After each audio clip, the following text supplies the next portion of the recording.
In the beginning of February my mother's death was announced to me.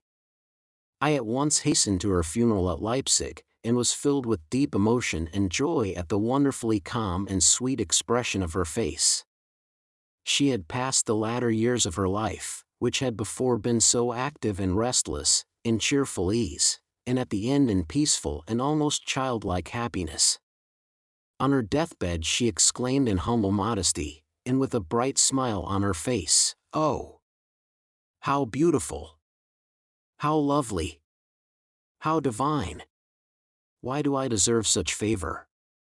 It was a bitterly cold morning when we lowered the coffin into the grave in the churchyard, and the hard, frozen lumps of earth which we scattered on the lid, instead of the customary handful of dust, frightened me by the loud noise they made. On the way home to the house of my brother-in-law, Hermann Brockhaus, where the whole family were to gather together for an hour, Lobby, of whom my mother had been very fond, was my only companion. He expressed his anxiety at my unusually exhausted appearance, and when he afterwards accompanied me to the station, we discussed the unbearable burden which seemed to us to lie like a dead weight on every noble effort made to resist the tendency of the time to sink into utter worthlessness. On my return to Dresden, the realization of my complete loneliness came over me for the first time with full consciousness, as I could not help knowing that with the loss of my mother every natural bond of union was loosened with my brothers and sisters, each of whom was taken up with his or her own family affairs. So I plunged dully and coldly into the only thing which could cheer and warm me, the working out of my Lohengrin and my studies of German antiquity. Thus dawned the last days of February, which were to plunge Europe once more into revolution. I was among those who least expected a probable or even possible overthrow of the political world.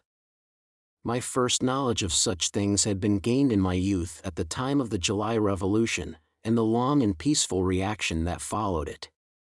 Since then I had become acquainted with Paris, and from all the signs of public life which I saw there, I thought all that had occurred had been merely the preliminaries of a great revolutionary movement.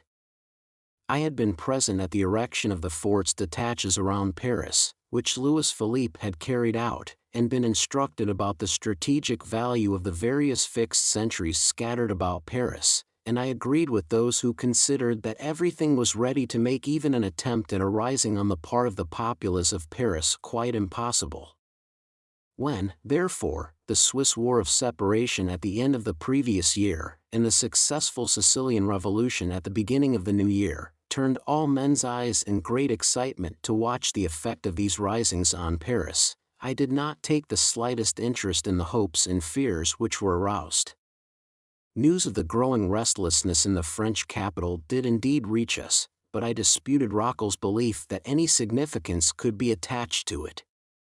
I was sitting in the conductor's desk at a rehearsal of Martha when, during an interval, Rockel, with the peculiar joy of being in the right, brought me the news of Louis Philippe's flight, and the proclamation of the Republic in Paris.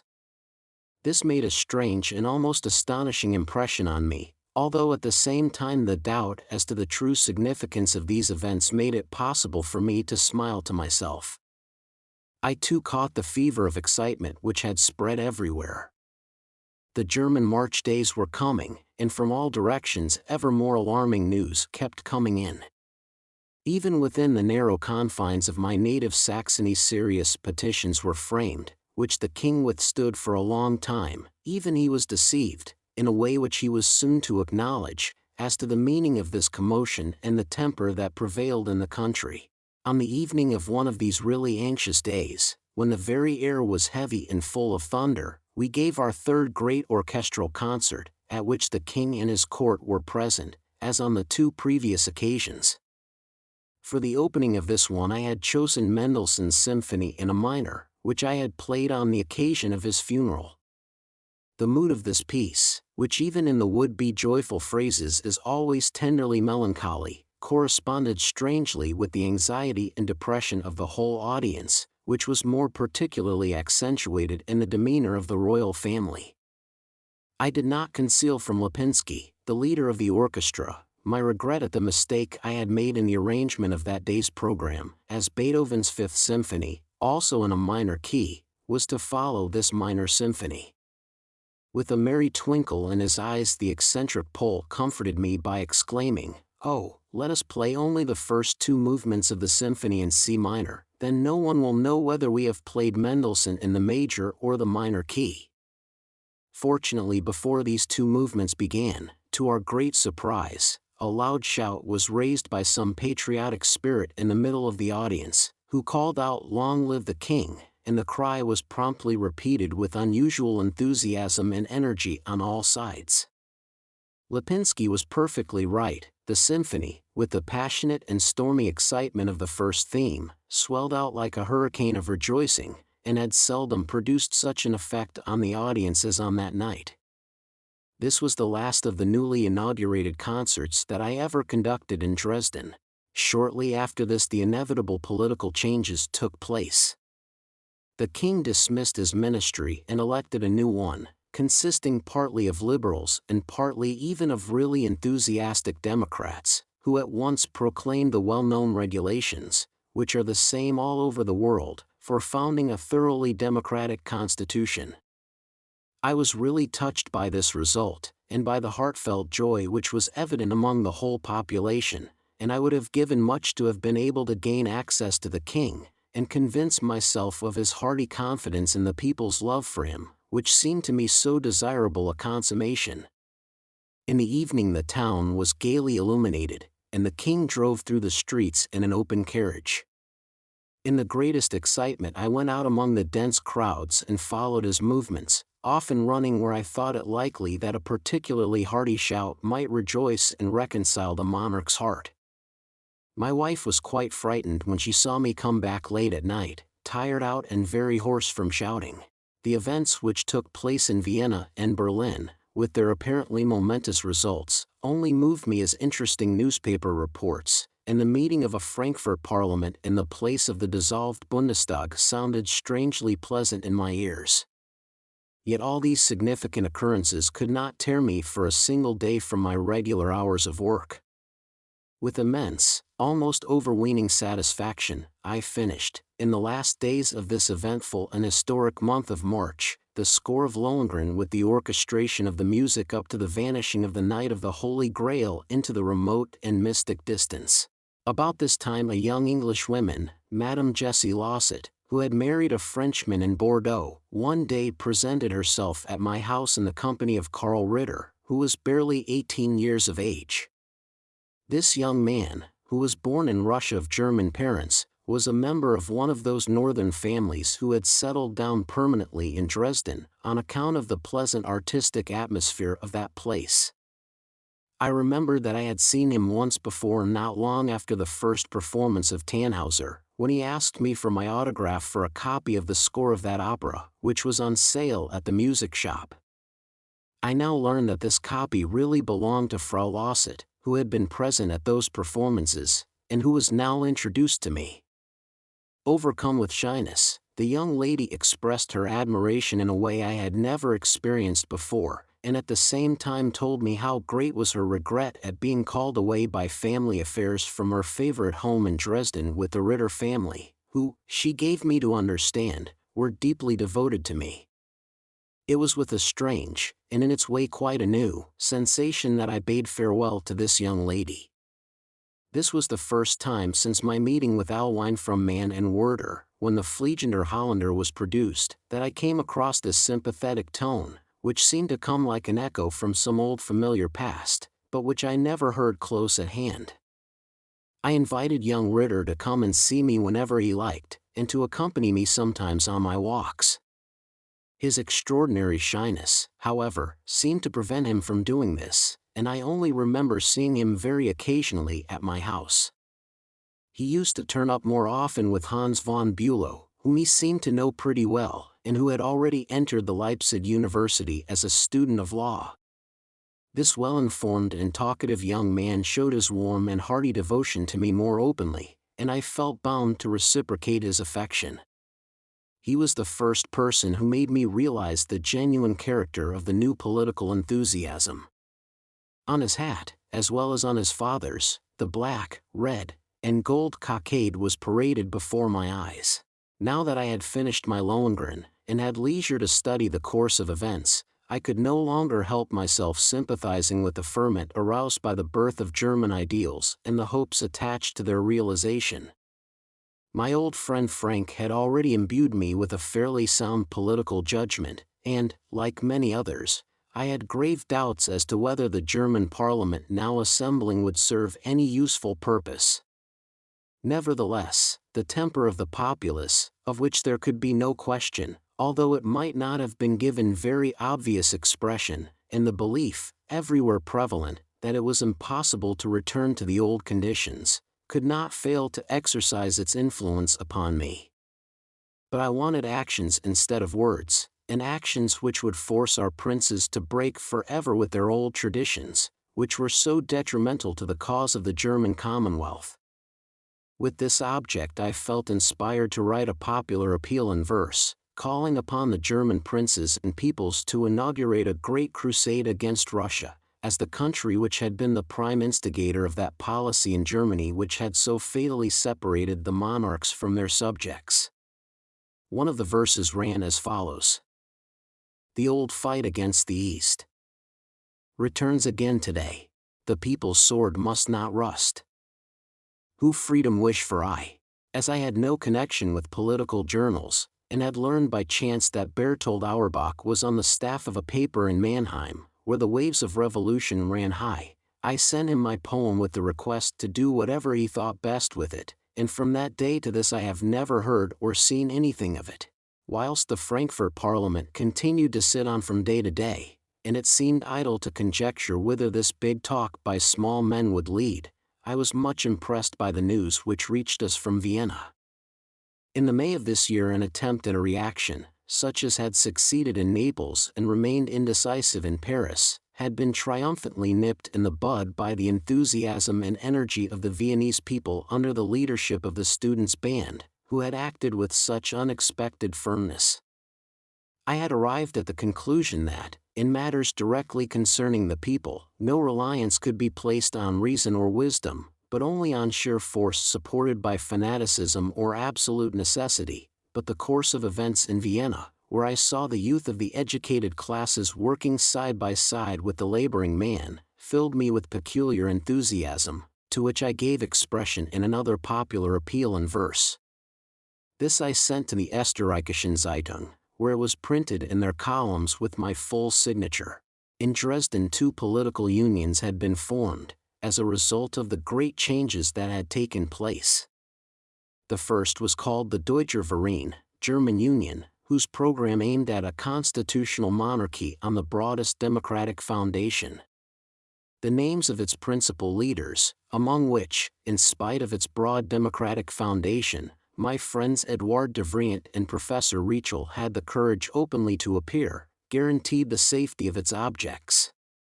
This union, which tried to include every element that regarded a real revolution with abhorrence, conjured into existence an opposition club which called itself the Vaterlandsverein, Patriotic Union.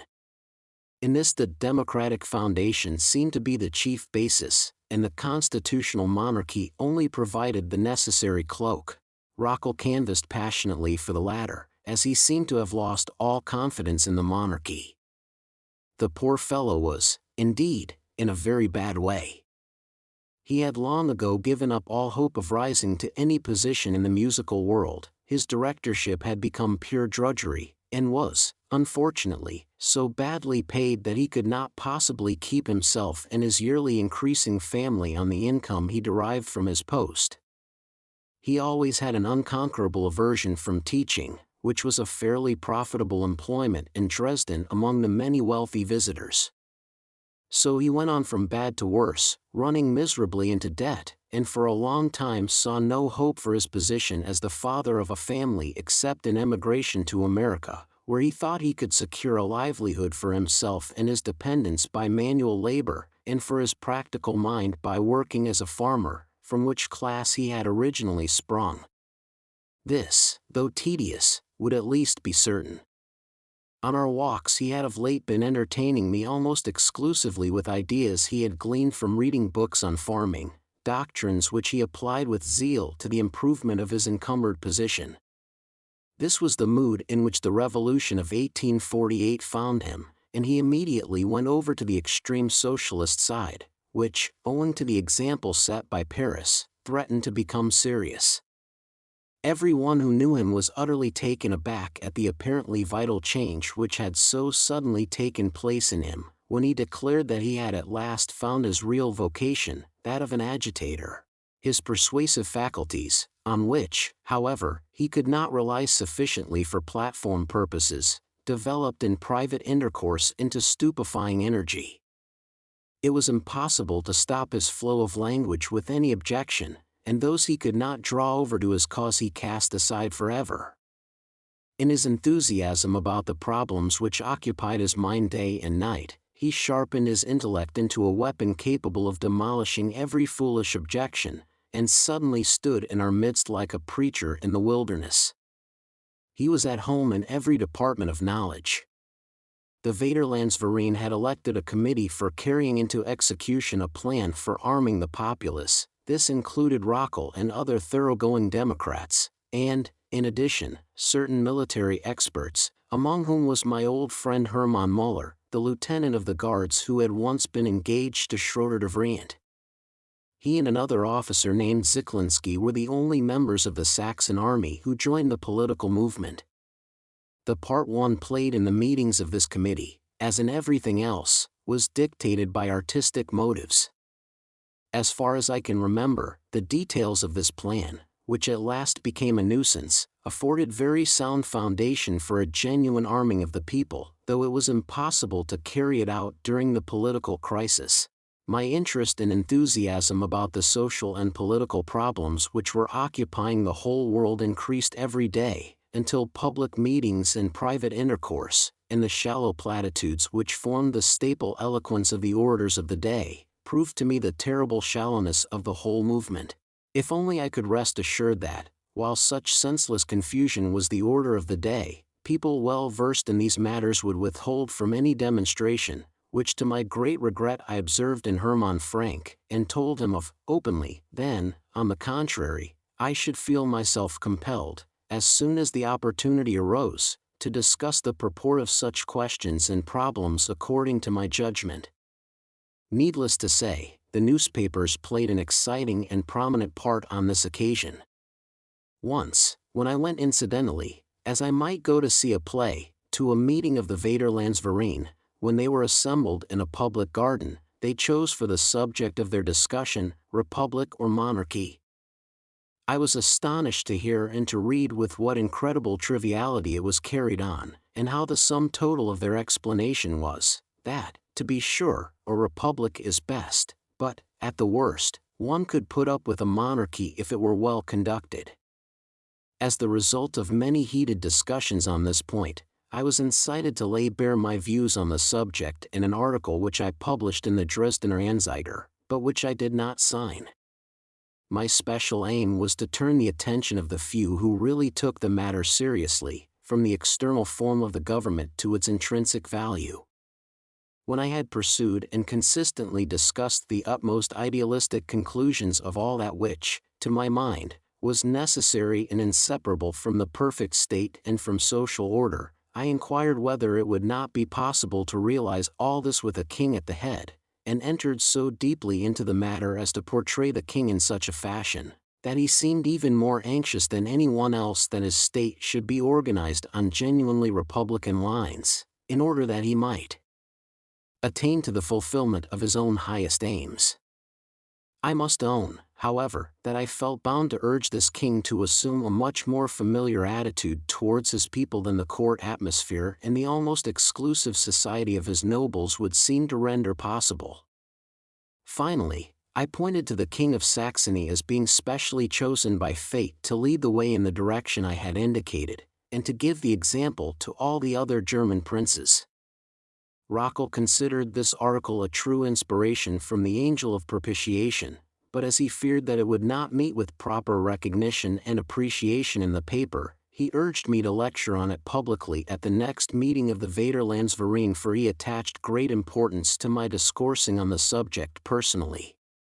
Quite uncertain as to whether I could really persuade myself to do this, I attended the meeting, and there, owing to the intolerable balderdash uttered by a certain barrister named Blode and a master furrier Klet, whom at that time Dresden venerated as a Demosthenes and a Cleon, I passionately decided to appear at this extraordinary tribunal with my paper, and to give a very spirited reading of it to about 3,000 persons. The success I had was simply appalling. The astounded audience seemed to remember nothing of the speech of the orchestral conductor royal save the incidental attack I had made upon the court sycophants. The news of this incredible event spread like wildfire. The next day I rehearsed Rienzi, which was to be performed the following evening. I was congratulated on all sides upon my self-sacrificing audacity. On the day of the performance, however, I was informed by Isolde, the attendant of the orchestra, that the plans had been changed, and he gave me to understand that thereby there hung a tale. True enough, the terrible sensation I had made became so great, that the directors feared the most unheard-of demonstrations at any performance of Rienzi. Then a perfect storm of derision and vituperation broke loose in the press, and I was besieged on all sides to such an extent that it was useless to think of self-defense. I had even offended the communal guard of Saxony, and was challenged by the commander to make a full apology. But the most inexorable enemies I made were the court officials, especially those holding a minor office, and to this day I still continue to be persecuted by them. I learned that, as far as it lay in their power, they incessantly besought the king, and finally the director, to deprive me at once of my office. On account of this I thought it necessary to write to the monarch personally, in order to explain to him that my action was to be regarded more in the light of a thoughtless indiscretion than as a culpable offense. I sent this letter to Herr von Ludwig, begging him to deliver it to the king, and to arrange at the same time a short leave for me, so that the provoking disturbance should have a chance of dying down during my absence from Dresden. The striking kindness and goodwill which Herr von Ludwig showed me on this occasion made no little impression upon me, and this I took no pains to conceal from him. As in the course of time, however, his ill-controlled rage at various things, and especially at a good deal that he had misunderstood in my pamphlet, broke loose, I learned that it was not from any humane motives that he had spoken in such a propitiatory manner to me, but rather by desire of the king himself. On this point I received most accurate information, and heard that when everybody, and even von Ludwig himself, were besieging the king to visit me with punishment, the king had forbidden any further talk on the subject. After this very encouraging experience, I flattered myself that the king had understood not only my letter, but also my pamphlet, better than many others. In order to change my mind a little, I determined for the present, it was the beginning of July, to take advantage of the short period of leave granted to me, by going to Vienna. I traveled by way of Breslau, where I looked up an old friend of my family, the musical director Moswius, at whose house I spent an evening. We had a most lively conversation, but, unfortunately, were unable to steer clear of the stirring political questions of the day. What interested me most was his exceptionally large, or even, if I remember rightly, complete collection of Sebastian Bach's cantatas in most excellent copies. Besides this, he related, with a humor quite his own, several amusing musical anecdotes which were a pleasant memory for many a year. When Moswius returned my visit in the course of the summer at Dresden, I played a part of the first act of Lohengrin on the piano for him, and the expression of his genuine astonishment at this conception was very gratifying to me. In later years, however, I found that he had spoken somewhat scoffingly about me, but I did not stop to reflect as to the truth of this information, or as to the real character of the man, for little by little I had to accustom myself to the most inconceivable things. At Vienna the first thing I did was to call on Professor Fischhoff, as I knew that he had in his keeping important manuscripts, chiefly by Beethoven, among which the original of the C minor sonata, Opus 111, I was particularly curious to see.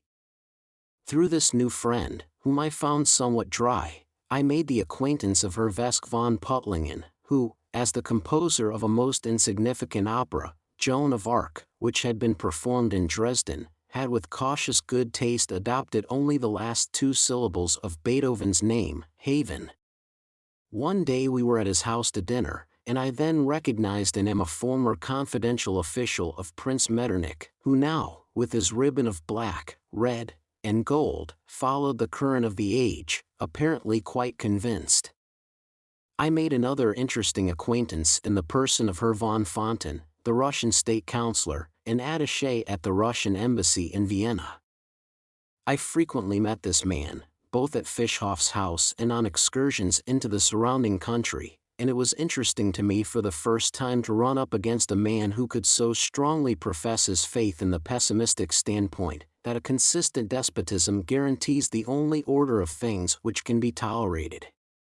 Not without interest, and certainly not without intelligence, for he boasted of having been educated at the most enlightened schools in Switzerland, he listened to my enthusiastic narration of the art ideal which I had in my mind, and which was destined to exercise a great and decided influence upon the human race. As he had to allow that the realization of this ideal could not be effected through the strength of despotism, and as he was unable to foresee any rewards from my exertions, by the time we came to the champagne he thawed to such a degree of affable good nature as to wish me every success. I learned later on that this man, of whose talent and energetic character I had at the time no small opinion, was last heard of as being in great distress. Now, as I never undertook anything whatever without some serious object in view, I had made up my mind to avail myself of this visit to Vienna, in order to try in some practical manner to promote my ideas for the reform of the theatre. Vienna seemed to me specially suitable for this purpose, as at that time it had 5 theatres, all totally different in character, which were dragging on a miserable existence. I quickly worked out a plan, according to which these various theatres might be formed into a sort of cooperative organization, and placed under one administration composed not only of active members, but also of all those having any literary connection with the theatre. With a view to submitting my plan to them, I then made inquiries about persons with such capacities as seemed most likely to answer my requirements. Besides Herr Friedrich Uhl, whom I had got to know at the very beginning through Fischer, and who did me very good service, I was told of a Herr Frank, the same, I presume, who later on published a big epic work called Tannhauser, and a Dr. Pacher, an agent of Meyerbeer's, and a pettifogger of whose acquaintance later on I was to have no reason to be proud. The most sympathetic, and certainly the most important, of those chosen by me for the conference meeting at Fischhoff's house, was undoubtedly Dr. Becher, a passionate and exceedingly cultivated man. He was the only one present who seriously followed the reading of my plan, although, of course, he by no means agreed with everything. I observed in him a certain wildness and vehemence, the impression of which returned to me very vividly some months later, when I heard of his being shot as a rebel who had participated in the October insurrection at Vienna. For the present, then, I had to satisfy myself with having read the plan of my theatre reform to a few attentive listeners. All seemed to be convinced that the time was not opportune for putting forward such peaceable schemes of reform. On the other hand, Uhl thought it right to give me an idea of what was at present all the rage in Vienna, by taking me one evening to a political club of the most advanced tendencies.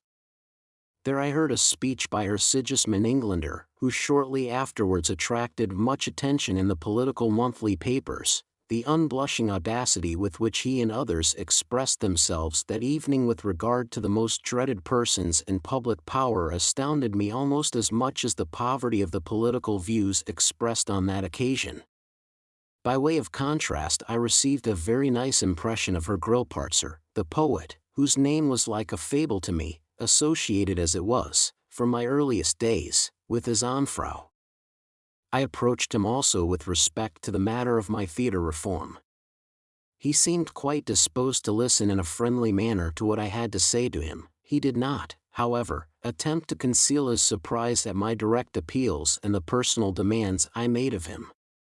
He was the first playwright I had ever seen in an official uniform. After I had paid an unsuccessful visit to her Bornfeld, relative to the same business, I concluded that Vienna was of no more use for the present, and gave myself up to the exceptionally stimulating impressions produced by the public life of the motley crowd, which of late had undergone such marked changes. If the student band, which was always represented in great numbers in the streets, had already amused me with the extraordinary constancy with which its members sported the German colors, I was very highly diverted by the effect produced when at the theaters I saw even the ices served by attendants in the black, red, and gold of Austria. At the Karl Theatre, in the Leopold quarter of the town, I saw a new farce, by Nestroy, which actually introduced the character of Prince Metternich, and in which this statesman, on being asked whether he had poisoned the Duke of Reichstadt, had to make his escape behind the wings as an unmasked sinner. On the whole, the appearance of this imperial city, usually so fond of pleasure, impressed one with a feeling of youthful and powerful confidence. And this impression was revived in me when I heard of the energetic participation of the youthful members of the population, during those fateful October days, in the defense of Vienna against the troops of Prince Windischgratz. On the homeward journey I touched at Prague, where I found my old friend Kittel, who had grown very much more corpulent, still in the most terrible fright about the riotous events which had taken place there.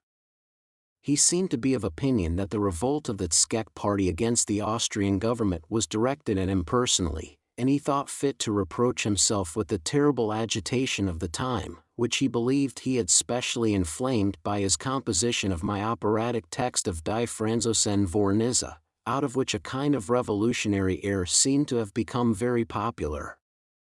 To my great pleasure, on my homeward journey I had the company of Haenel the sculptor, whom I met on the steamer. There travelled with us also a Count Albert Nostitz, with whom he had just settled up his business concerning the statue of the Emperor Charles IV, and he was in the gayest mood, as the extremely insecure state of Austrian paper money had led to his being paid at a great profit to himself, in silver coin in accordance with his agreement.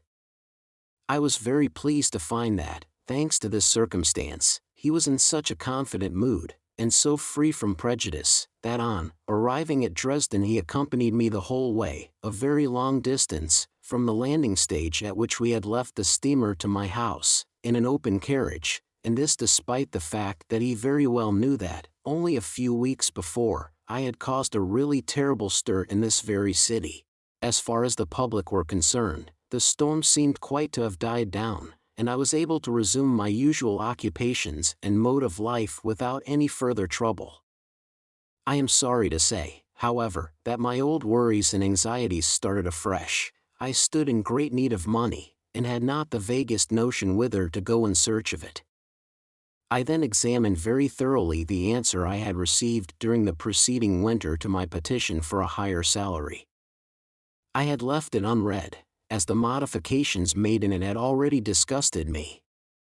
If I had till now believed that it was Herr von Ludichow who had brought about the increase of salary I had demanded, in the shape of a supplement which I was to receive annually, in itself a humiliating thing, I now saw to my horror that all the time there had been no mention save of one single supplement, and that there was nothing to show that this should be repeated annually.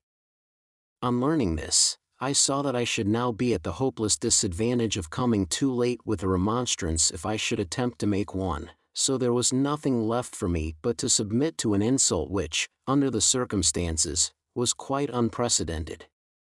My feelings towards Herr von Ludichow, which shortly before had been rather warm owing to his supposed kind attitude towards me during the last disturbance, now underwent a serious change, and I soon had a new reason, actually connected with the above-mentioned affair, for altering my favorable opinion of him, and for turning finally against him for good and all.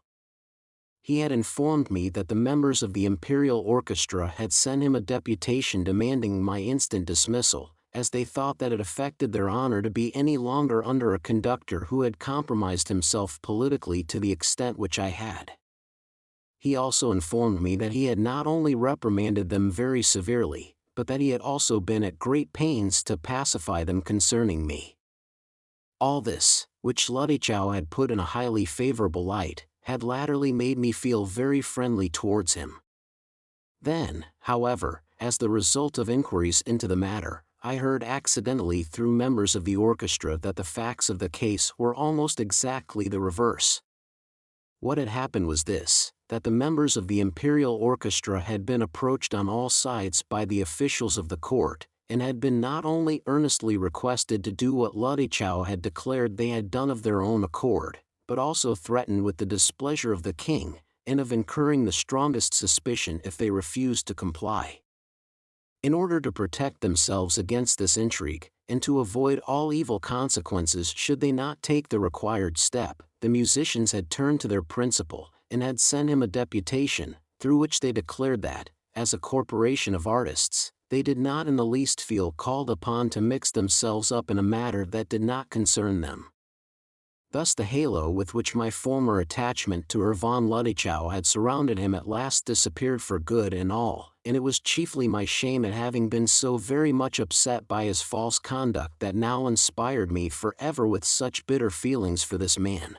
What determined this feeling even more than the insults I had suffered, was the recognition of the fact that I was now utterly incapable of ever being able to enlist his influence in the cause of theatrical reform, which was so dear to me.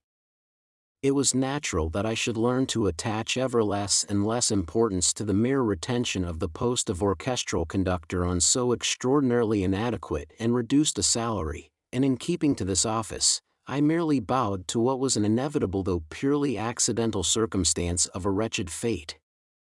I did nothing to make the post more intolerable, but, at the same time, I moved not a finger to ensure its permanence. The very next thing I must do was to attempt to establish my hopes of a larger income, so sadly doomed hitherto, upon a very much sounder basis. In this respect it occurred to me that I might consult my friend Liszt, and beg him to suggest a remedy for my grievous position. And lo and behold, shortly after those fateful March days, and not long before the completion of my Lohengrin score, to my very great delight and astonishment, the very man I wanted walked into my room. He had come from Vienna, where he had lived through the barricade days, and he was going on to Weimar, where he intended to settle permanently. We spent an evening together at Schumann's, had a little music, and finally began a discussion on Mendelssohn and Meyerbeer, in which Liszt and Schumann differed so fundamentally that the latter, completely losing his temper, retired in a fury to his bedroom for quite a long time. This incident did indeed place us in a somewhat awkward position towards our host, but it furnished us with a most amusing topic of conversation on the way home.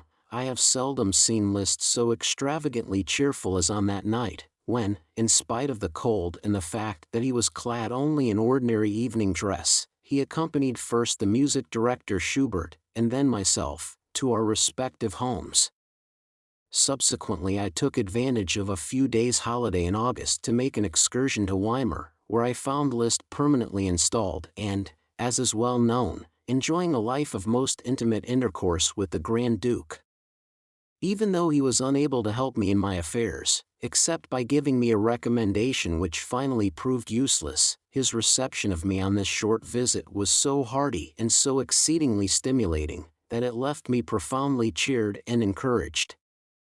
On returning to Dresden I tried as far as possible to curtail my expenses and to live within my means, and, as every means of assistance failed me, I resorted to the expedient of sending out a circular letter addressed jointly to my remaining creditors, all of whom were really friends, and in this I told them frankly of my situation, and enjoined them to relinquish their demands for an indefinite time, till my affairs took a turn for the better, as without this I should certainly never be in a position to satisfy them. By this means they would, at all events, be in a position to oppose my general manager, whom I had every reason to suspect of evil designs, and who would have been only too glad to seize any signs of hostility towards me, on the part of my creditors, as a pretext for taking the worst steps against me. The assurance I required was given me unhesitatingly. My friend Pusinelli, and Frau Klepperbein, an old friend of my mother's, even going so far as to declare that they were prepared to give up all claim to the money they had lent me. Thus, in some measure reassured, and with my position relative to Ludwig so far improved that I could consult my own wishes as to whether and when I should give up my post entirely, I now continued to fulfill my duties as a conductor as patiently and conscientiously as I was able, while with great zeal I also resumed my studies, which were carrying me ever further and further afield. Thus settled, I now began to watch the wonderful developments in the fate of my friend Rockel. As every day brought fresh rumors of threatened reactionary coups d'état and similar violent outbreaks, which Rockel thought it right to prevent, he drew up an appeal to the soldiers of the army of Saxony, in which he explained every detail of the cause for which he stood, and which he then had printed and distributed broadcast. This was too flagrant a misdeed for the public prosecutors. He was therefore immediately placed under arrest, and had to remain 3 days in jail while an action for high treason was lodged against him. He was only released when the solicitor Minkwitz stood bail for the requisite 3,000 marks, equal to L150. This return home to his anxious wife and children was celebrated by a little public festival, which the committee of the Vaterlandsverein had arranged in his honor, and the liberated man was greeted as the champion of the people's cause. On the other hand, however, the general management of the court theatre, who had before suspended him temporarily, now gave him his final dismissal. Rockel let a full beard grow, and began the publication of a popular journal called the Volksblatt, of which he was sole editor. He must have counted on its success to compensate him for the loss of his salary as musical director, for he at once hired an office in the Brudergasse for his undertaking. This paper succeeded in attracting the attention of a great many people to its editor, and showed up his talents in quite a new light. He never got involved in his style or indulged in any elaboration of words, but confined himself to matters of immediate importance and general interest. It was only after having discussed them in a calm and sober fashion, that he led up from them to further deductions of still greater interest connected with them. The individual articles were short, and never contained anything superfluous, in addition to which they were so clearly written, that they made an instructive and convincing appeal to the most uneducated mind. By always going to the root of things, instead of indulging in circumlocutions which, in politics, have caused such great confusion in the minds of the uneducated masses, he soon had a large circle of readers, both among cultivated and uncultivated people. The only drawback was that the price of the little weekly paper was too small to yield him a corresponding profit. Moreover, it was necessary to warn him that if the reactionary party should ever come into power again, it could never possibly forgive him for this newspaper. His younger brother, Edward, who was paying a visit at the time in Dresden, declared himself willing to accept a post as piano teacher in England, which, though most uncongenial to him, would be lucrative and place him in a position to help Rockel's family, if, as seemed probable, he met his reward in prison or on the gallows. Owing to his connection with various societies, his time was so much taken up that my intercourse with him was limited to walks, which became more and more rare. On these occasions I often got lost in the most wildly speculative and profound discussions, while this wonderfully excitable man always remained calmly reflective and clear-headed. First and foremost, he had planned a drastic social reform of the middle classes, as at present constituted, by aiming at a complete alteration of the basis of their condition. He constructed a totally new moral order of things, founded on the teaching of Proudhon and other socialists regarding the annihilation of the power of capital, by immediately productive labor, dispensing with the middleman. Little by little he converted me, by most seductive arguments, to his own views, to such an extent that I began to rebuild my hopes for the realization of my ideal in art upon them. Thus there were two questions which concerned me very nearly. He wished to abolish matrimony, in the usual acceptation of the word, altogether. I thereupon asked him what he thought the result would be of promiscuous intercourse with women of a doubtful character.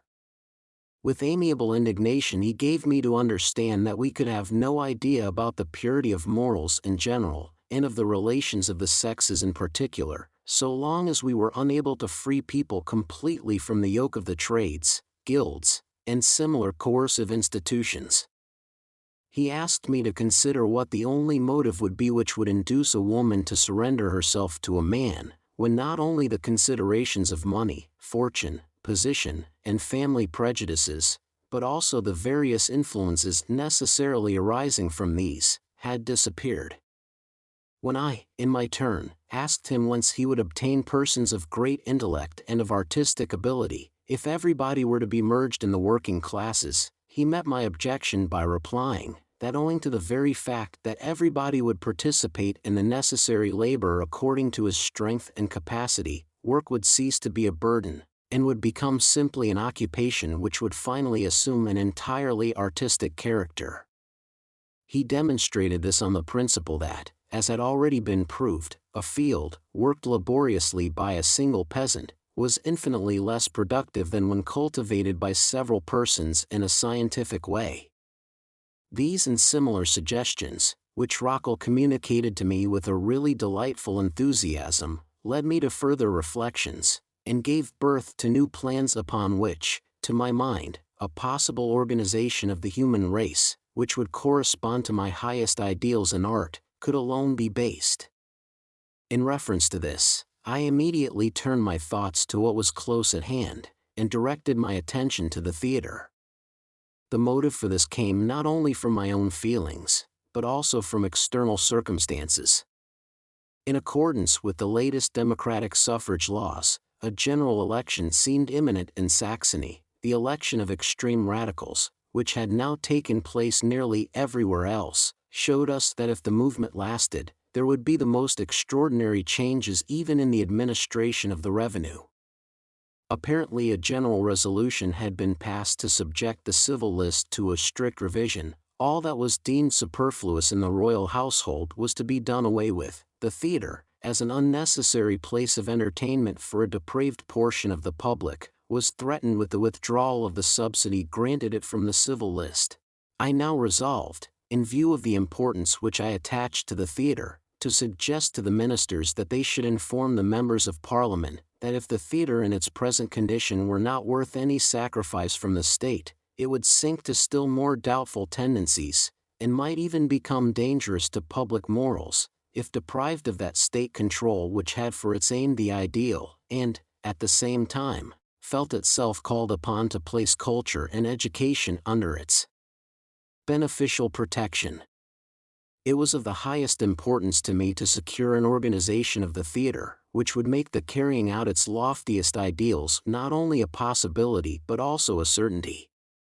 Accordingly I drew up a project by which the same sum as that which was allotted from the civil list for the support of a court theatre should be employed for the foundation and upkeep of a national theatre for the Kingdom of Saxony. In showing the practical nature of the well-planned particulars of my scheme, I defined them with such great precision, that I felt assured my work would serve as a useful guide to the ministers as to how they should put this matter before Parliament. The point now was to have a personal interview with one of the ministers, and it occurred to me that the best man to apply to in the matter would be Herr von der Pforten, the Minister of Education. Although he already enjoyed the reputation of being a turncoat in politics, and was said to be struggling to efface the origin of his political promotion, which had taken place at a time of great agitation, the mere fact of his having formerly been a professor was sufficient to make me suppose that he was a man with whom I could discuss the question that I had so much at heart.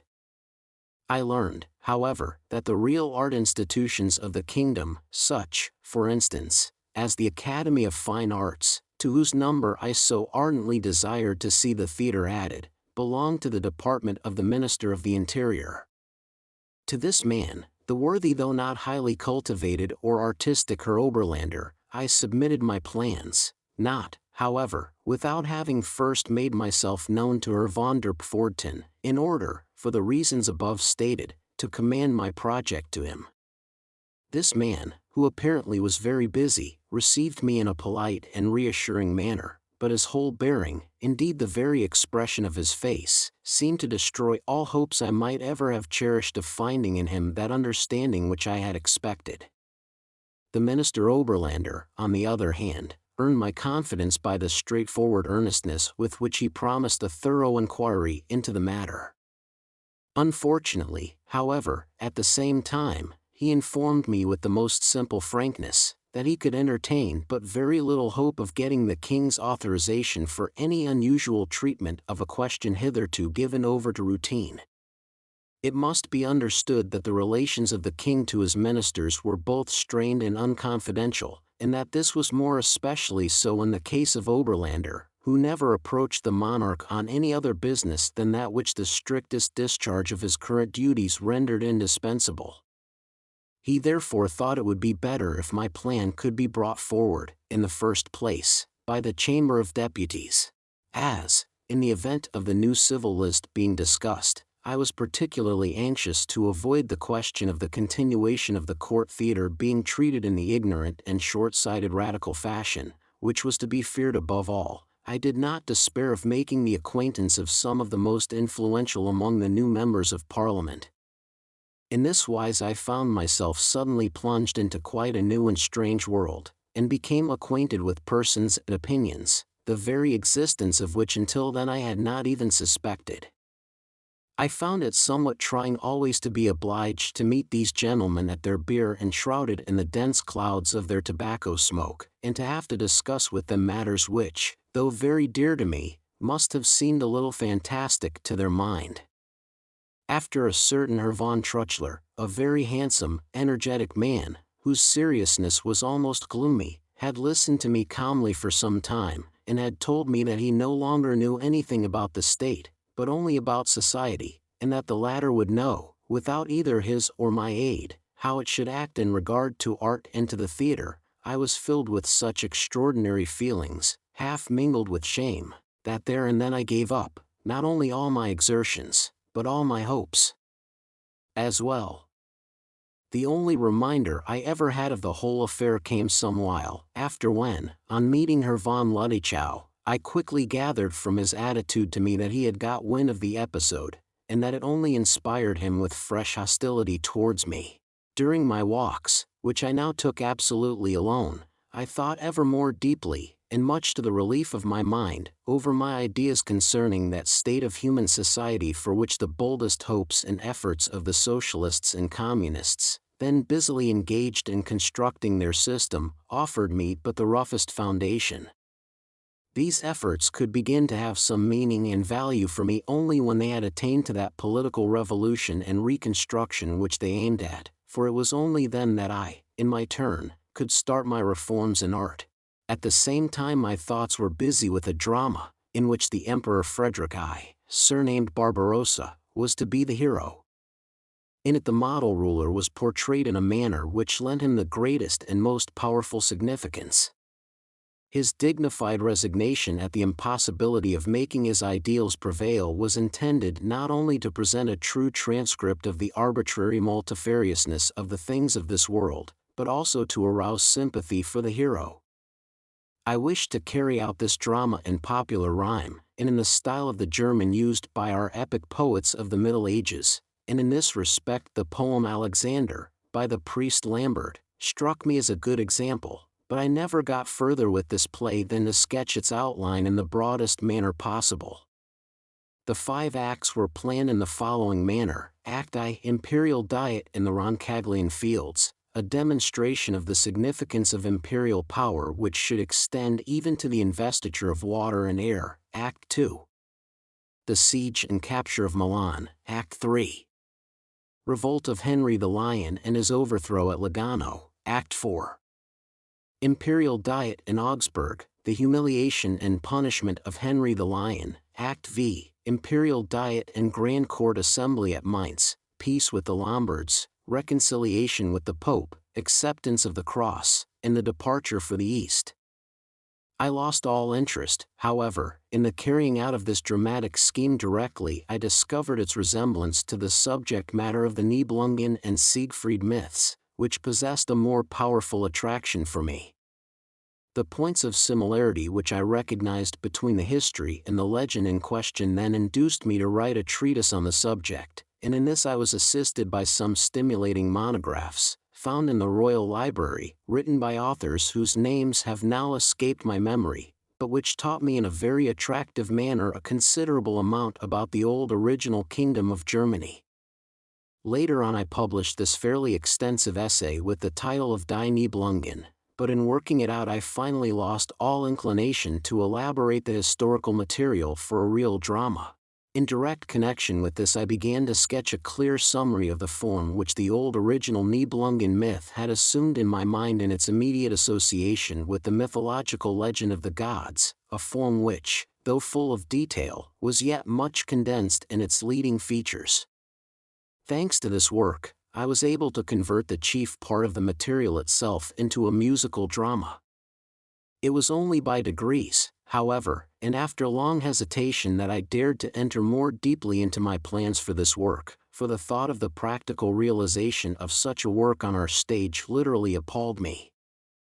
I must confess that it required all the despair which I then felt of ever having the chance of doing anything more for our theater, to give me the necessary courage to begin upon this new work. Until that time I simply allowed myself to drift, while I meditated listlessly upon the possibility of things pursuing their course further under the existing circumstances. In regard to Lohengrin, I had got to that point when I hoped for nothing more than the best possible production of it at the Dresden theater, and felt that I should have to be satisfied in all respects, and for all time, if I were able to achieve even that. I had duly announced the completion of the score to Herr von Ludwig, but, in consideration of the unfavorable nature of my circumstances at the time, I had left it entirely to him to decide when my work should be produced. Meanwhile the time arrived when the keeper of the archives of the Royal Orchestra called to mind that it was just 300 years since this royal institution had been founded, and that a jubilee would therefore have to be celebrated. To this end a great concert festival was planned, the program of which was to be made up of the compositions of all the Saxon orchestral conductors that had lived since the institution had been founded. The whole body of musicians, with both their conductors at their head, were first to present their grateful homage to the king in Pillnitz, and on this occasion a musician was, for the first time, to be elevated to the rank of Knight of the Civil Order of Merit of Saxony. This musician was my colleague Reisiger.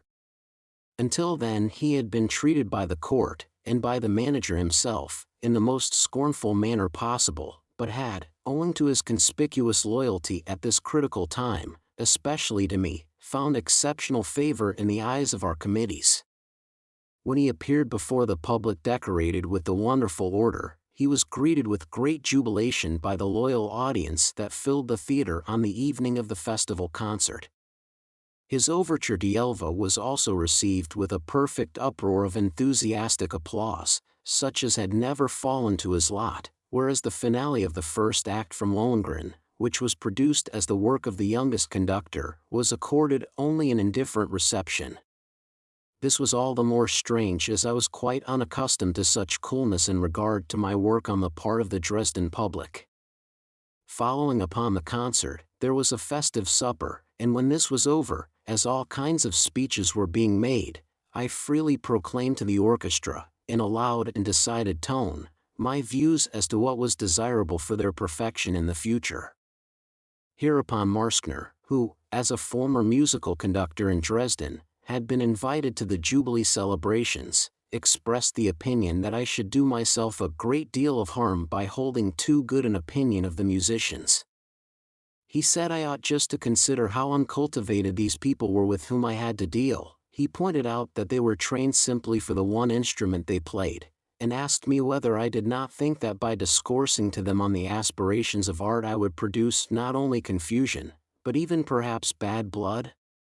Far more pleasant to me than these festivities is the remembrance of the quiet memorial ceremony which united us on the morning of the Jubilee Day, with the object of placing wreaths on Weber's grave.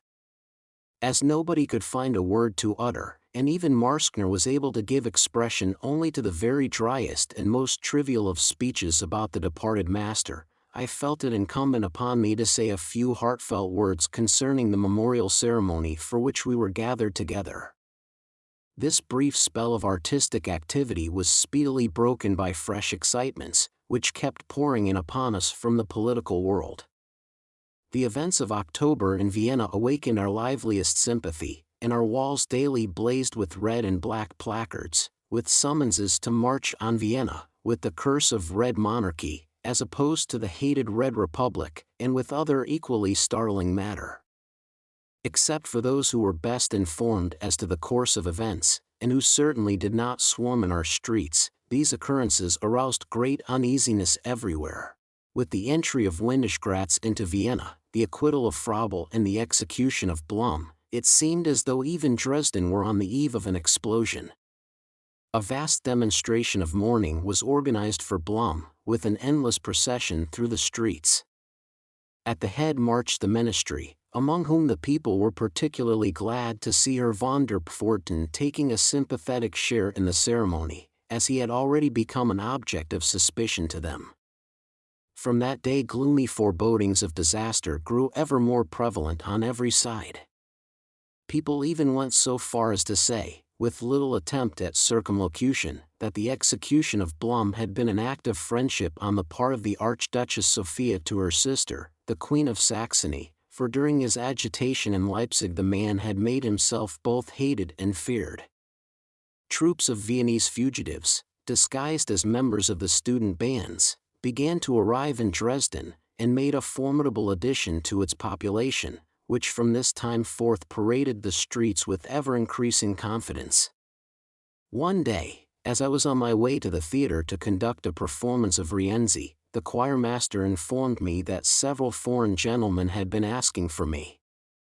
Thereupon half a dozen persons presented themselves, greeted me as a brother Democrat, and begged me to procure them free entrance tickets. Among them I recognized a former dabbler in literature, a man named Hafner, a little hunchback, in a Calabrian hat cocked at a terrific angle, to whom I had been introduced by Yule on the occasion of my visit to the Vienna Political Club. Great as was my embarrassment at this visit, which evidently astonished our musicians, I felt in no wise compelled to make any compromising admission, but quietly went to the booking office, took 6 tickets and handed them to my strange visitors, who parted from me before all the world with much hearty shaking of hands. Whether this evening call improved my position as musical conductor in Dresden in the minds of the theatrical officials and others, may well be doubted, but, at all events, on no occasion was I so frantically called for after every act as at this particular performance of Rienzi. Indeed, at this time I seemed to have won over to my side a party of almost passionate adherents among the theatre-going public, in opposition to the clique which had shown such marked coldness on the occasion of the gala concert already mentioned. It mattered not whether Tannhauser or Rienzi were being played, I was always greeted with special applause, and although the political tendencies of this party may have given our management some cause for alarm, yet it forced them to regard me with a certain amount of awe. One day Ludwig proposed to have my Lohengrin performed at an early date. I explained my reasons for not having offered it to him before, but declared myself ready to further his wishes, as I considered the opera company was now sufficiently powerful. The son of my old friend, F. Heine, had just returned from Paris, where he had been sent by the Dresden management to study scene painting under the artists Desplechin and Dieterle. By way of testing his powers, with a view to an engagement at the Dresden Royal Theatre, the task of preparing suitable scenery for this opera was entrusted to him. He had already asked permission to do this for Lohengrin at the instigation of Ludwig, who wished to call attention to my latest work. Consequently, when I gave my consent, young Heine's wish was granted. I regarded this turn of events with no little satisfaction, believing that in the study of this particular work I should find a wholesome and effective diversion from all the excitement and confusion of recent events. My horror, therefore, was all the greater, when young Wilhelm Heine one day came to my room with the news that the scenery for Lohengrin had been suddenly countermanded, and instructions given him to prepare for another opera. I did not make any remark, nor ask the reason for this singular behavior. The assurances which Ludwig afterwards made to my wife, if they were really true, made me regret having laid the chief blame for this mortification at his door, and having thereby irrevocably alienated my sympathy from him.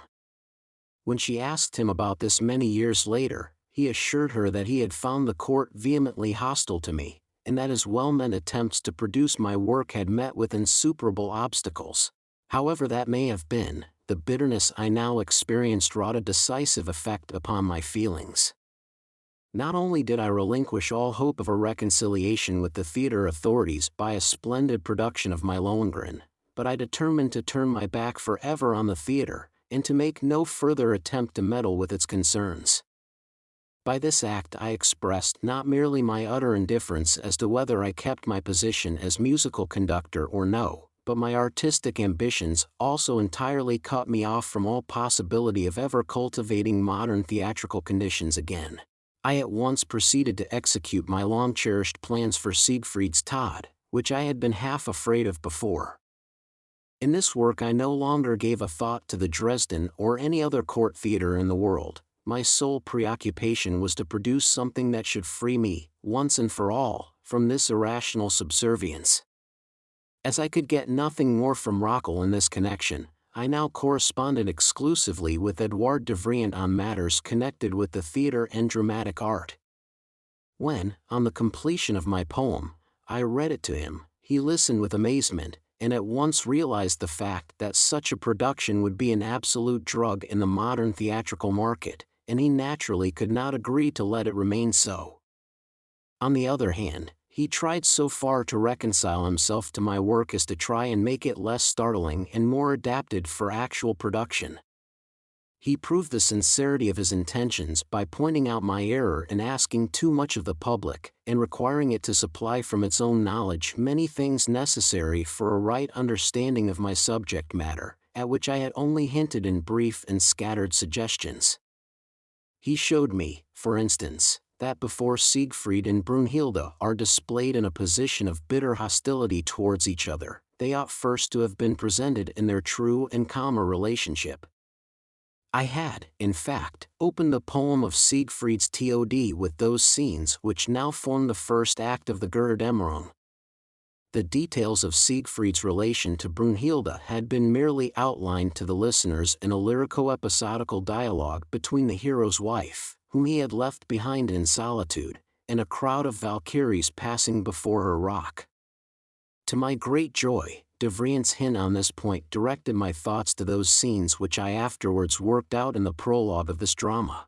This and other matters of a similar nature brought me into intimate contact with Edouard de Vriend, and made our intercourse much more lively and pleasant. He often invited a select circle of friends to attend dramatic readings at his house, in which I gladly took part, for I found, to my surprise, that his gift for declamation, which quite forsook him on the stage, here stood out in strong relief. It was, moreover, a consolation to pour into a sympathetic ear my worries about my growing unpopularity with the director. De Vriend seemed particularly anxious to prevent a definite breach, but of this there was little hope. With the approach of winter the court had returned to town, and once more frequented the theater, and various signs of dissatisfaction in high quarters with my behavior as conductor began to be manifested. On one occasion the Queen thought that I had conducted Norma badly, and on another that I had taken the time wrongly in Robert the Devil. As Luedichaw had to communicate these reprimands to me, it was natural that our intercourse at such times should hardly be of a nature to restore our mutual satisfaction with each other. Notwithstanding all this, it still seemed possible to prevent matters from coming to a crisis, though everything continued in a state of agitating uncertainty and fermentation. At all events the forces of reaction, which were holding themselves in readiness on every side, were not yet sufficiently certain that the hour of their triumph had come as not to consider it advisable for the present, at least, to avoid all provocation. Consequently our management did not meddle with the musicians of the Royal Orchestra, who, in obedience to the spirit of the times, had formed a union for debate and the protection of their artistic and civic interests. In this matter one of our youngest musicians, Theodor Uhlig, had been particularly active. He was a young man, still in his early 20s, and was a violinist in the orchestra. His face was strikingly mild, intelligent and noble, and he was conspicuous among his fellows on account of his great seriousness and his quiet but unusually firm character. He had particularly attracted my notice on several occasions by his quick insight and extensive knowledge of music. As I recognized in him a spirit keenly alert in every direction, and unusually eager for culture, it was not long before I chose him as my companion in my regular walks, a habit I still continued to cultivate, and on which Reckel had hitherto accompanied me. He induced me to come to a meeting of this union of the orchestral company, in order that I might form an opinion about it, and encourage and support so praiseworthy a movement. On this occasion I communicated to its members the contents of my memorandum to the director, which had been rejected a year before, and in which I had made suggestions for reforms in the band, and I also explained further intentions and plans arising therefrom. At the same time I was obliged to confess that I had lost all hope of carrying out any projects of the kind through the general management, and must therefore recommend them to take the initiative vigorously into their own hands. They acclaimed the idea with enthusiastic approval. Although, as I have said before, Ludwig left these musicians unmolested in their more or less democratic union, yet he took care to be informed through spies of what took place at their highly treasonable gatherings. His chief instrument was a bugler named Louis, who, much to the disgust of all his comrades in the orchestra, was in particularly high favor with the director. He consequently received precise, or rather exaggerated, accounts of my appearance there, and thought it was now high time to let me once more feel the weight of his authority. I was officially summoned to his presence, and had to listen to a long and wrathful tirade which he had been bottling up for some time about several matters. I also learned that he knew all about the plan of theatre reform which I had laid before the ministry. This knowledge he betrayed in a popular Dresden phrase, which until then I had never heard. He knew very well, he said, that in a memorandum respecting the theatre I had made him look ridiculous, even den Leiden gelegt. In answer to this I did not refrain from telling him how I intended to act in retaliation, and when he threatened to report me to the king and demand my dismissal, I calmly replied that he might do as he pleased, as I was well assured that I could rely on His Majesty's justice to hear, not only his charges, but also my defense. Moreover, I added, this was the only befitting manner for me to discuss with the king the many points on which I had to complain, not only in my own interests, but also in those of the theatre and of art.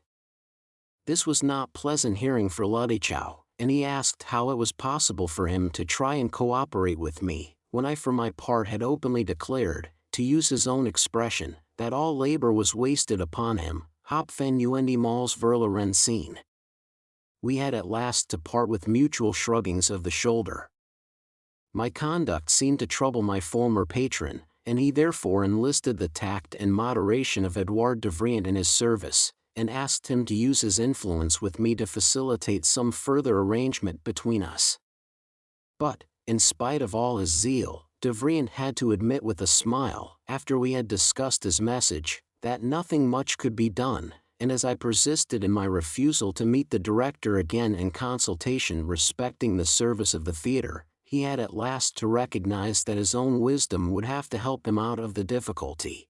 Throughout the whole period during which I was fated to fill the post of conductor at Dresden, the effects of this dislike on the part of the court and the director continued to make themselves felt in everything. The orchestral concerts, which had been organized by me in the previous winter, were this year placed under Reiseger's control, and at once sank to the usual level of ordinary concerts.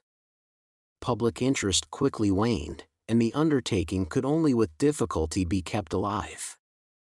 In opera I was unable to carry out the proposed revival of the Fliegender Holländer, for which I had found in Mitterwerzer's maturer talent an admirable and promising exponent. My niece Johanna, whom I had destined for the part of Senta, did not like the role, because it offered little opportunity for splendid costumes.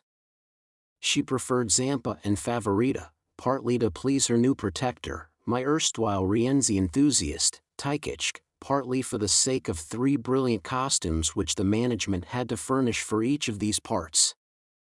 In fact, these two ringleaders of the Dresden opera of that day had formed an alliance of rebellion against my vigorous rule in the matter of operatic repertoire.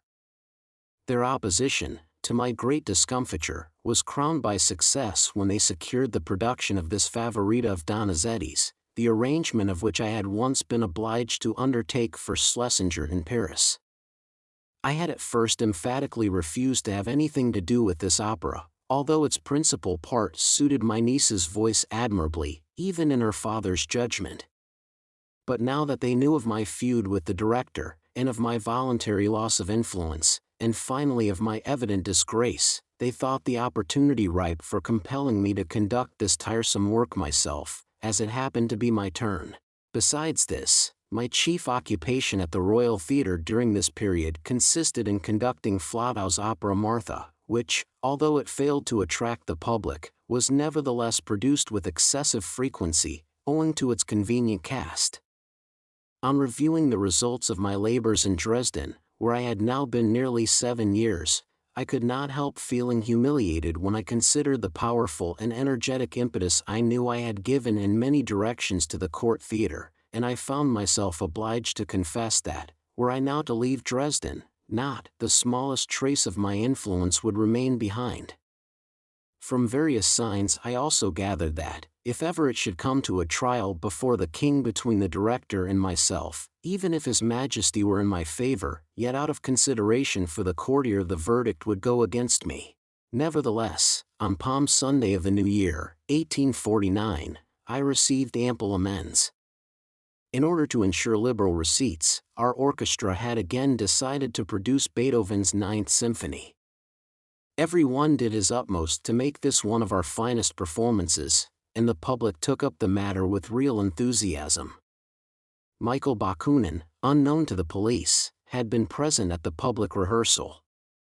At its close he walked unhesitatingly up to me in the orchestra, and said in a loud voice, that if all the music that had ever been written were lost in the expected worldwide conflagration, we must pledge ourselves to rescue this symphony, even at the peril of our lives. Not many weeks after this performance it really seemed as though this worldwide conflagration would actually be kindled in the streets of Dresden, and that Bakunin, with whom I had meanwhile become more closely associated through strange and unusual circumstances, would undertake the office of chief stoker. It was long before this date that I first made the acquaintance of this most remarkable man. For years I had come across his name in the newspapers, and always under extraordinary circumstances. He turned up in Paris at a Polish gathering, but although he was a Russian, he declared that it mattered little whether a man were a Russian or a Pole, so long as he wanted to be a free man, and that this was all that mattered. I heard afterwards, through George Herweg, that he had renounced all his sources of income as a member of an influential Russian family, and that one day, when his entire fortune consisted of 2 francs, he had given them away to a beggar on the boulevard, because it was irksome to him to be bound by this possession to take any thought for the morrow. I was informed of his presence in Dresden one day by Rockel, after the latter had become a rampant Republican. He had taken the Russian into his house, and invited me to come and make his acquaintance. Bakunin was at that time being persecuted by the Austrian government for his share in the events which took place in Prague in the summer of 1848, and because he was a member of the Slav Congress which had preceded them. He had consequently sought refuge in our city, as he did not wish to settle too far from the Bohemian frontier.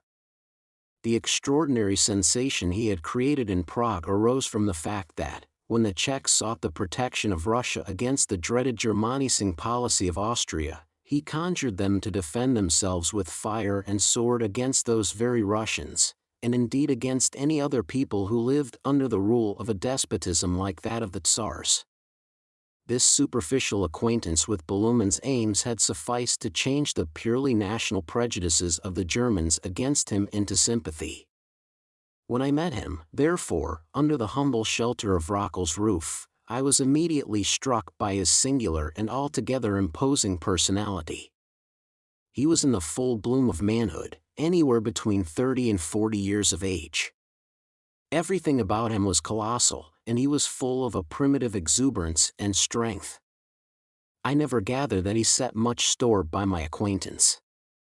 Indeed, he did not seem to care for merely intellectual men. What he demanded was men of reckless energy. As I afterwards perceived, theory in this case had more weight with him than purely personal sentiment, and he talked much and expatiated freely on the matter. His general mode of discussion was the Socratic method, and he seemed quite at his ease when, stretched on his host's hard sofa, he could argue discursively with a crowd of all sorts of men on the problems of revolution. On these occasions he invariably got the best of the argument. It was impossible to triumph against his opinions, stated as they were with the utmost conviction, and overstepping in every direction even the extremest bounds of radicalism. So communicative was he, that on the very first evening of our meeting he gave me full details about the various stages of his development. He was a Russian officer of high birth, but smarting under the yoke of the narrowest martial tyranny. He had been led by a study of Rousseau's writings to escape to Germany under pretense of taking furlough. In Berlin he had flung himself into the study of philosophy with all the zest of a barbarian newly awakened to civilization. Hegel's philosophy was the one which was the rage at that moment, and he soon became such an expert in it, that he had been able to hurl that master's most famous disciples from the saddle of their own philosophy, in a thesis couched in terms of the strictest Hegelian dialectic. After he had got philosophy off his chest, as he expressed it, he proceeded to Switzerland, where he preached communism, and thence wandered over France and Germany back to the borderland of the Slav world, from which quarter he looked for the regeneration of humanity, because the Slavs had been less enervated by civilization. His hopes in this respect were centered in the more strongly pronounced Slav type characteristic of the Russian peasant class. In the natural detestation of the Russian serf for his cruel oppressor the nobleman, he believed he could trace a substratum of simple-minded brotherly love, in that instinct which leads animals to hate the men who hunt them. In support of this idea he cited the childish, almost demoniac delight of the Russian people in fire, a quality on which Rostopchin calculated in his strategic burning of Moscow. He argued that all that was necessary to set in motion a worldwide movement was to convince the Russian peasant, in whom the natural goodness of oppressed human nature had preserved its most childlike characteristics, that it was perfectly right and well-pleasing to God for them to burn their lord's castles, with everything in and about them. The least that could result from such a movement would be the destruction of all those things which, rightly considered, must appear, even to Europe's most philosophical thinkers, the real source of all the misery of the modern world. To set these destructive forces in action appeared to him the only object worthy of a sensible man's activity. Even while he was preaching these horrible doctrines, Bakunin, noticing that my eyes troubled me, shielded them with his outstretched hand from the naked light for a full hour, in spite of my protestations. This annihilation of all civilization was the goal upon which his heart was set. Meanwhile it amused him to utilize every lever of political agitation he could lay hands on for the advancement of this aim, and in so doing he often found cause for ironical merriment. In his retreat he received people belonging to every shade of revolutionary thought. Nearest to him stood those of Slav nationality, because these, he thought, would be the most convenient and effective weapons he could use in the uprooting of Russian despotism. In spite of their republic and their socialism à la Proudhon, he thought nothing of the French, and as for the Germans, he never mentioned them to me. Democracy, republicanism, and anything else of the kind he regarded as unworthy of serious consideration. Every objection raised by those who had the slightest wish to reconstruct what had been demolished, he met with overwhelming criticism. I well remember on one occasion that a Pole, startled by his theories, maintained that there must be an organized state to guarantee the individual in the possession of the fields he had cultivated. What, he answered, would you carefully fence in your field to provide a livelihood for the police again? This shut the mouth of the terrified Pole. He comforted himself by saying that the creators of the new order of things would arise of themselves, but that our sole business in the meantime was to find the power to destroy. Was any one of us so mad as to fancy that he would survive the desired destruction?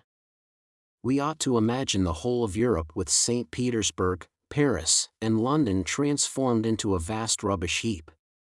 How could we expect the kindlers of such a fire to retain any consciousness after so vast a devastation? He used to puzzle any who professed their readiness for self-sacrifice by telling them it was not the so-called tyrants who were so obnoxious, but the smug Philistines. As a type of these he pointed to a Protestant parson, and declared that he would not believe he had really reached the full stature of a man until he saw him commit his own parsonage, with his wife and child, to the flames. I was all the more perplexed for a while, in the face of such dreadful ideas, by the fact that Bakunin in other respects proved a really amiable and tender-hearted man. He was fully alive to my own anxiety and despair with regard to the risk I ran of forever destroying my ideals and hopes for the future of art. It is true, he declined to receive any further instruction concerning these artistic schemes, and would not even look at my work on the Nibelungen saga. I had just then been inspired by a study of the Gospels to conceive the plan of a tragedy for the ideal stage of the future, entitled Jesus of Nazareth. Bakunin begged me to spare him any details, and when I sought to win him over to my project by a few verbal hints, he wished me luck, but insisted that I must at all costs make Jesus appear as a weak character. As for the music of the piece, he advised me, amid all the variations, to use only one set of phrases, namely, for the tenor, off with his head, for the soprano, hang him, and for the basso continuo, fire. Fire. And yet I felt more sympathetically drawn towards this prodigy of a man when I one day induced him to hear me play and sing the first scenes of my Fliegender Holländer. After listening with more attention than most people gave, he exclaimed, during a momentary pause, "That is stupendously fine," and wanted to hear more. As his life of permanent concealment was very dull, I occasionally invited him to spend an evening with me. For supper my wife set before him finely cut slices of sausage and meat, which he at once devoured wholesale, instead of spreading them frugally on his bread in Saxon fashion. Noticing Minna's alarm at this, I was guilty of the weakness of telling him how we were accustomed to consume such viands, whereupon he reassured me with a laugh, saying that it was quite enough, only he would like to eat what was set before him in his own way. I was similarly astonished at the manner in which he drank wine from our ordinary-sized small glasses. As a matter of fact, he detested wine, which only satisfied his craving for alcoholic stimulants in such paltry, prolonged, and subdivided doses, whereas a stiff glass of brandy, swallowed at a gulp, at once produced the same result, which, after all, was only temporarily attained.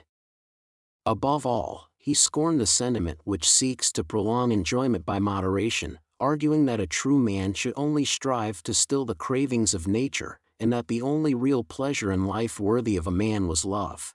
These and other similar little characteristics showed clearly that in this remarkable man the purest impulses of an ideal humanity conflicted strangely with a savagery entirely inimical to all civilization, so that my feelings during my intercourse with him fluctuated between involuntary horror and irresistible attraction. I frequently called for him to share my lonely wanderings. This he gladly did, not only for the sake of necessary bodily exercise, but also because he could do so in this part of the world without fear of meeting his pursuers. My attempts during our conversations to instruct him more fully regarding my artistic aims remained quite unavailing as long as we were unable to quit the field of mere discussion. All these things seemed to him premature. He refused to admit that out of the very needs of the evil present all laws for the future would have to be evolved, and that these, moreover, must be molded upon quite different ideas of social culture. Seeing that he continued to urge destruction, and again destruction, I had at last to inquire how my wonderful friend proposed to set this work of destruction in operation. It then soon became clear, as I had suspected it would, and as the event soon proved, that with this man of boundless activity everything rested upon the most impossible hypotheses. Doubtless I, with my hopes of a future artistic remodeling of human society, appeared to him to be floating in the barren air, yet it soon became obvious to me that his assumptions as to the unavoidable demolition of all the institutions of culture were at least equally visionary. My first idea was that Bakunin was the center of an international conspiracy, but his practical plans seem originally to have been restricted to a project for revolutionizing Prague, where he relied merely on a union formed among a handful of students. Believing that the time had now come to strike a blow, he prepared himself one evening to go there. This proceeding was not free from danger, and he set off under the protection of a passport made out for an English merchant. First of all, however, with the view of adapting himself to the most Philistine culture, he had to submit his huge beard and bushy hair to the tender mercies of the razor and shears. As no barber was available, Rockel had to undertake the task. A small group of friends watched the operation, which had to be executed with a dull razor, causing no little pain, under which none but the victim himself remained passive. We bade farewell to Bakunin with the firm conviction that we should never see him again alive. But in a week he was back once more, as he had realized immediately what a distorted account he had received as to the state of things in Prague, where all he found ready for him was a mere handful of childish students. These admissions made him the butt of Rockel's good-humored chaff, and after this he won the reputation among us of being a mere revolutionary, who was content with theoretical conspiracy. Very similar to his expectations from the Prague students were his presumptions with regard to the Russian people. These also afterwards proved to be entirely groundless, and based merely on gratuitous assumptions drawn from the supposed nature of things. I consequently found myself driven to explain the universal belief in the terrible dangerousness of this man by his theoretical views, as expressed here and elsewhere, and not as arising from any actual experience of his practical activity. But I was soon to become almost an eyewitness of the fact that his personal conduct was never for a moment swayed by prudence, such as one is accustomed to meet in those whose theories are not seriously meant. This was shortly to be proved in the momentous insurrection of May, 1849. The winter of this year, up to the spring of 1849, passed in a many-sided development of my position and temper, as I have described them, that is to say, in a sort of dull agitation. My latest artistic occupation had been the 5-act drama, Jesus of Nazareth, just mentioned. Henceforth I lingered on in a state of brooding instability, full of expectation, yet without any definite wish. I felt fully convinced that my activity in Dresden, as an artist, had come to an end, and I was only waiting for the pressure of circumstances to shake myself free. On the other hand, the whole political situation, both in Saxony and the rest of Germany, tended inevitably towards a catastrophe. Day by day this drew nearer, and I flattered myself into regarding my own personal fate as interwoven with this universal unrest. Now that the powers of reaction were everywhere more and more openly bracing themselves for conflict, the final decisive struggle seemed indeed close at hand. My feelings of partisanship were not sufficiently passionate to make me desire to take any active share in these conflicts. I was merely conscious of an impulse to give myself up recklessly to the stream of events, no matter whither it might lead. Just at this moment, however, an entirely new influence forced itself in a most strange fashion into my fortunes, and was at first greeted by me with a smile of skepticism. Liszt wrote announcing an early production in Weimar of my Tannhauser under his own conductorship, the first that had taken place outside Dresden, and he added with great modesty that this was merely a fulfillment of his own personal desire. In order to ensure success, he had sent a special invitation to Tichicek to be his guest for the 2 first performances. When the latter returned, he said that the production had, on the whole, been a success, which surprised me very much. I received a gold snuff-box from the Grand Duke as a keepsake, which I continued to use until the year 1864. All this was new and strange to me, and I was still inclined to regard this otherwise agreeable occurrence as a fleeting episode, due to the friendly feeling of a great artist. What does this mean for me? I asked myself. Has it come too early or too late? But a very cordial letter from Liszt induced me to visit Weimar for a few days later on, for a third performance of Tannhäuser, which was to be carried out entirely by native talent, with a view to the permanent addition of this opera to the repertoire. For this purpose I obtained leave of absence from my management for the second week in May. Only a few days elapsed before the execution of this little plan, but they were destined to be momentous ones. On the 1st of May the chambers were dissolved by the new Buste ministry, which the king had charged with carrying out his proposed reactionary policy. This event imposed upon me the friendly task of caring for Rockel and his family. Hitherto his position as a deputy had shielded him from the danger of criminal prosecution, but as soon as the chambers were dissolved this protection was withdrawn, and he had to escape by flight from being arrested again. As I could do little to help him in this matter, I promised at least to provide for the continued publication of his popular Volksblatt, mainly because the proceeds from this would support his family. Scarcely was Rockel safely across the Bohemian frontier, while I was still toiling at great inconvenience to myself in the printer's office, in order to provide material for an issue of his paper, when the long-expected storm burst over Dresden. Emergency deputations, nightly mob demonstrations, stormy meetings of the various unions, and all the other signs that precede a swift decision in the streets, manifested themselves. On the May 3rd the demeanor of the crowds moving in our thoroughfares plainly showed that this consummation would soon be reached, as was undoubtedly desired. Each local deputation which petitioned for the recognition of the German Constitution, which was the universal cry, was refused an audience by the government, and this with a peremptoriness which at last became startling. I was present one afternoon at a committee meeting of the Vaterlandsverein, although merely as a representative of Rockel's Volksblatt, for whose continuance, both from economic as well as humane motives, I felt pledged. Here I was at once absorbed in watching the conduct and demeanor of the men whom popular favor had raised to the leadership of such unions. It was quite evident that events had passed beyond the control of these persons. More particularly were they utterly at a loss as to how to deal with that peculiar terrorism exerted by the lower classes which is always so ready to react upon the representatives of democratic theories. On every side I heard a medley of wild proposals and hesitating responses. One of the chief subjects under debate was the necessity of preparing for defense.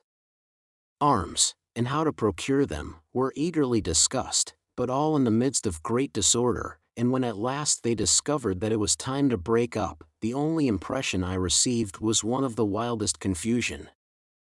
I left the hall with a young painter named Kaufmann, from whose hand I had previously seen a series of cartoons in the Dresden art exhibition, illustrating the history of the mind. One day I had seen the King of Saxony standing before one of these, representing the torture of a heretic under the Spanish Inquisition, and observed him turn away with a disapproving shake of the head from so abstruse a subject. I was on my way home, deep in conversation with this man, whose pale face and troubled look betrayed that he foresaw the disaster that was imminent, when, just as we reached the Postplatz, near the fountain erected from Semper's design, the clang of bells from the neighboring tower of St. Anne's Church suddenly sounded the tocsin of revolt. With a terrified cry, "Good God, it has begun," my companion vanished from my side. He wrote to me, afterwards, to say that he was living as a fugitive in Bern, but I never saw his face again. The clang of this bell, so close at hand, made a profound impression upon me also. It was a very sunny afternoon, and I at once noticed the same phenomenon which Goethe describes in his attempt to depict his own sensations during the bombardment of Valmy. The whole square looked as though it were illuminated by a dark yellow, almost brown, light, such as I had once before seen in Magdeburg during an eclipse of the sun. My most pronounced sensation beyond this was one of great, almost extravagant, satisfaction.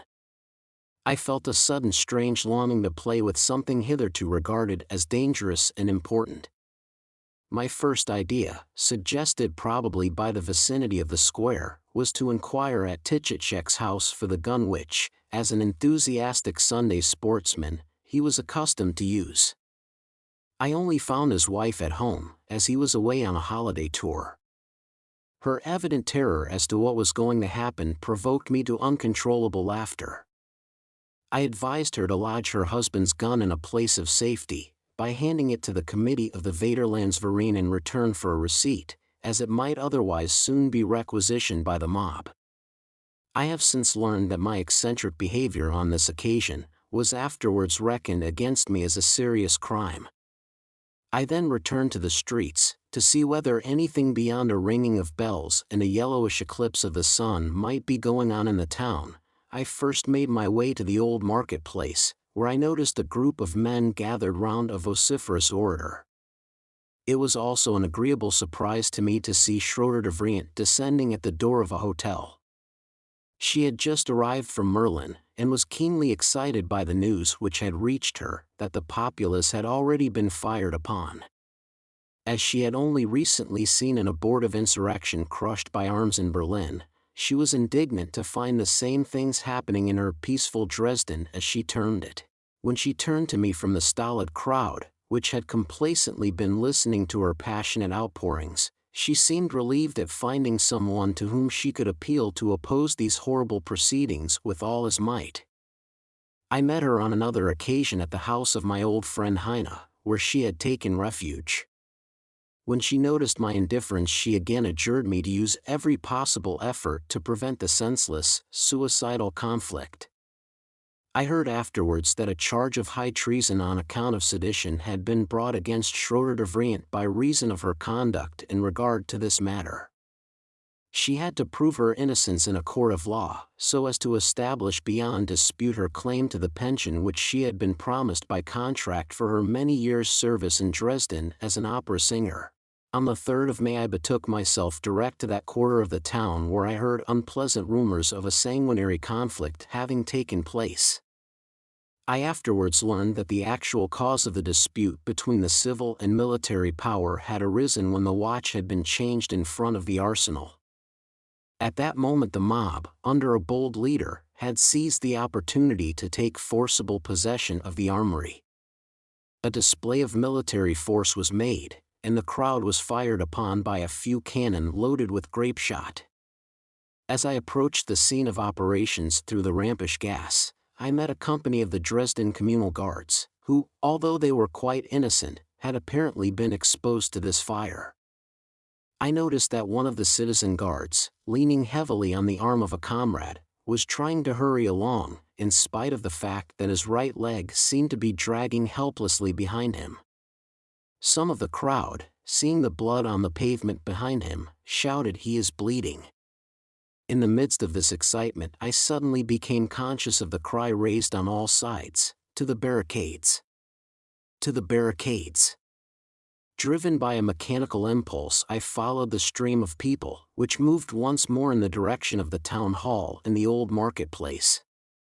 Amid the terrific tumult I particularly noticed a significant group stretching right across the street, and striding along the Rosmaringasse.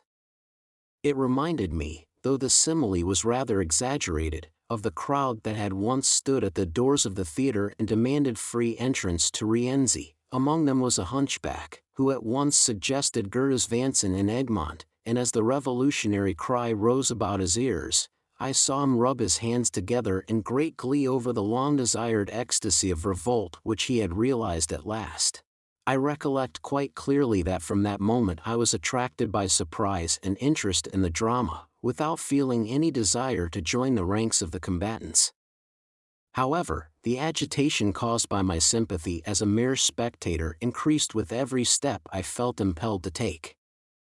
I was able to press right into the rooms of the town council, escaping notice in the tumultuous crowd, and it seemed to me as if the officials were guilty of collusion with the mob. I made my way unobserved into the council chamber. What I saw there was utter disorder and confusion.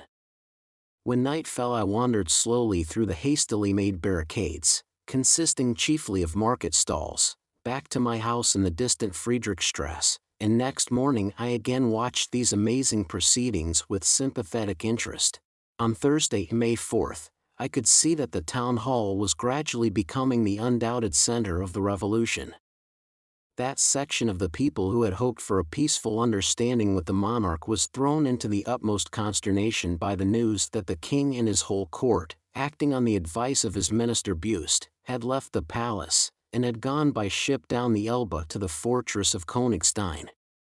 In those circumstances the town council saw they were no longer able to face the situation, and thereupon took part in summoning those members of the Saxon chamber who were still in Dresden. These latter now assembled in the town hall to decide what steps should be taken for the protection of the state. A deputation was sent to the ministry, but returned with the report that they were nowhere to be found. At the same moment news arrived from all sides that, in accordance with a previous compact, the King of Prussia's troops would advance to occupy Dresden. A general outcry immediately arose for measures to be adopted to prevent this incursion of foreign troops. Simultaneously with this, came the intelligence of the national uprising in Württemberg, where the troops themselves had frustrated the intentions of the government by their declaration of fidelity to the parliament, and the ministry had been compelled against their will to acknowledge the pan-German constitution.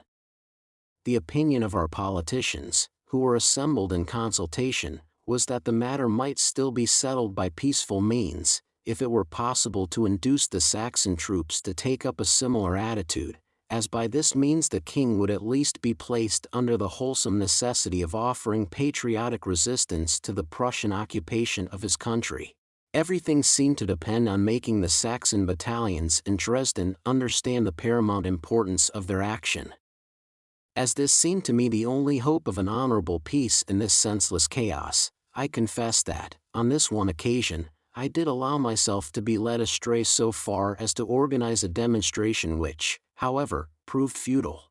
I induced the printer of Rockel's Volksblatt, which was for the moment at a standstill, to employ all the type he would have used for his next number, in printing in huge characters on strips of paper the words, Cider mituns gegen Fremdtruppen. Are you on our side against the foreign troops?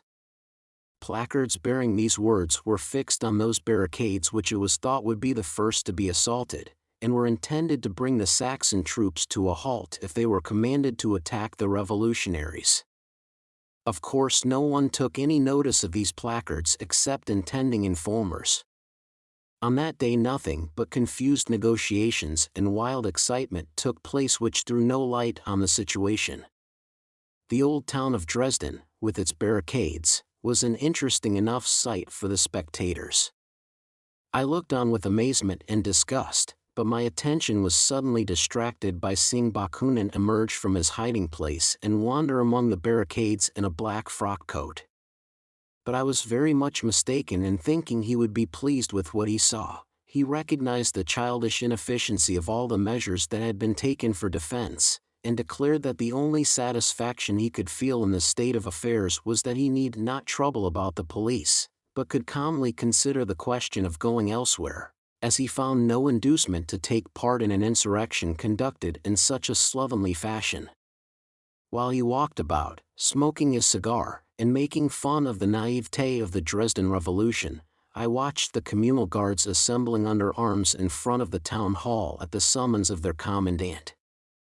From the ranks of its most popular corps, the Schutzen Company, I was accosted by Richel, who was most anxious about the nature of the rising, and also by Semper.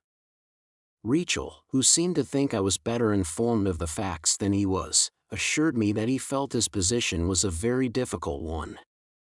He said the select company to which he belonged was very democratic, and as his professorship at the Fine Arts Academy placed him in a peculiar position, he did not know how to reconcile the sentiments he shared with his company with his duty as a citizen. The word citizen amused me. I glanced sharply at Semper and repeated the word citizen. Semper responded with a peculiar smile, and turned away without further comment. The next day, Friday the 5th of May, when I again took my place as a passionately interested spectator of the proceedings at the town hall, events took a decisive turn. The remnant of the leaders of the Saxon people there assembled thought it advisable to constitute themselves into a provisional government, as there was no Saxon government in existence with which negotiations could be conducted. Professor Coakley, who was an eloquent speaker, was chosen to proclaim the new administration. He performed this solemn ceremony from the balcony of the town hall, facing the faithful remnant of the communal guards and the not very numerous crowd. At the same time, the legal existence of the Pan-German Constitution was proclaimed, and allegiance to it was sworn by the armed forces of the nation. I recollect that these proceedings did not seem to me imposing, and Bakunin's reiterated opinion about their triviality gradually became more comprehensible.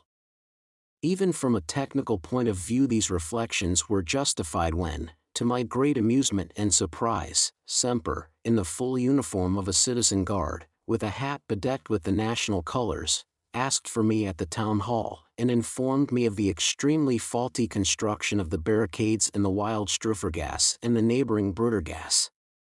To pacify his artistic conscience as an engineer, I directed him to the office of the Military Commission for the Defense.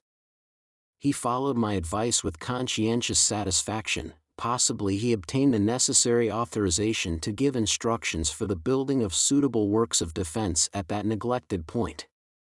After that I never saw him again in Dresden, but I presume that he carried out the strategic works entrusted to him by that committee with all the conscientiousness of a Michelangelo or a Leonardo da Vinci. The rest of the day passed in continuous negotiations over the truce which, by arrangement with the Saxon troops, was to last until noon of the next day.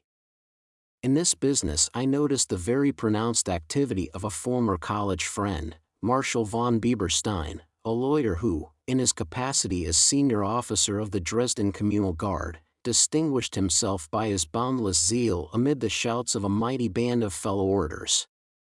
On that day a certain Heinz, formerly a Greek colonel, was placed in command of the armed forces. These proceedings did not seem at all satisfactory to Bakunin, who put in an occasional appearance. While the provisional government placed all its hopes on finding a peaceful settlement of the conflict by moral persuasion, he, on the contrary, with his clear vision foresaw a well-planned military attack by the Prussians, and thought it could only be met by good strategic measures. He therefore urgently pressed for the acquisition of some experienced Polish officers who happened to be in Dresden, as the Saxon revolutionaries appeared to be absolutely lacking in military tactics. Everybody was afraid to take this course. On the other hand, great expectations were entertained from negotiations with the Frankfurt States Assembly, which was on its last legs. Everything was to be done as far as possible in legal form. The time passed pleasantly enough. Elegant ladies with their cavaliers promenaded the barricaded streets during those beautiful spring evenings. It seemed to be little more than an entertaining drama. The unaccustomed aspect of things even afforded me genuine pleasure, combined with a feeling that the whole thing was not quite serious, and that a friendly proclamation from the government would put an end to it. So I strolled comfortably home through the numerous barricades at a late hour, thinking as I went of the material for a drama, Achilles, with which I had been occupied for some time. At home I found my two nieces, Clara and Ottilie Brockhaus, the daughters of my sister Louisa. They had been living for a year with a governess in Dresden, and their weekly visits and contagious good spirits delighted me. Every one was in a high state of glee about the revolution. They all heartily approved of the barricades, and felt no scruples about desiring victory for their defenders. Protected by the truce, this state of mind remained undisturbed the whole of Friday, May 5th. From all parts came news which led us to believe in a universal uprising throughout Germany. Baden and the Palatinate were in the throes of a revolt on behalf of the whole of Germany. Similar rumors came in from free towns like Breslau. In Leipzig, volunteer student corps had mustered contingents for Dresden, which arrived amid the exultation of the populace. A fully equipped defense department was organized at the town hall, and young Heine, disappointed like myself in his hopes of the performance of Lohengrin, had also joined this body. Vigorous promises of support came from the Saxon Erzgebirge, as well as announcements that armed contingents were forthcoming. Everyone thought, therefore, that if only the old town were kept well barricaded, it could safely defy the threat of foreign occupation. Early on Saturday, May 6, it was obvious that the situation was becoming more serious. Prussian troops had marched into the new town, and the Saxon troops, which it had not been considered advisable to use for an attack, were kept loyal to the flag. The truce expired at noon, and the troops, supported by several guns, at once opened the attack on one of the principal positions held by the people on the Neumarkt. So far I had entertained no other conviction than that the matter would be decided in the most summary fashion as soon as it came to an actual conflict, for there was no evidence in the state of my own feelings, or, indeed, in what I was able to gather independently of them, of that passionate seriousness of purpose, without which tests as severe as this have never been successfully withstood. It was irritating to me, while I heard the sharp rattle of fire, to be unable to gather anything of what was going on, and I thought by climbing the cruise tower I might get a good view. Even from this elevation I could not see anything clearly, but I gathered enough to satisfy myself that after an hour of heavy firing the advance artillery of the Prussian troops had retired, and had at last been completely silenced, their withdrawal being signaled by a loud shout of jubilation from the populace. Apparently the first attack had exhausted itself, and now my interest in what was going on began to assume a more and more vivid hue. To obtain information in greater detail I hurried back to the town hall. I could extract nothing, however, from the boundless confusion which I met, until at last I came upon Bakunin in the midst of the main group of speakers. He was able to give me an extraordinarily accurate account of what had happened. Information had reached headquarters from a barricade in the Neumarkt where the attack was most serious, that everything had been in a state of confusion there before the onslaught of the troops. Thereupon my friend Marshal von Bieberstein, together with Leo von Ziklinski, who were officers in the Citizen Corps, had called up some volunteers and conducted them to the place of danger. Chrysanthemum Hubner of Freiburg, without a weapon to defend himself, and with bared head, jumped immediately onto the top of the barricade, which had just been abandoned by all its defenders. He was the sole member of the provisional government to remain on the spot, the leaders, Todt and Skerner, having disappeared at the first sign of a panic. Hubner turned round to exhort the volunteers to advance, addressing them in stirring words. His success was complete, the barricade was taken again, and a fire, as unexpected as it was fierce, was directed upon the troops, which, as I myself saw, were forced to retire.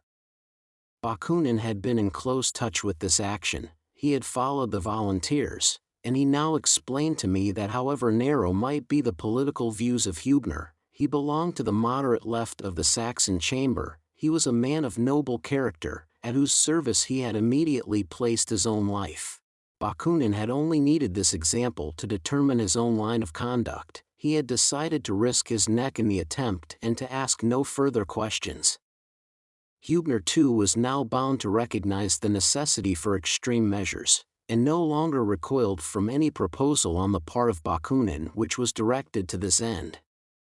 The military advice of experienced Polish officers was brought to bear on the commandant, whose incapacity had not been slow to reveal itself. Bakunin, who openly confessed that he understood nothing of pure strategy, never moved from the town hall, but remained at Hubner's side, giving advice and information in every direction with wonderful sang-froid.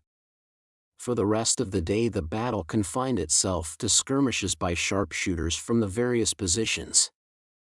I was itching to climb the cruise tower again, so as to get the widest possible survey over the whole field of action. In order to reach this tower from the town hall, one had to pass through a space which was under a crossfire of rifle shots from the troops posted in the royal palace. At a moment when this square was quite deserted, I yielded to my daring impulse, and crossed it on my way to the cruise tower at a slow pace, remembering that in such circumstances the young soldier is advised never to hurry, because by so doing he may draw the shot upon himself. On reaching this post of vantage I found several people who had gathered there, some of them driven by a curiosity like my own, others in obedience to an order from the headquarters of the revolutionaries to reconnoiter the enemy's movements. Amongst them I made the acquaintance of a schoolmaster called Berthold, a man of quiet and gentle disposition, but full of conviction and determination. I lost myself in an earnest philosophical discussion with him which extended to the widest spheres of religion. At the same time he showed a homely anxiety to protect us from the cone-shaped bullets of the Prussian sharpshooters by placing us ingeniously behind a barricade consisting of one of the straw mattresses which he had cajoled out of the warder. The Prussian sharpshooters were posted on the distant tower of the Frauenkirche, and had chosen the height occupied by us as their target. At nightfall I found it impossible to make up my mind to go home and leave my interesting place of refuge, so I persuaded the warder to send a subordinate to Friedrichstadt with a few lines to my wife, and with instructions to ask her to let me have some necessary provisions. Thus I spent one of the most extraordinary nights of my life, taking turns with Berthold to keep watch and sleep, close beneath the great bell with its terrible groaning clang, and with the accompaniment of the continuous rattle of the Prussian shot as it beat against the tower walls. Sunday, the 7th of May, was one of the most beautiful days in the year. I was awakened by the song of a nightingale, which rose to our ears from the Schütze garden close by. A sacred calm and peacefulness lay over the town and the wide suburbs of Dresden, which were visible from my point of vantage. Towards sunrise a mist settled upon the outskirts, and suddenly through its folds we could hear the music of the Marseillaise making its way clearly and distinctly from the district of the Thoranderstrasse. As the sound drew nearer and nearer, the mist dispersed, and the glow of the rising sun spread a glittering light upon the weapons of a long column which was winding its way towards the town. It was impossible not to feel deeply impressed at the sight of this continuous procession. Suddenly a perception of that element which I had so long missed in the German people was born in upon me in all its essential freshness and vital color. The fact that until this moment I had been obliged to resign myself to its absence, had contributed not a little to the feelings by which I had been swayed. Here I beheld some 1,000 men from the Erzgebirge, mostly miners, well armed and organized, who had rallied to the defense of Dresden. Soon we saw them march up the Altmarkt opposite the town hall, and after receiving a joyful welcome, bivouac there to recover from their journey. Reinforcements continued to pour in the whole day long, and the heroic achievement of the previous day now received its reward in the shape of a universal elevation of spirits. A change seemed to have been made in the plan of attack by the Prussian troops. This could be gathered from the fact that numerous simultaneous attacks, but of a less concentrated type, were made upon various positions. The troops which had come to reinforce us brought with them 4 small cannon, the property of a certain Herthaid von Berg, whose acquaintance I had made before on the occasion of the anniversary of the founding of the Dresden Choral Society, when he had made a speech which was well-intentioned but wearisome to the point of being ludicrous. The recollection of this speech returned to me with peculiar irony, now that his cannon were being fired from the barricade upon the enemy. I felt a still deeper impression, however, when, towards 11 o'clock, I saw the old opera house, in which a few weeks ago I had conducted the last performance of the 9th Symphony, burst into flames. As I have had occasion to mention before, the danger from fire to which this building was exposed, full as it was with wood and all kind of textile fabric, and originally built only for a temporary purpose, had always been a subject of terror and apprehension to those who visited it. I was told that the opera house had been set alight on strategical grounds, in order to face a dangerous attack on this exposed side, and also to protect the famous Semper barricade from an overpowering surprise. From this I concluded that reasons of this kind act as far more powerful motives in the world than aesthetic considerations. For a long time men of taste had vainly cried aloud for abolition of this ugly building which was such an eyesore by the side of the elegant proportions of the Zwinger Gallery in its neighborhood. In a few moments the Opera House, which as regards size was, it is true, an imposing edifice, together with its highly inflammable contents, was a vast sea of flames. When this reached the metal roofs of the neighboring wings of the Zwinger, and enveloped them in wonderful bluish waves of fire, the first expression of regret made itself audible amongst the spectators. What a disaster! Some thought that the natural history collection was in danger, others maintained that it was the armory, upon which a citizen soldier retorted that if such were the case, it would be a very good job if the stuffed noblemen were burnt to cinders. But it appeared that a keen sense of the value of art knew how to curb the fire's lust for further dominion, and, as a matter of fact, it did but little damage in that quarter. Finally, our post of observation, which until now had remained comparatively quiet, was filled itself with swarms and swarms of armed men, who had been ordered thither to defend the approach from the church to the Altmarkt, upon which an attack was feared from the side of the ill-secured Kreuzgasse. Unarmed men were now in the way. Moreover, I had received a message from my wife summoning me home after the long and terrible anxiety she had suffered. At last, after meeting with innumerable obstacles and overcoming a host of difficulties, I succeeded, by means of all sorts of circuitous routes, in reaching my remote suburb, from which I was cut off by the fortified portions of the town, and especially by a cannonade directed from the Zwinger. My lodgings were full to overflowing with excited women who had collected round Minna, among them the panic-stricken wife of Rockel, who suspected her husband of being in the very thick of the fight, as she thought that on the receipt of the news that Dresden had risen he would probably have returned. As a matter of fact, I had heard a rumor that Rockel had arrived on this very day, but as yet I had not obtained a glimpse of him.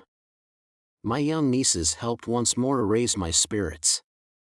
The firing had put them into a high state of glee, which to some extent infected my wife, as soon as she was reassured as to my personal safety.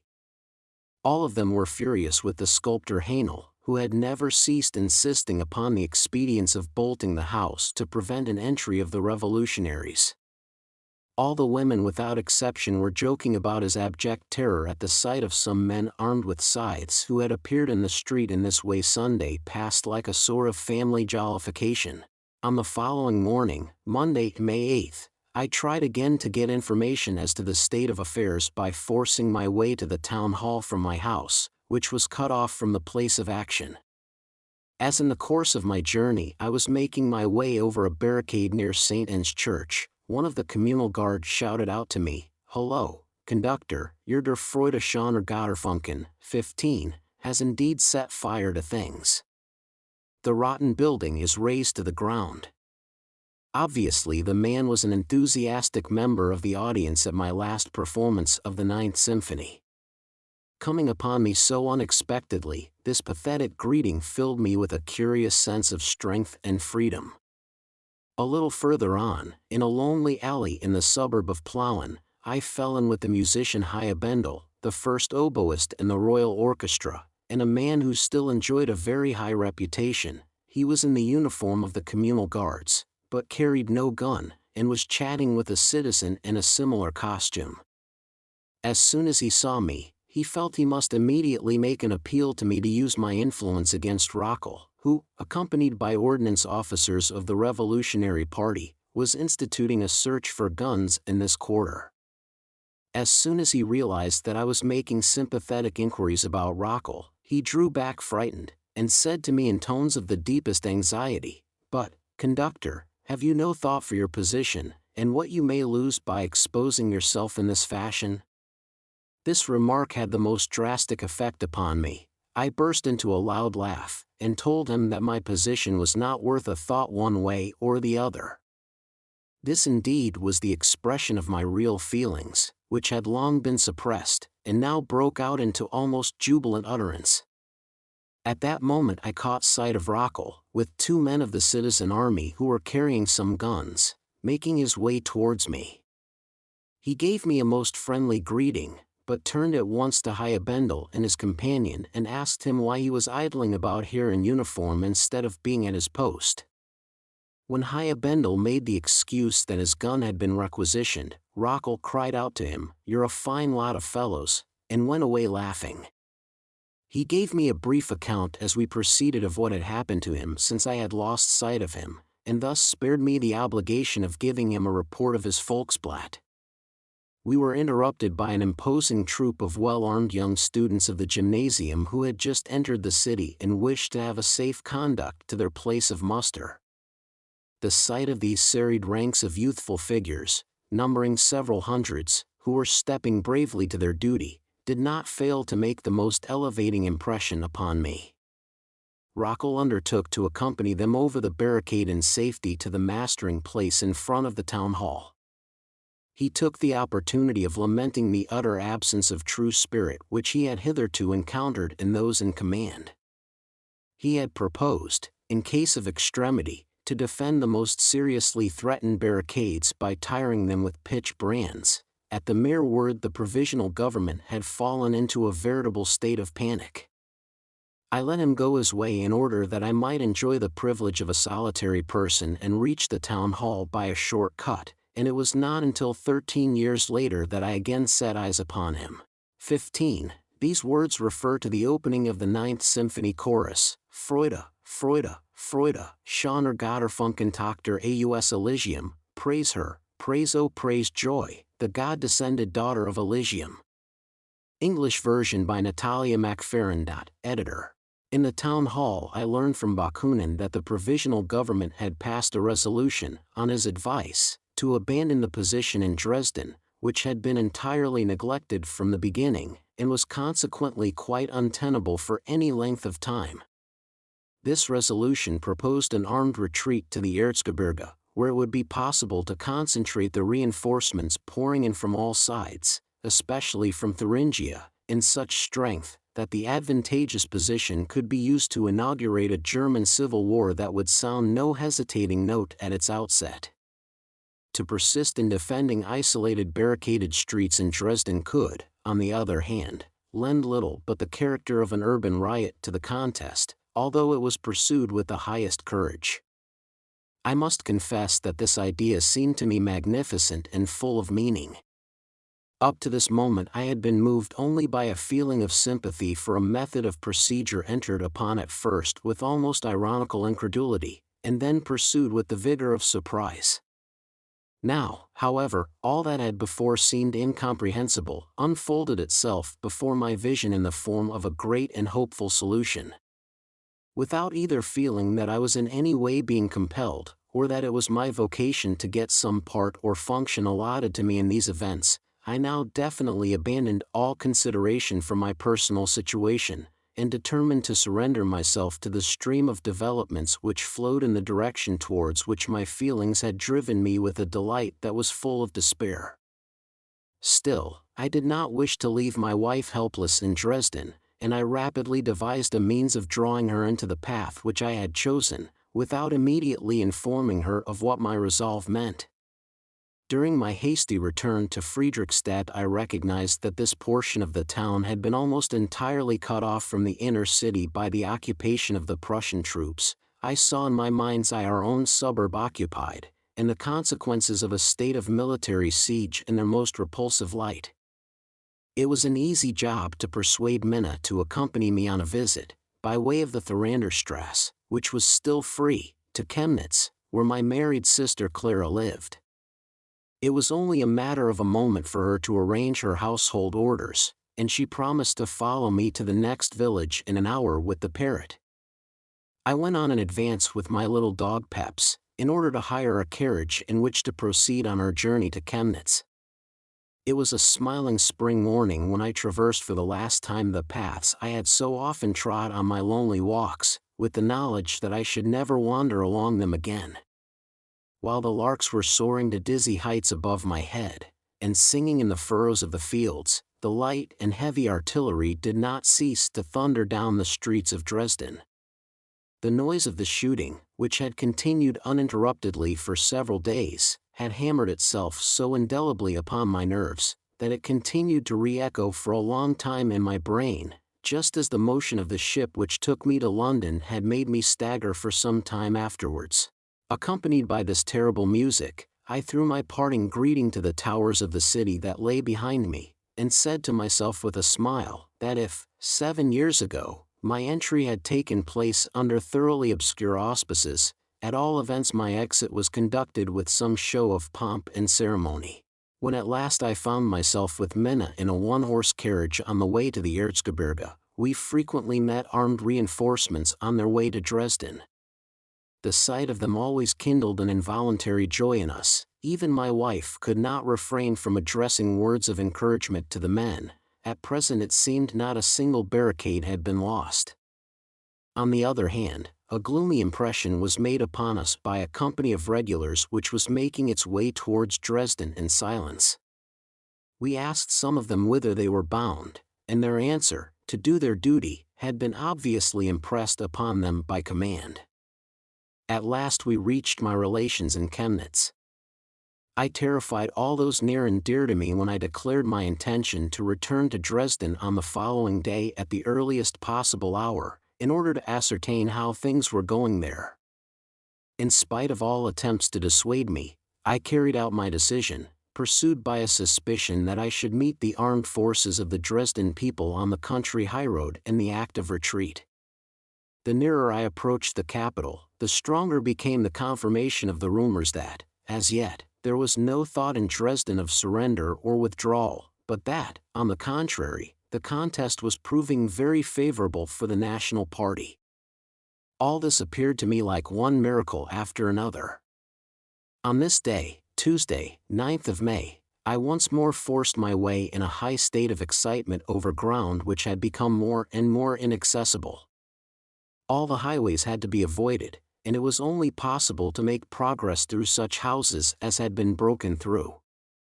At last I reached the town hall in the Altstadt, just as night was falling.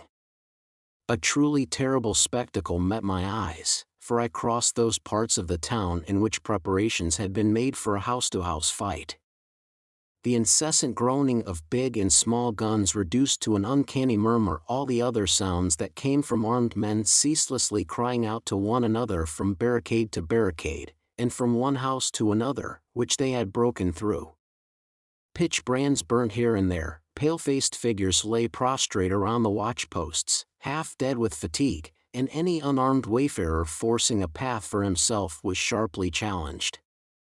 Nothing, however, that I have lived through can be compared with the impression that I received on my entry into the chambers of the town hall. Here was a gloomy, and yet fairly compact and serious mass of people. A look of unspeakable fatigue was upon all faces. Not a single voice had retained its natural tone. There was a hoarse jumble of conversation inspired by a state of the highest tension. The only familiar sight that survived was to be found in the old servants of the town hall in their curious, antiquated uniform and three-cornered hats. These tall men, at other times an object of considerable fear, I found engaged partly in buttering pieces of bread, and cutting slices of ham and sausage, and partly in piling into baskets immense stores of provisions for the messengers sent by the defenders of the barricades for supplies. These men had turned into veritable nursing mothers of the revolution. As I proceeded further, I came at last upon the members of the provisional government, among whom Todt and Skerner, after their first panic-stricken flight, were once more to be found gliding to and fro, gloomy as specters, now that they were chained to the performance of their heavy duties. Hubner alone had preserved his full energy, but he was a really piteous sight. A ghostly fire burned in his eyes which had not had a wink of sleep for 7 nights. He was delighted to see me again, as he regarded my arrival as a good omen for the cause which he was defending, while on the other hand, in the rapid succession of events, he had come into contact with elements about which no conclusion could shape itself to his complete satisfaction. I found Bakunin's outlook undisturbed, and his attitude firm and quiet. He did not show the smallest change in his appearance, in spite of having had no sleep during the whole time, which I afterwards heard was a fact. With a cigar in his mouth he received me, seated on one of the mattresses which lay distributed over the floor of the town hall. At his side was a very young Pole, a Galician, named Heimberger, a violinist whom he had once asked me to recommend to Lipinski, in order that he might give him lessons, as he did not want this raw and inexperienced boy, who had become passionately attached to him, to get drawn into the vortex of the present upheavals. Now that Heimberger had shouldered a gun, and presented himself for service at the barricades, however, Bakunin had greeted him none the less joyfully. He had drawn him down to sit by his side on the couch, and every time the youth shuddered with fear at the violent sound of the cannon shot, he slapped him vigorously on the back and cried out, "You are not in the company of your fiddle here, my friend. What a pity you didn't stay where you were." Bakunin then gave me a short and precise account of what had happened since I had left him on the previous morning. The retreat which had then been decided upon soon proved unadvisable, as it would have discouraged the numerous reinforcements which had already arrived on that day. Moreover, the desire for fighting had been so great, and the force of the defenders so considerable, that it had been possible to oppose the enemy's troops successfully so far. But as the latter had also got large reinforcements, they again had been able to make an effective combined attack on the strong Wildstraff barricade. The Prussian troops had avoided fighting in the streets, choosing instead the method of fighting from house to house by breaking through the walls. This had made it clear that all defense by barricades had become useless, and that the enemy would succeed slowly but surely in drawing near the town hall, the seat of the provisional government. Bakunin had now proposed that all the powder stores should be brought together in the lower rooms of the town hall, and that on the approach of the enemy it should be blown up. The town council, who were still in consultation in a back room, had remonstrated with the greatest vehemence.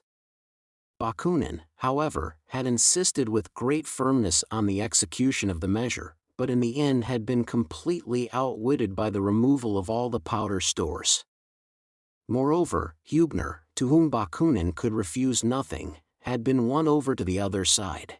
It was now decided that as everything was ready, the retreat to the Erzgebirge, which had originally been intended for the previous day, should be fixed for the early morrow.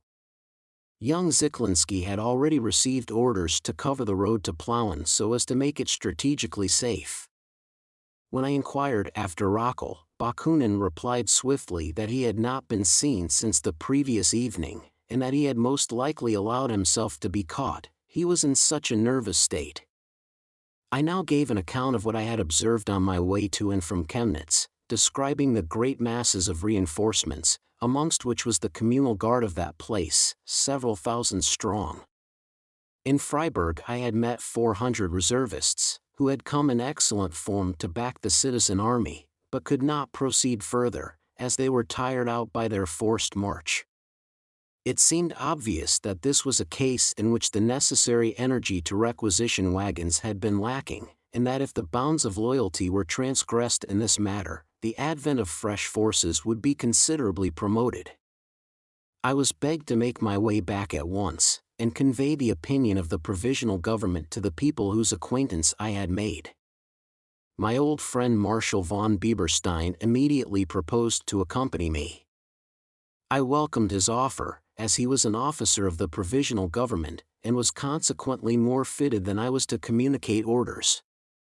This man, who had been almost extravagant in his enthusiasm before, was now utterly exhausted by sleeplessness, and unable to emit another word from his hoarse throat.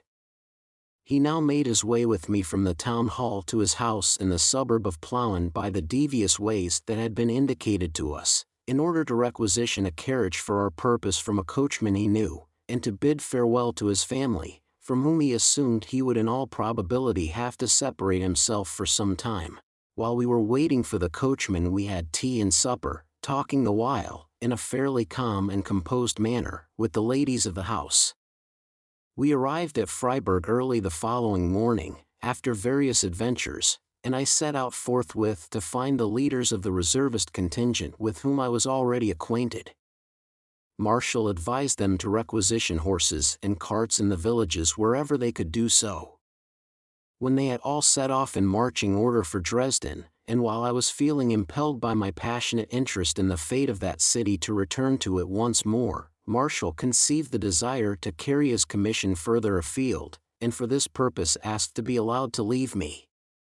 Whereupon I again turned my back on the heights of the Erzgebirge, and was traveling by special coach in the direction of the Rand, when I too was overcome with sleep, and was only awakened by violent shouts and the sound of someone holding a parley with the postilion. On opening my eyes I found, to my astonishment, that the road was filled with armed revolutionaries marching, not towards, but away from Dresden, and some of them were trying to commandeer the coach to relieve their weariness on the way back. "What is the matter?" I cried. "Where are you going?" "Home," was the reply. "It is all over in Dresden. The provincial government is close behind us in that carriage down there." I shot out of the coach like a dart, leaving it at the disposal of the tired men, and hurried on, down the steeply sloping road, to meet the ill-fated party.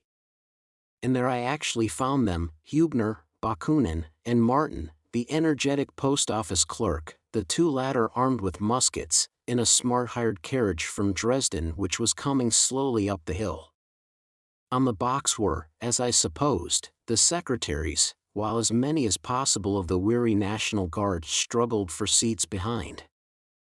I hastened to swing myself into the coach, and so came in for a conversation which thereupon took place between the driver, who was also the owner of the coach, and the provisional government. The man was imploring them to spare his carriage, which, he said, was very lightly sprung and quite unequal to carrying such a load. He begged that the people should be told not to seat themselves behind and in front. But Bakunin remained quite unconcerned, and elected to give me a short account of the retreat from Dresden, which had been successfully achieved without loss. He had had the trees in the newly planted Maximilian Avenue felled early in the morning to form a barricade against a possible flank attack of cavalry, and had been immensely entertained by the lamentations of the inhabitants, who during the process did nothing but bewail their skein beam. 16. All this time our driver's lamentations over his coach were growing more importunate. Finally he broke into loud sobs and tears, upon which Bakunin, regarding him with positive pleasure, called out, "The tears of a Philistine are nectar for the gods." He would not vouchsafe him a word, but Hubner and I found the scene tiresome, whereupon he asked me whether we two at least should not get out, as he could not ask it of the others. As a matter of fact, it was high time to leave the coach, as some new contingents of revolutionaries had formed up in rank and file all along the highway to salute the provisional government and receive orders. Hubner strode down the line with great dignity, acquainted the leaders with the state of affairs, and exhorted them to keep their trust in the righteousness of the cause for which so many had shed their blood. All were now to retire to Freiburg, there to await further orders. 16. Saxon Corruption of Schönbaume, Beautiful Trees. Editor. A youngish man of serious mien now stepped forward from the ranks of the rebels to place himself under the special protection of the provisional government. He was a certain Mensdorf, a German Catholic priest whom I had had the advantage of meeting in Dresden. It was he who, in the course of a significant conversation, had first induced me to read Feuerbach. He had been dragged along as a prisoner and abominably treated by the Chemnitz Municipal Guard on this particular march, having originally been the instigator of a demonstration to force that body to take up arms and march to Dresden. He owed his freedom only to the chance meeting with other better disposed volunteer corps. We saw this Chemnitz town guard ourselves, stationed far away on a hill. They sent representatives to beseech Hubner to tell them how things stood. When they had received the information required, and had been told that the fight would be continued in a determined manner, they invited the provisional government to quarter at Chemnitz. As soon as they rejoined their main body we saw them wheel round and turn back. With many similar interruptions the somewhat disorganized procession reached Freiburg. Here some friends of Hubner's came to meet him in the streets with the urgent request not to plunge their native place into the misery of desperate street fighting by establishing the provisional government there. Hübner made no reply to this, but requested Bakunin and myself to accompany him into his house for a consultation. First we had to witness the painful meeting between Hübner and his wife. In a few words he pointed out the gravity and importance of the task assigned to him, reminding her that it was for Germany and the high destiny of his country that he was staking his life. Breakfast was then prepared, and after the meal, during which a fairly cheerful mood prevailed, Hübner made a short speech to Bakunin, speaking quietly but firmly. "My dear Bakunin," he said, his previous acquaintance with Bakunin was so slight that he did not even know how to pronounce his name. "Before we decide anything further, I must ask you to state clearly whether your political aim is really the Red Republic, of which they tell me you are a partisan. Tell me frankly, so that I may know if I can rely on your friendship in the future." Bakunin explained briefly that he had no scheme for any political form of government, and would not risk his life for any of them. As for his own far-reaching desires and hopes, they had nothing whatever to do with the street fighting in Dresden and all that this implied for Germany. He had looked upon the rising in Dresden as a foolish, ludicrous movement until he realized the effect of Hübner's noble and courageous example. From that moment every political consideration and aim had been put in the background by his sympathy with this heroic attitude, and he had immediately resolved to assist this excellent man with all the devotion and energy of a friend. He knew, of course, that he belonged to the so-called moderate party, of whose political future he was not able to form an opinion, as he had not profited much by his opportunities of studying the position of the various parties in Germany. Hübner declared himself satisfied by this reply, and proceeded to ask Bakunin's opinion of the present state of things, whether it would not be conscientious and reasonable to dismiss the men and give up a struggle which might be considered hopeless. In reply Bakunin insisted, with his usual calm assurance, that whoever else threw up the sponge, Hübner must certainly not do so. He had been the first member of the provisional government, and it was he who had given the call to arms. The call had been obeyed, and hundreds of lives had been sacrificed. To scatter the people again would look as if these sacrifices had been made to idle folly.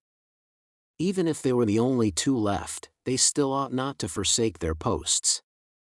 If they went under, their lives might be forfeit, but their honor must remain unsullied, so that a similar appeal in the future might not drive every one to despair. This was quite enough for Hübner. He at once made out a summons for the election of a representative assembly for Saxony, to be held at Chemnitz. He thought that, with the assistance of the populace and of the numerous insurgent bands who were arriving from all quarters, he would be able to hold the town as the headquarters of a provisional government until the general situation in Germany had become more settled. In the midst of these discussions, Stephan Born walked into the room to report that he had brought the armed bands right into Freiburg, in good order and without any losses.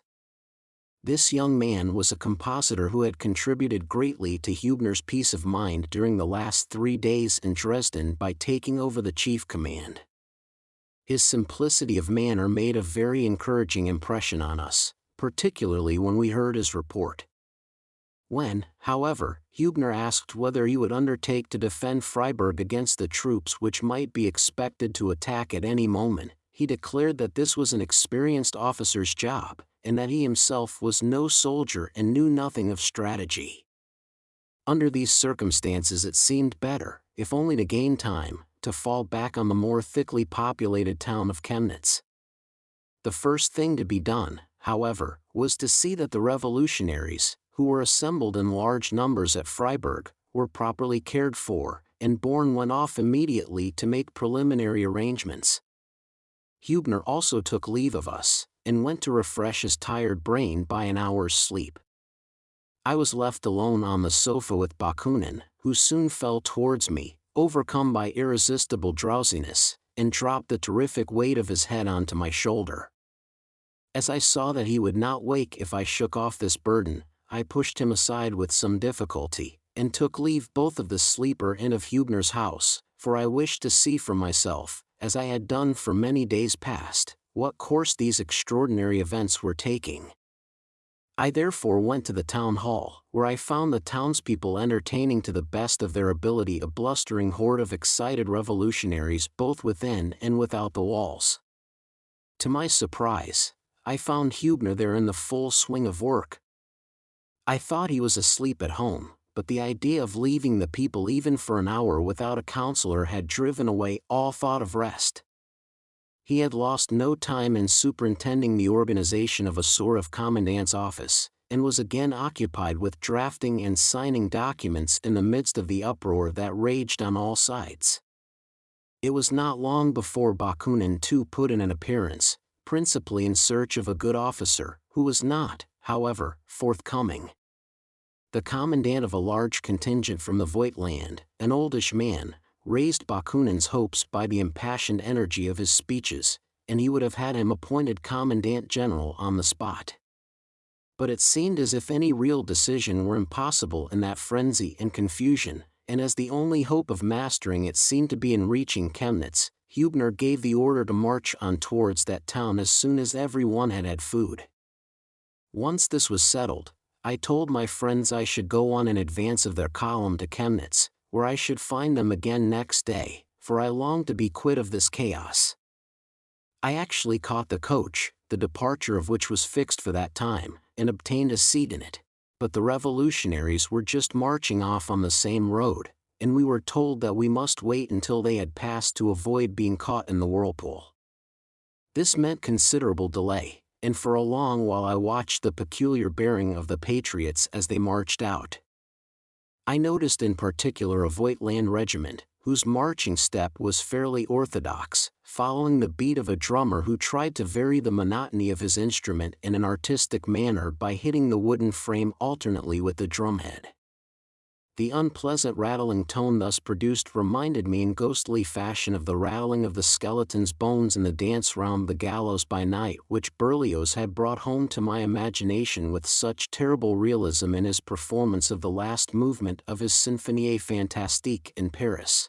Suddenly the desire seized me to look up the friends I had left behind, and travel to Chemnitz in their company if possible. I found they had quitted the town hall, and on reaching Hubner's house I was told that he was asleep.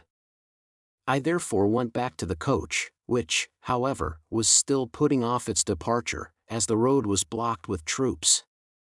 I walked nervously up and down for some time, then, losing faith in the journey by coach, I went back again to Hubner's house to offer myself definitely as a traveling companion. But Hubner and Bakunin had already left home, and I could find no traces of them. In desperation I returned once more to the coach, and found it by this time really ready to start. After various delays and adventures it brought me late at night to Chemnitz, where I got out and betook myself to the nearest inn. At 5 o'clock the next morning I got up, after a few hours' sleep, and set out to find my brother-in-law Wolfram's house, which was about a quarter of an hour's walk from the town. On the way I asked a sentinel of the town guard whether he knew anything about the arrival of the provisional government. Provisional government, was the reply. Why, it's all up with that. I did not understand him, nor was I able to learn anything about the state of things when I first reached the house of my relatives, for my brother-in-law had been sent into the town as special constable. It was only on his return home, late in the afternoon, that I heard what had taken place in one hotel at Chemnitz while I had been resting in another inn. Hubner, Bakunin, and the man called Martin, whom I have mentioned already, had, it seemed, arrived before me in a hackney coach at the gates of Chemnitz. On being asked for their names Hubner had announced himself in a tone of authority, and had bidden the town councillors come to him at a certain hotel. They had no sooner reached the hotel than they all three collapsed from excessive fatigue. Suddenly the police broke into the room and arrested them in the name of the local government, upon which they only begged to have a few hours' quiet sleep, pointing out that flight was out of the question in their present condition. I heard further that they had been removed to Altenburg under a strong military escort. My brother-in-law was obliged to confess that the Chemnitz Municipal Guard, which had been forced to start for Dresden much against its will, and had resolved at the very outset to place itself at the disposal of the royal forces on arriving there, had deceived Hubner by inviting him to Chemnitz, and had lured him into the trap. They had reached Chemnitz long before Hubner, and had taken over the guard at the gates with the object of seeing him arrive and of preparing for his arrest at once. My brother-in-law had been very anxious about me too, as he had been told in furious tones by the leaders of the town guard that I had been seen in close association with the revolutionaries. He thought it a wonderful intervention of Providence that I had not arrived at Chemnitz with them and gone to the same inn, in which case their fate would certainly have been mine. The recollection of my escape from almost certain death in duels with the most experienced swordsman in my student days flashed across me like a flash of lightning. This last terrible experience made such an impression on me that I was incapable of breathing a word in connection with what had happened. My brother-in-law, in response to urgent appeals, from my wife in particular, who was much concerned for my personal safety, undertook to convey me to Altenburg in his carriage by night. From there I continued my journey by coach to Weimar, where I had originally planned to spend my holidays, little thinking that I should arrive by such devious ways. The dreamy unreality of my state of mind at this time is best explained by the apparent seriousness with which, on meeting Liszt again, I at once began to discuss what seemed to be the sole topic of any real interest to him in connection with me, the forthcoming revival of Tannhäuser at Weimar. I found it very difficult to confess to this friend that I had not left Dresden in the regulation way for a conductor of the Royal Opera. To tell the truth, I had a very hazy conception of the relation in which I stood to the law of my country, in the narrow sense. Had I done anything criminal in the eye of the law or not? I found it impossible to come to any conclusion about it. Meanwhile, alarming news of the terrible conditions in Dresden continued to pour into Weimar. Genest, the stage manager, in particular, aroused great excitement by spreading the report that Rockel, who was well known at Weimar, had been guilty of arson. Liszt must soon have gathered from my conversation, in which I did not take the trouble to dissimulate, that I too was suspiciously connected with these terrible events, though my attitude with regard to them misled him for some time. For I was not by any means prepared to proclaim myself a combatant in the recent fights, and that for reasons quite other than would have seemed valid in the eyes of the law. My friend was therefore encouraged in his delusion by the unpremeditated effect of my attitude. When we met at the house of Princess Caroline of Wittgenstein, to whom I had been introduced the year before when she paid her flying visit to Dresden, we were able to hold stimulating conversations on all sorts of artistic topics. One afternoon, for instance, a lively discussion sprang up from a description I had given of a tragedy to be entitled Jesus of Nazareth. Liszt maintained a discreet silence after I had finished, whereas the princess protested vigorously against my proposal to bring such a subject onto the stage. From the lukewarm attempt I made to support the paradoxical theories I had put forward, I realized the state of my mind at that time. Although it was not very evident to onlookers, I had been, and still was, shaken to the very depths of my being by my recent experiences. In due course an orchestral rehearsal of Tannhäuser took place, which in various ways stimulated the artist in me afresh. Liszt's conducting, though mainly concerned with the musical rather than the dramatic side, filled me for the first time with the flattering warmth of emotion roused by the consciousness of being understood by another mind in full sympathy with my own. At the same time I was able, in spite of my dreamy condition, to observe critically the standard of capacity exhibited by the singers and their chorus master. After the rehearsal I, together with the musical director, Stohr, and Gotze the singer, accepted Liszt's invitation to a simple dinner, at a different inn from the one where he lived. I thus had occasion to take alarm at a trait in his character which was entirely new to me. After being stirred up to a certain pitch of excitement his mood became positively alarming, and he almost gnashed his teeth in a passion of fury directed against a certain section of society which had also aroused my deepest indignation. I was strongly affected by this strange experience with this wonderful man, but I was unable to see the association of ideas which had led to his terrible outburst. I was therefore left in a state of amazement, while Liszt had to recover during the night from a violent attack of nerves which his excitement had produced. Another surprise was in store for me the next morning, when I found my friend fully equipped for a journey to Karlsruhe, the circumstances which made it necessary being absolutely incomprehensible to me. Liszt invited Director Storr and myself to accompany him as far as Eisenach. On our way there we were stopped by Beaulieu, the Lord Chamberlain, who wished to know whether I was prepared to be received by the Grand Duchess of Weimar, a sister of the Emperor Nicholas, at Eisenach Castle. As my excuse on the score of unsuitable traveling costume was not admitted, Liszt accepted in my name, and I really met with a surprisingly kind reception that evening from the Grand Duchess, who chatted with me in the friendliest way, and introduced me to her chamberlain with all due ceremony. Liszt maintained afterwards that his noble patroness had been informed that I should be wanted by the authorities in Dresden within the next few days, and had therefore hastened to make my personal acquaintance at once, knowing that it would compromise her too heavily later on.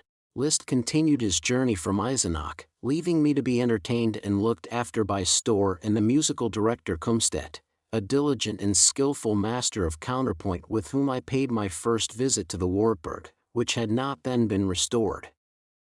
I was filled with strange musings as to my fate when I visited this castle. Here I was actually on the point of entering, for the first time, the building which was so full of meaning for me. Here, too, I had to tell myself that the days of my further sojourn in Germany were numbered.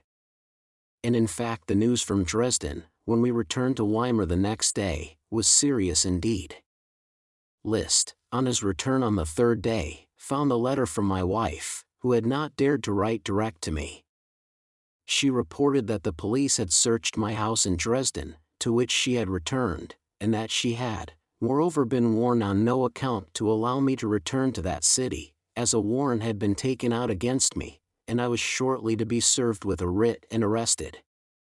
Liszt, who was now solely concerned for my personal safety, called in a friend who had some experience of law, to consider what should be done to rescue me from the danger that threatened me.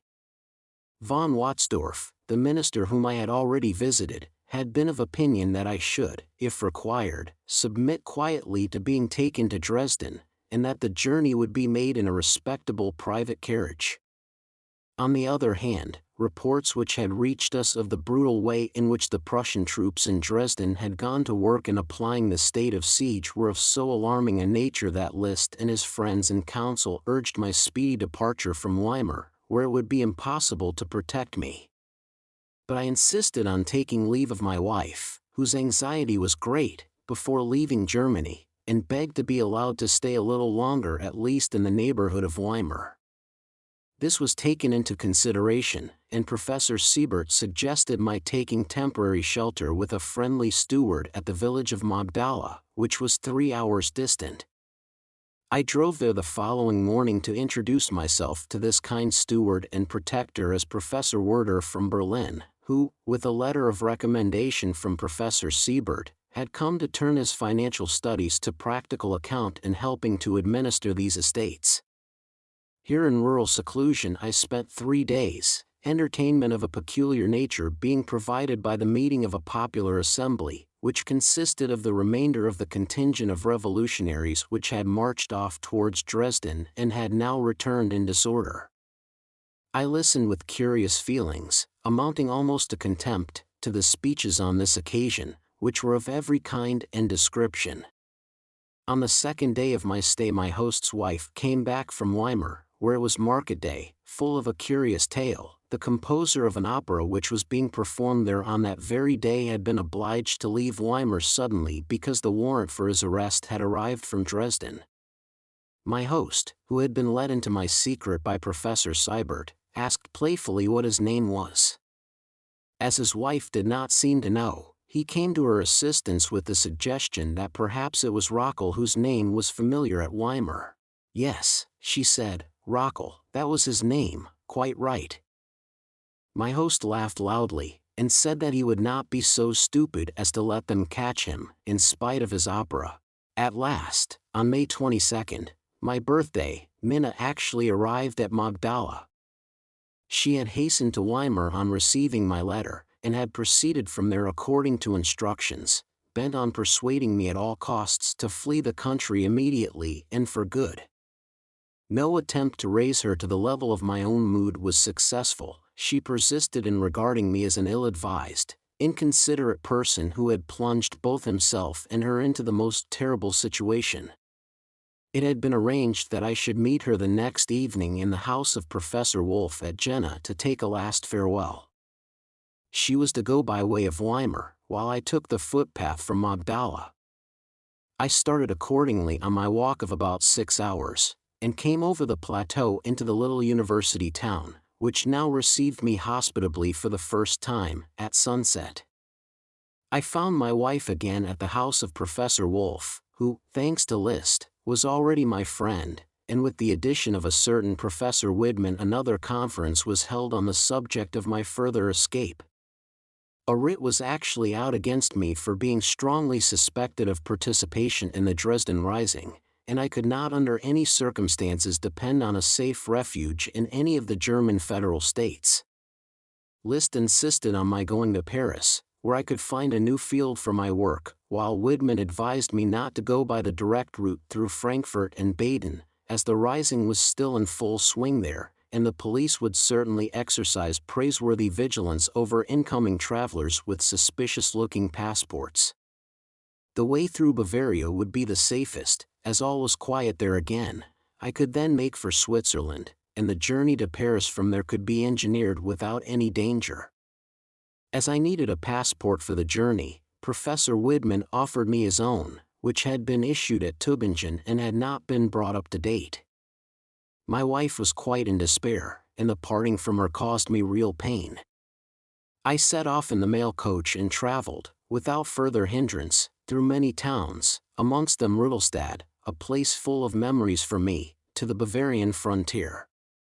From there I continued my journey by mail coach straight to Lindau.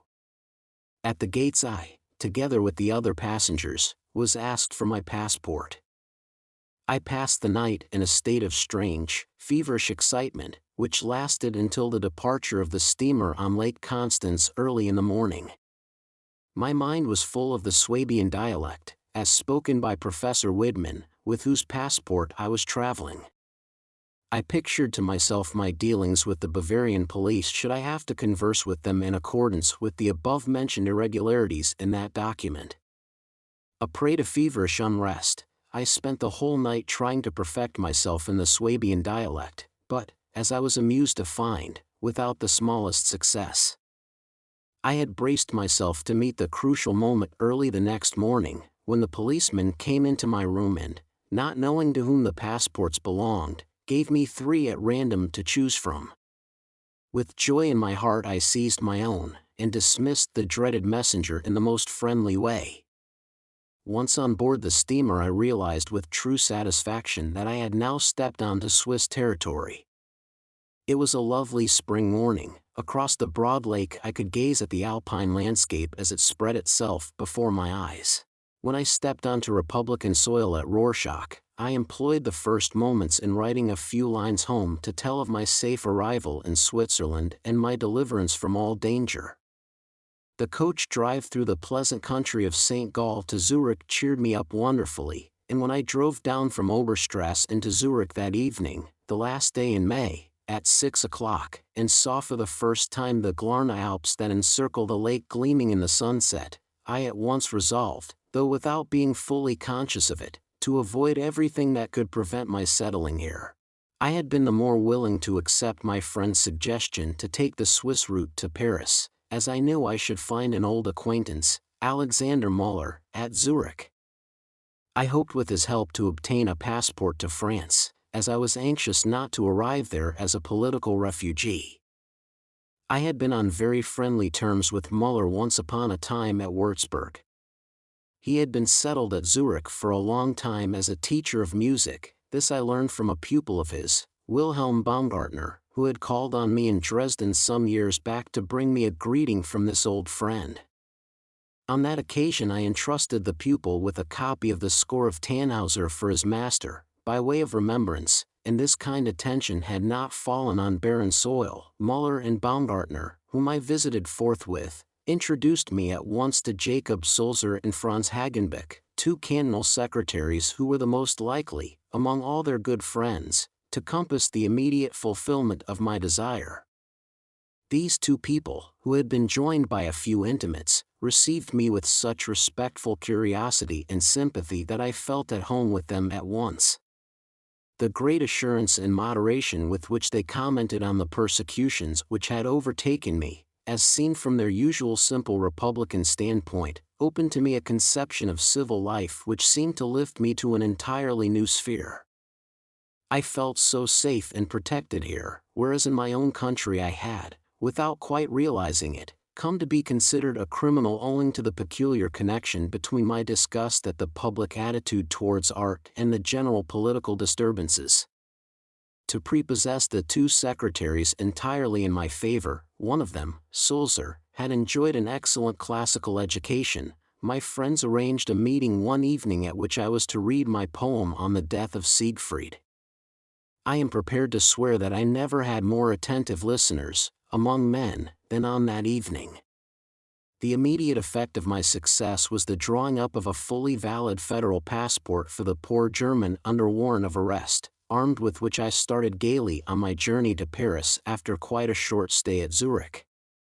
From Strasbourg, where I was enthralled by the fascination of the world-famous Minster, I traveled towards Paris by what was then the best means of locomotion, the so-called Mailpost. I remember a remarkable phenomenon in connection with this conveyance. Till then the noise of the cannonade and musketry in the fighting at Dresden had been persistently re-echoing in my ears, especially in a half-waking condition. Now the humming of the wheels, as we rolled rapidly along the highroad, cast such a spell upon me that for the whole of the journey I seemed to hear the melody of Freude, Schöner Götterfunken, 17, from the Ninth Symphony being played, as it were, on deep bass instruments. 17, see note on page 486. From the time of my entering Switzerland till my arrival in Paris my spirits, which had sunk into a dreamlike apathy, rose gradually to a level of freedom and comfort that I had never enjoyed before. I felt like a bird in the air whose destiny is not to founder in a morass, but soon after my arrival in Paris, in the first week of June, a very palpable reaction set in. I had had an introduction from Liszt to his former secretary Belloni, who felt it his duty, in loyalty to the instructions received, to put me into communication with a literary man, a certain Gustav Weiss, with the object of being commissioned to write an opera libretto for production in Paris. I did not, however, make the personal acquaintance of Weiss. The idea did not please me, and I found sufficient excuse for warding off the negotiations by saying I was afraid of the epidemic of cholera which was said to be raging in the city. I was staying in the Rue Notre Dame de Lorette for the sake of being near Belloni. Through this street funeral processions, announced by the muffled drum boats of the National Guard, passed practically every hour. Though the heat was stifling, I was strictly forbidden to touch water, and was advised to exercise the greatest precaution with regard to diet in every respect. Besides this weight of uneasiness on my spirits, the whole outward aspect of Paris, as it then appeared, had the most depressing effect on me. The motto, Liberté, Égalité, Fraternité was still to be seen on all the public buildings and other establishments, but, on the other hand, I was alarmed at seeing the first garçons caissiers making their way from the bank with their long money sacks over their shoulders and their large portfolios in their hands. I had never met them so frequently as now, just when the old capitalist regime, after its triumphant struggle against the once dreaded socialist propaganda, was exerting itself vigorously to regain the public confidence by its almost insulting pomp. I had gone, as it were, mechanically into Schlesinger's music shop, where a successor was now installed, a much more pronounced type of Jew named Brandes, of a very dirty appearance. The only person there to give me a friendly welcome was the old clerk, Monsieur Henri. After I had talked to him in loud tones for some time, as the shop was apparently empty, he at length asked me with some embarrassment whether I had not seen my master, Votre Maître, Meyerbeer. "Is Monsieur Meyerbeer here?" I asked. "Certainly," was the even more embarrassed reply, "quite near, over there behind the desk." And, sure enough, as I walked across to the desk, Meyerbeer came out, covered with confusion. He smiled and made some excuse about pressing proof sheets. He had been hiding there quietly for over 10 minutes since first hearing my voice. I had had enough after my strange encounter with this apparition. It recalled so many things affecting myself which reflected suspicion on the man, in particular the significance of his behavior towards me in Berlin on the last occasion. However, as I had now nothing more to do with him, I greeted him with a certain easy gaiety induced by the regret I felt at seeing his manifest confusion on becoming cognizant of my arrival in Paris. He took it for granted that I should again seek my fortune there, and seemed much surprised when I assured him, on the contrary, that the idea of having any work there was odious to me. "But Liszt published such a brilliant article about you in the Journal de Debats," he said. "Ah," I replied, "it really had not occurred to me that the enthusiastic devotion of a friend should be regarded as a mutual speculation. But the article made a sensation. It is incredible that you should not seek to make any profit out of it." This offensive meddlesomeness roused me to protest to Meyerbeer with some violence that I was concerned with anything rather than with the production of artistic work, particularly just at that time when the course of events seemed to indicate that the whole world was undergoing a reaction. "But what do you expect to get out of the revolution?" he replied. "Are you going to write scores for the barricades?" Whereupon I assured him that I was not thinking of writing any scores at all. We parted, obviously without having arrived at a mutual understanding. In the street I was also stopped by Moritz Schlesinger, who, being equally under the influence of Liszt's brilliant article, evidently considered me a perfect prodigy. He too thought I must be counting on making a hit in Paris, and was sure that I had a very good chance of doing so. "Will you undertake my business?" I asked him. "I have no money." "Do you really think the performance of an opera by an unknown composer can be anything but a matter of money?" "You are quite right," said Moritz, and left me on the spot. I turned from these disagreeable encounters in the plague-stricken capital of the world to inquire the fate of my Dresden companions, for some of those with whom I was intimate had also reached Paris, when I called on the Spleckens, who had painted the scenery for Tannhauser. I found Semper there, who had, like myself, been deposited in this city. We met again with no little pleasure, although we could not help smiling at our grotesque situation. Semper had retired from the battle when the famous barricade, which he in his capacity of architect kept under close observation, had been surrounded. He thought it impossible for it to be captured. All the same, he considered that he had exposed himself quite sufficiently to make it state of siege and were occupying Dresden.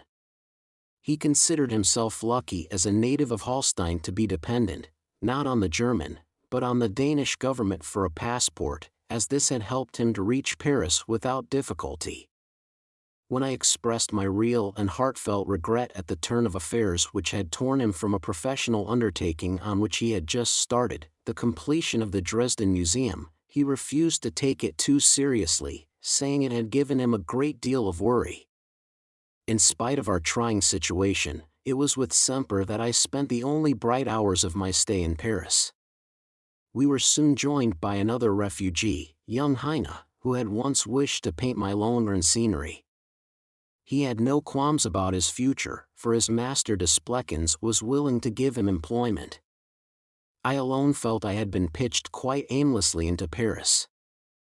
I had a passionate desire to leave this cholera-laden atmosphere, and Bologna offered me an opportunity which I promptly and joyfully seized. He invited me to follow himself and his family to a country place near La Ferté-sous-Jouarre, where I could be refreshed by pure air and absolute quiet, and wait for a change for the better in my position. I made the short journey to Rouen after another week in Paris, and took for the time being a poor lodging, one room, built with recesses, in the house of Monsieur Raphael, a wine merchant, close by the village Mary where the Bologna family were staying. Here I waited further developments. During the period when all news from Germany ceased, I tried to occupy myself as far as possible with reading.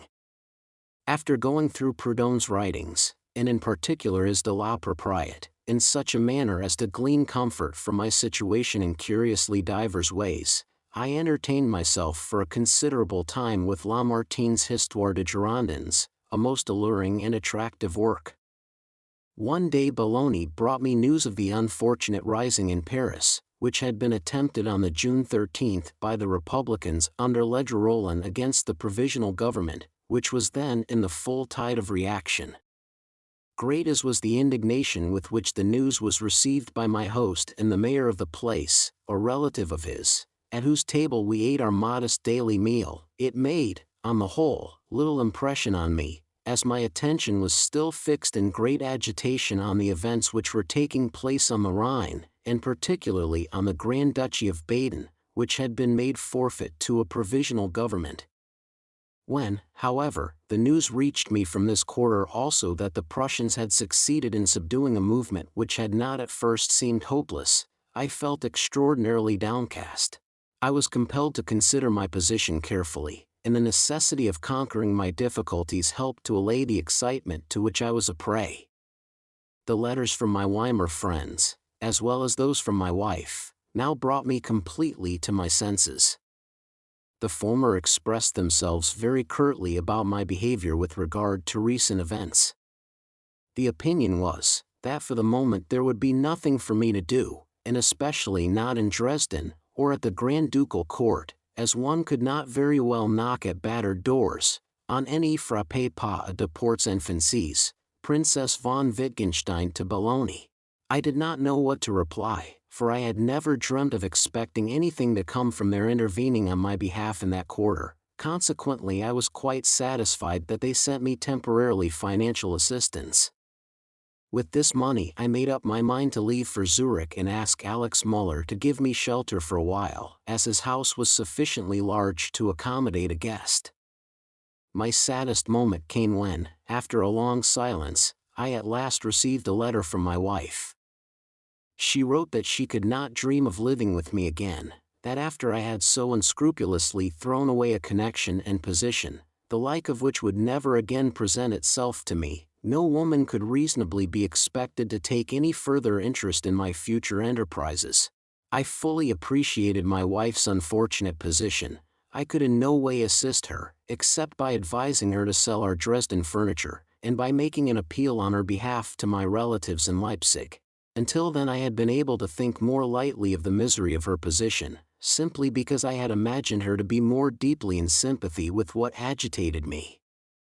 Often during the recent extraordinary events I had even believed that she understood my feelings. Now, however, she had disillusioned me on this point. She could see in me no more than what the public saw, and the one redeeming point of her severe judgment was that she excused my behavior on the score that I was reckless. After I had begged Liszt to do what he could for my wife, I soon began to regard her unexpected behavior with more equanimity. In reply to her announcement that she would not write to me again for the present, I said that I had also resolved to spare her all further anxiety about my very doubtful fate, by ceasing from communicating with her. I surveyed the panorama of our long years of association critically in my mind's eye, beginning with that first stormy year of our married life, that had been so full of sorrow. Our youthful days of worry and care in Paris had undoubtedly been of benefit to us both. The courage and patience with which she had faced our difficulties, while I on my part had tried to end them by dint of hard work, had linked us together with bonds of iron. Minna was rewarded for all these privations by Dresden's successes, and more especially by the highly enviable position I had held there. Her position as wife of the conductor, Frau Kapellmeisterin, had brought her the fulfillment of her dearest wishes, and all those things which conspired to make my work in this official post so intolerable to me, were to her no more than so many threats directed against her smug content. The course I had adopted with regard to Tannhauser had already made her doubtful of my success at the theaters, and had robbed her of all courage and confidence in our future. The more I deviated from the path which she regarded as the only profitable one, due partly to the change of my views, which I grew ever less willing to communicate to her, and partly to the modification in my attitude towards the stage, the more she retreated from that position of close fellowship with me which she had enjoyed in former years, and which she thought herself justified in connecting in some way with my successes. She looked upon my conduct with regard to the Dresden catastrophe as the outcome of this deviation from the right path, and attributed it to the influence of unscrupulous persons, particularly the unfortunate Rockel, who were supposed to have dragged me with them to ruin, by appealing to my vanity. Deeper than all these disagreements, however, which, after all, were concerned only with external circumstances, was the consciousness of our fundamental incompatibility, which to me had become ever more and more apparent since the day of our reconciliation. From the very beginning we had had scenes of the most violent description. Never once after these frequent quarrels had she admitted herself in the wrong or tried to be friends again. The necessity of speedily restoring our domestic peace, as well as my conviction, confirmed by every one of her extravagant outbursts, that, in view of the great disparity of our characters and especially of our educations, it devolved upon me to prevent such scenes by observing great caution in my behavior, always led me to take the entire blame for what had happened upon myself, and to mollify Minna by showing her that I was sorry. Unfortunately, into my intense grief, I was forced to recognize that by acting in this way I lost all my power over her affections, and especially over her character. Now we stood in a position in which I could not possibly resort to the same means of reconciliation, for it would have meant my being inconsistent in all my views and actions. And then I found myself confronted by such hardness in the woman whom I had spoilt by my leniency, that it was out of the question to expect her to acknowledge the injustice done to myself. Suffice it to say that the wreck of my married life had contributed not inconsiderably to the ruin of my position in Dresden, and to the careless manner in which I treated it, for instead of finding help, strength, and consolation at home, I found my wife unwittingly conspiring against me, in league with all the other hostile circumstances which then beset me. After I had got over the first shock of her heartless behavior, I was absolutely clear about this. I remember that I did not suffer any great sorrow, but that on the contrary, with the conviction of being now quite helpless, an almost exalted calm came over me when I realized that up to the present my life had been built on a foundation of sand and nothing more. At all events, the fact that I stood absolutely alone did much towards restoring my peace of mind, and in my distress I now found strength and comfort even in the fact of my dire poverty. At last assistance arrived from Weimar. I accepted it eagerly, and it was the means of extricating me from my present useless life and stranded hopes. My next move was to find a place of refuge, one, however, which had but little attraction for me, seeing that in it there was not the slightest hope of my being able to make any further headway in the paths along which I had hitherto progressed.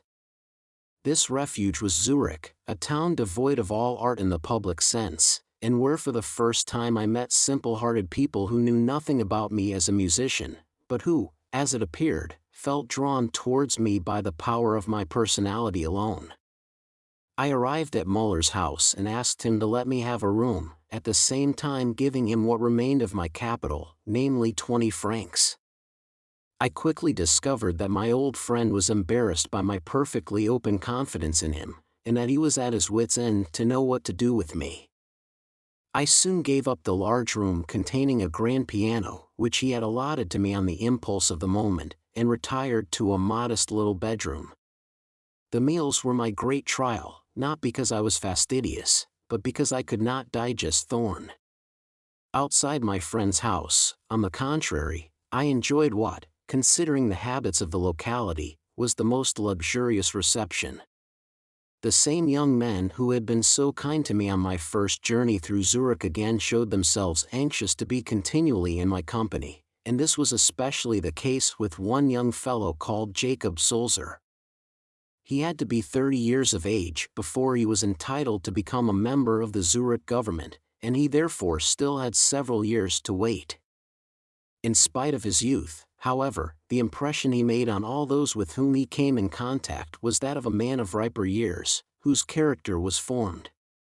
When I was asked long afterwards whether I had ever met a man who, morally speaking, was the beau ideal of real character and uprightness, I could, on reflection, think of none other than this newly gained friend, Jacob Sulzer. He owed his early appointment as permanent cantonal secretary, Staatsschreiber, one of the most excellent government posts in the canton of Zurich, to the recently returned Liberal Party, led by Alfred Escher. As this party could not employ the more experienced members of the older conservative side in the public offices, their policy was to choose exceptionally gifted young men for these positions. Sulzer showed extraordinary promise, and their choice accordingly soon lighted on him. He had only just returned from the Berlin and Bonn universities with the intention of establishing himself as professor of philology at the university in his native town, when he was made a member of the new government. To fit himself for his post, he had to stay in Geneva for 6 months to perfect himself in the French language, which he had neglected during his philological studies. He was quick-witted and industrious, as well as independent and firm, and he never allowed himself to be swayed by any party tactics. Consequently, he rose very rapidly to high positions in the government, to which he rendered valuable and important services, first as Minister of Finance, a post he held for many years, and later with particular distinction as member of the School Federation. His unexpected acquaintance with me seemed to place him in a sort of dilemma. From the philological and classical studies which he had entered upon of his own choice, he suddenly found himself torn away in the most bewildering manner by this unexpected summons from the government. It almost seemed as if his meeting with me had made him regret having accepted the appointment. As he was a person of great culture, my poem, Siegfried's Death, naturally revealed to him my knowledge of German antiquity. He had also studied this subject, but with greater philological accuracy than I could possibly have aspired to. When, later on, he became acquainted with my manner of writing music, this peculiarly serious and reserved man became so thoroughly interested in my sphere of art, so far removed from his own field of labor, that, as he himself confessed, he felt it his duty to fight against these disturbing influences by being intentionally brusque and curt with me. In the beginning of my stay in Zurich, however, he delighted in being led some distance astray in the realms of art. The old-fashioned official residence of the first cantonal secretary was often the scene of unique gatherings, composed of people such as I would be sure to attract. It might even be said that these social functions occurred rather more frequently than was advisable for the reputation of a civil servant of this little Philistine state. What attracted the musician Baumgartner more particularly to these meetings was the product of Sulzer's vineyards in Winterthur, to which our hosts treated his guests with the greatest liberality. When in my moods of mad exuberance I gave vent in dithyrambic effusions to my most extreme views on art and life, my listeners often responded in a manner which, more often than not, I was perfectly right in ascribing to the effects of the wine rather than to the power of my enthusiasm. Once when professor at Müller, the Germanist and Edda scholar, had been invited to listen to a reading of my Siegfried and had been led home in a state of melancholy enthusiasm, there was a regular outburst of wanton spirits among those who had remained behind. I conceived the absurd idea of lifting all the doors of the state official's house off their hinges. Herr Hagenbeck, another servant of the state, seeing what exertion this cost me, offered me the help of his gigantic physique, and with comparative ease we succeeded in removing every single door, and laying it aside, a proceeding at which Sulzer merely smiled good-naturedly. The next day, however, when we made inquiries, he told us that the replacing of those doors, which must have been a terrible strain on his delicate constitution, had taken him the whole night, as he had made up his mind to keep the knowledge of our orgies from the sergeant, who always arrived at a very early hour in the morning. the extraordinary bird-like freedom of my existence had the effect of exciting me more and more. I was often frightened at the excessive outbursts of exaltation to which I was prone, no matter whom I was with, and which led me to indulge in the most extraordinary paradoxes in my conversation. Soon after I had settled in Zurich, I began to write down my various ideas about things at which I had arrived through my private and artistic experiences, as well as through the influence of the political unrest of the day. As I had no choice but to try, to the best of my ability, to earn something by my pen, I thought of sending a series of articles to a great French journal such as the National, which in those days was still extant. In these articles I meant to propound my ideas, in my revolutionary way, on the subject of modern art and its relation to society. I sent 6 of them to an elderly friend of mine, Albert Frank, requesting him to have them translated into French and to get them published. This Frank was the brother of the better-known Hermann Frank, now the head of the Franco-German bookselling firm, which had originally belonged to my brother-in-law, Avenarius. He sent me back my work with the very natural remark that it was out of the question to expect the Parisian public to understand or appreciate my articles, especially at such a critical moment. I headed the manuscript Kunst und Revolution, Art and Revolution, and sent it to Otto Wiggin in Leipzig, who actually undertook to publish it in the form of a pamphlet, and sent me 5 louis d'or for it. This unexpected success induced me to continue to exploit my literary gifts. I looked among my papers for the essay I had written the year before as the outcome of my historical studies of the Nibelungen legend. I gave it the title of Die Nibelungen Weltgeschichte aus der Sage, and again tried my luck by sending it to Wiggin.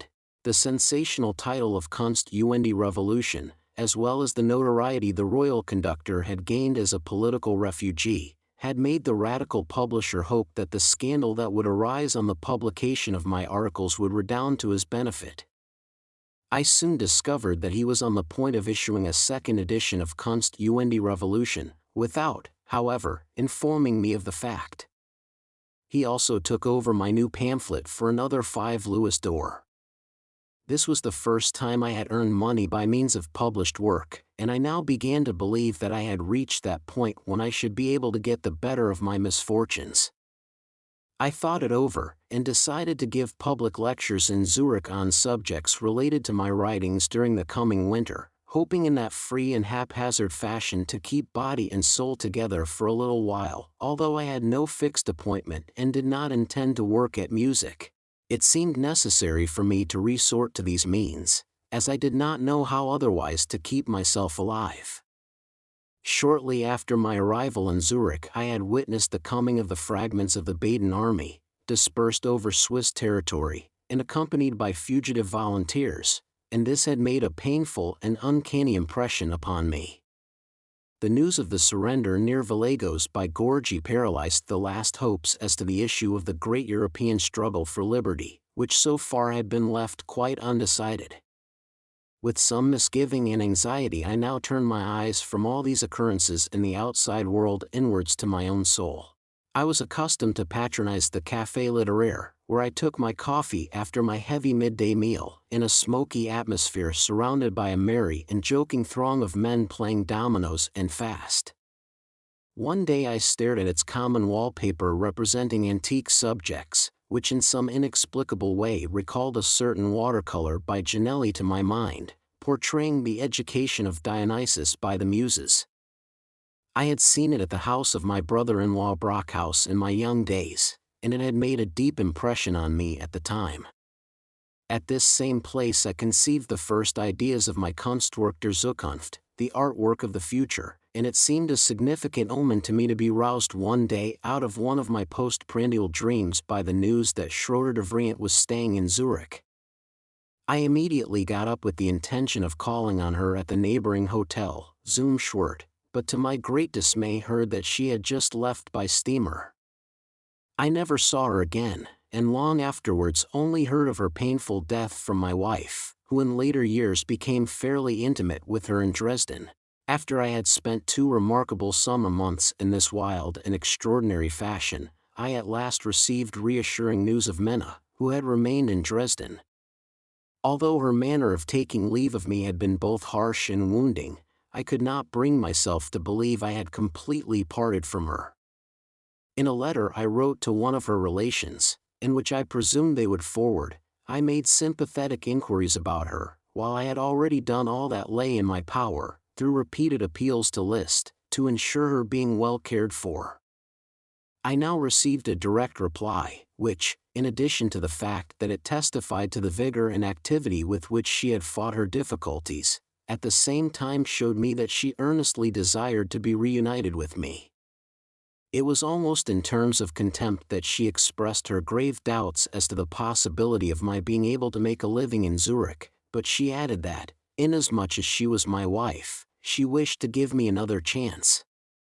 She also seemed to take it for granted that I intended making Zurich only our temporary home, and that I would do my utmost to promote my career as a composer of opera in Paris. Whereupon she announced her intention of arriving at Rorschach in Switzerland on a certain date in September of that year, in the company of the little dog Peps, the parrot Popo, and her so-called sister Natalie.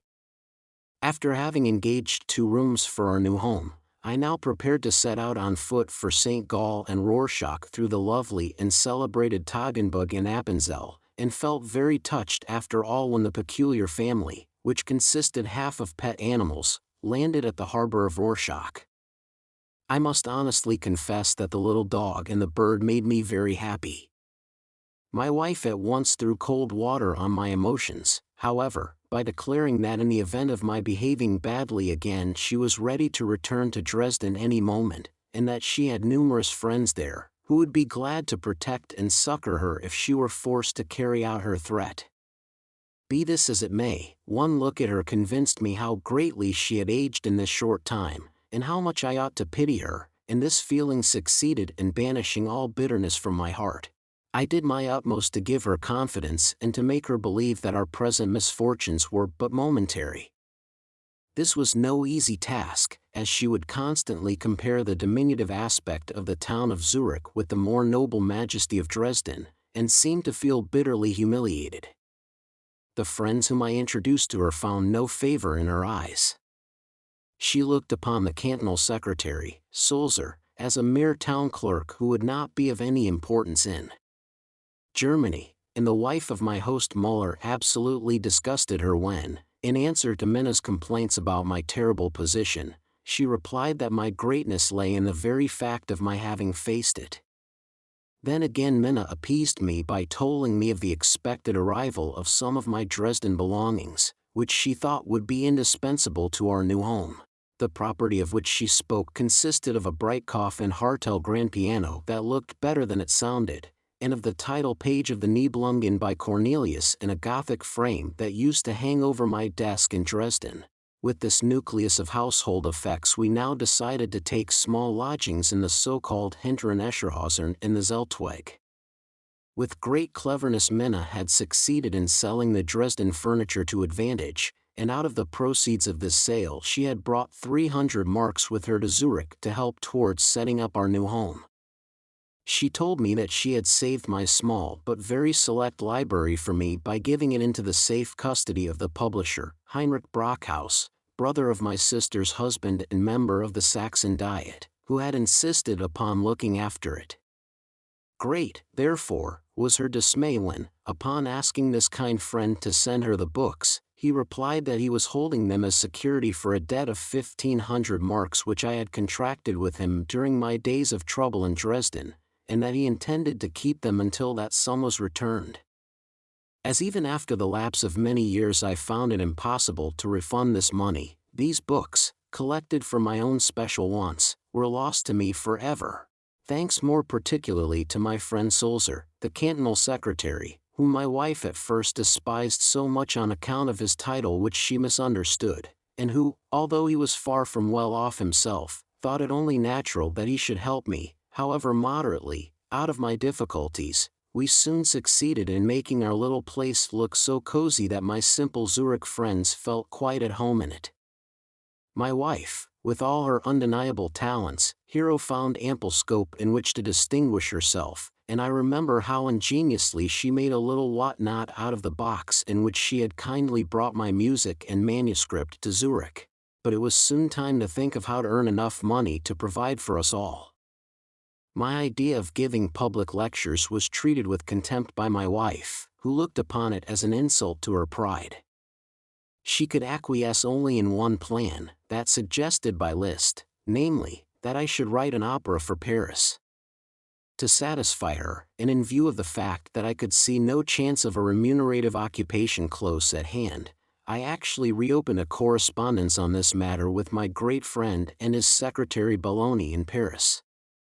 In the meantime I could not be idle, so I accepted an invitation from the Zurich Musical Society to conduct a classical composition at one of their concerts, and to this end I worked with their very poor orchestra at Beethoven's Symphony in A major. Although the result was successful, and I received 5 Napoleons for my trouble, it made my wife very unhappy, for she could not forget the excellent orchestra, and the much more appreciative public, which a short time before in Dresden would have seconded and rewarded similar efforts on my part. Her one and only ideal for me was that, by hook or by crook, and with a total disregard of all artistic scruples, I should make a brilliant reputation for myself in Paris. While we were both absolutely at a loss to discover whence we should obtain the necessary funds for our journey to Paris and our sojourn there, I again plunged into my philosophical study of art, as being the only sphere still left open to me.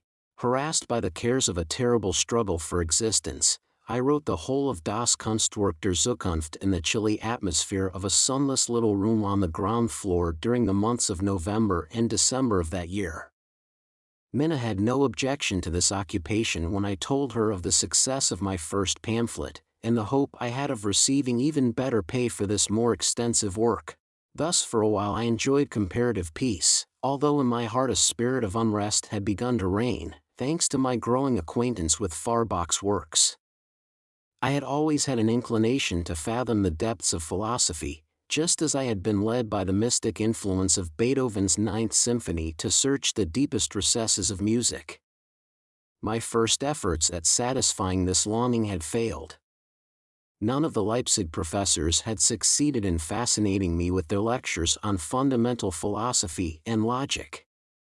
I had procured Schelling's work, Transcendental Idealism, recommended to me by Gustav Schlesinger, a friend of Lobby's, but it was in vain that I racked my brains to try and make something out of the first pages, and I always returned to my Ninth Symphony. During the latter part of my stay in Dresden I had returned to these old studies, the longing for which suddenly revived within me, and to these I added the deeper historical studies which had always fascinated me. As an introduction to philosophy I now chose Hegel's philosophy of history. A good deal of this impressed me deeply, and it now seemed as if I should ultimately penetrate into the Holy of Holies along this path. The more incomprehensible many of his speculative conclusions appeared, the more I felt myself desirous of probing the question of the absolute and everything connected therewith to the core. For I so admired Hegel's powerful mind that it seemed to me he was the very keystone of all philosophical thought. The revolution intervened, the practical tendencies of a social reconstruction distracted my attention, and as I have already stated, it was a German Catholic priest and political agitator, formerly a divinity student named Mensdorff, who used to wear a Calabrian hat, 18, who drew my attention to the only real philosopher of modern times, Ludwig Feuerbach. My new Zurich friend, the piano teacher, Wilhelm Baumgartner, made me a present of Feuerbach's book on Tod und Unsterblichkeit, Death and Immortality. The well-known and stirring lyrical style of the author greatly fascinated me as a layman.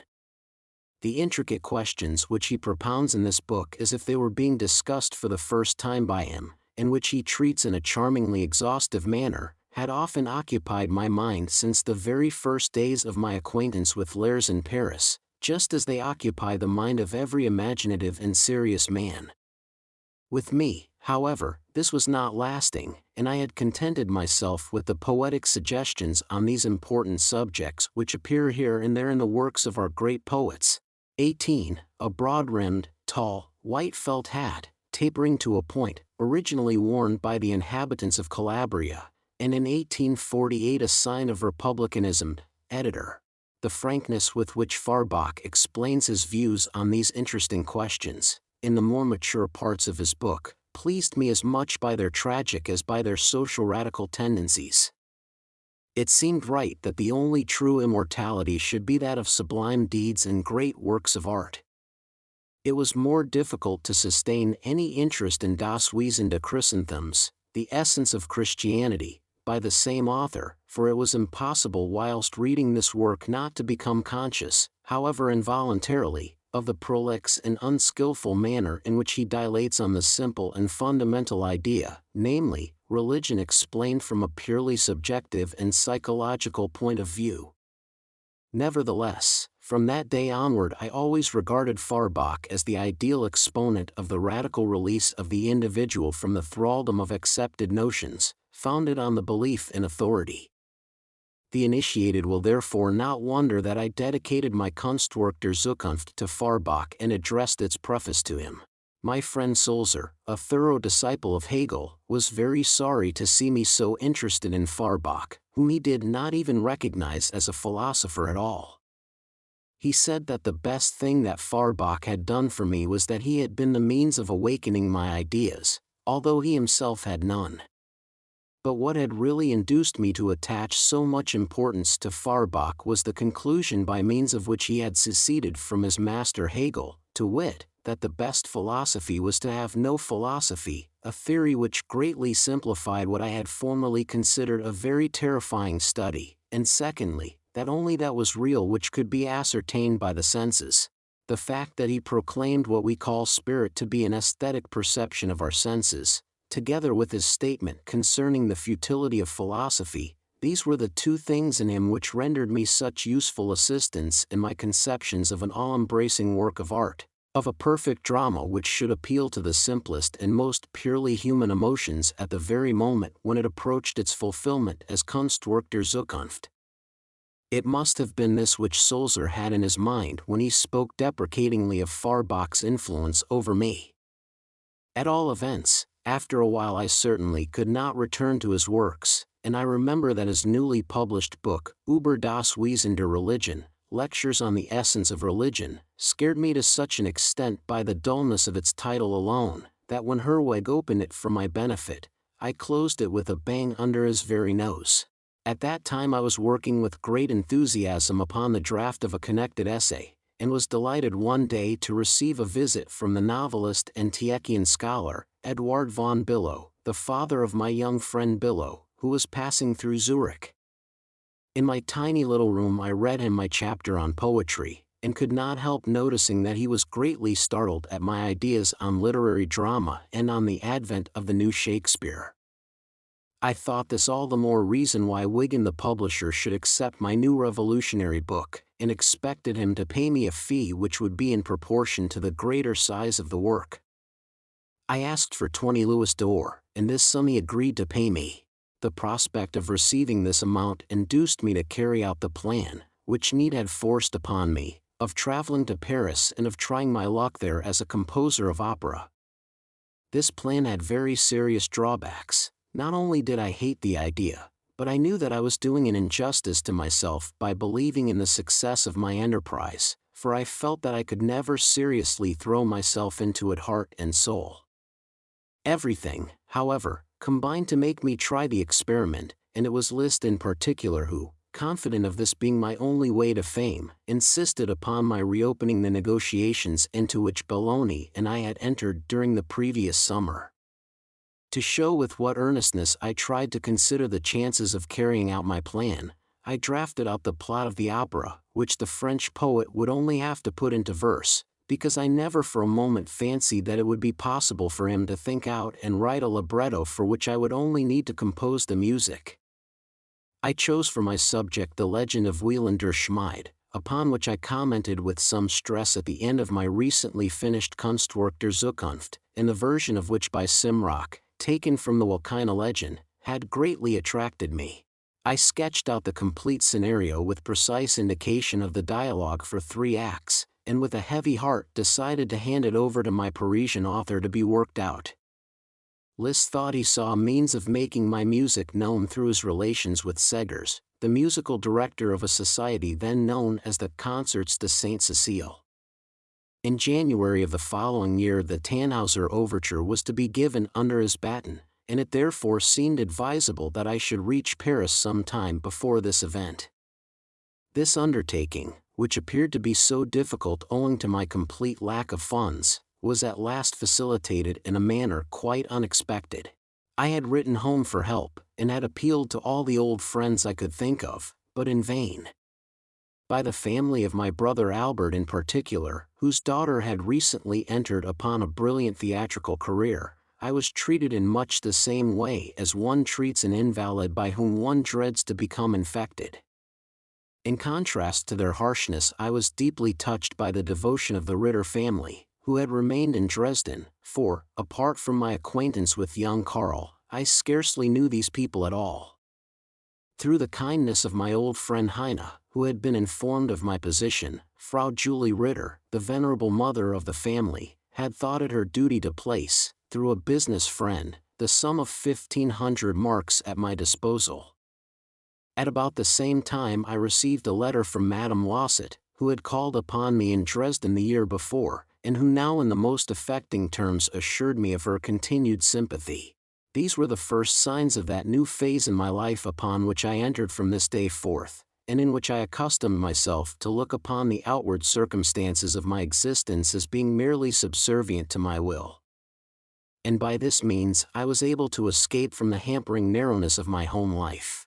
For the moment the proffered financial assistance was very distasteful to me, for it seemed to forbid my raising any further objections to the realization of the detested Paris schemes.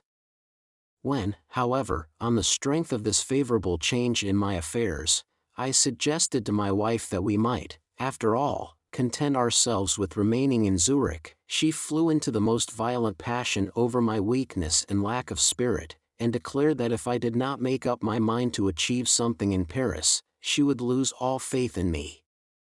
She said, moreover, that she absolutely refused to be a witness of my misery and grief as a wretched literary man and insignificant conductor of local concerts in Zurich.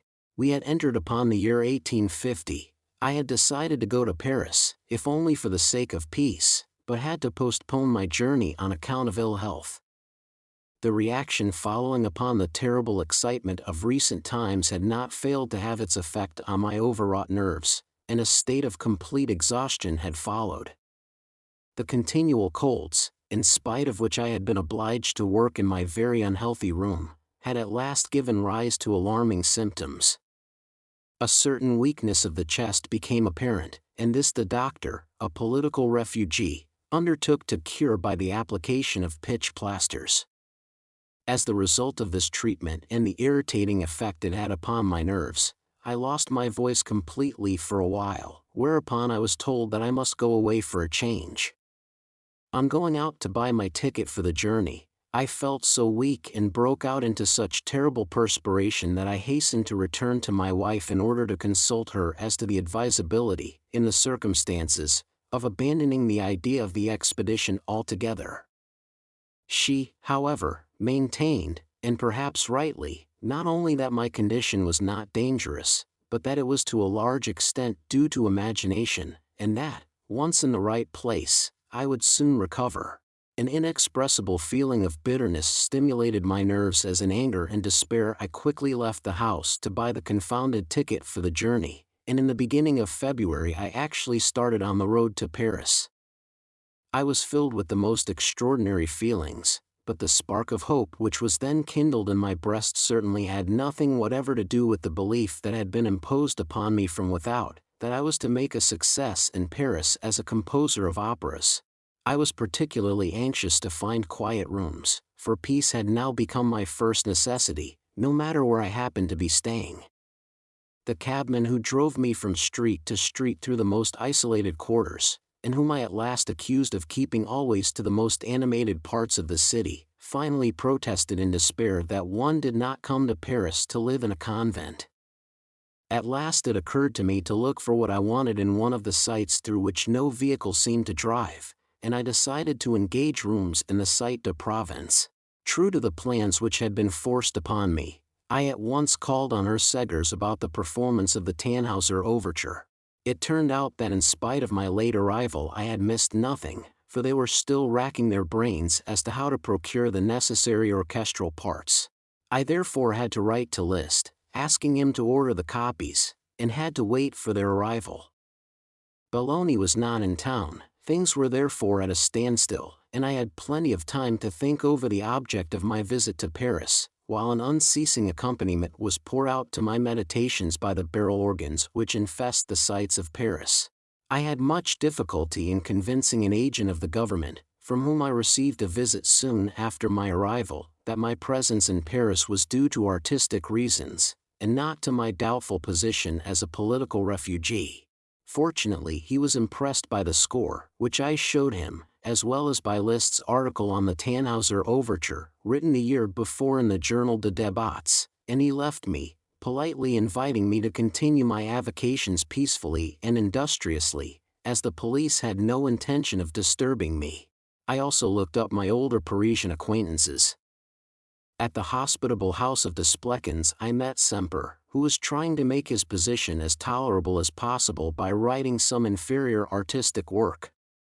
He had left his family in Dresden, from which town we soon received the most alarming news. The prisons were gradually filling there with the unfortunate victims of the recent Saxon movement of Rockel, Bakunin, and Hübner. All we could hear was that they had been charged with high treason, and that they were awaiting the death sentence. In view of the tidings which continually arrived concerning the cruelty and brutality with which the soldiers treated the prisoners, we could not help considering our own lot a very happy one.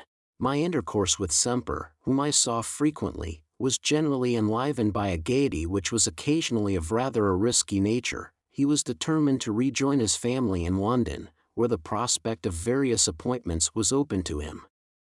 My latest attempts at writing, and the thoughts expressed in my work, interested him greatly, and gave rise to animated conversations in which we were joined by Keats, who was at first amusing, but evidently boring Semper considerably.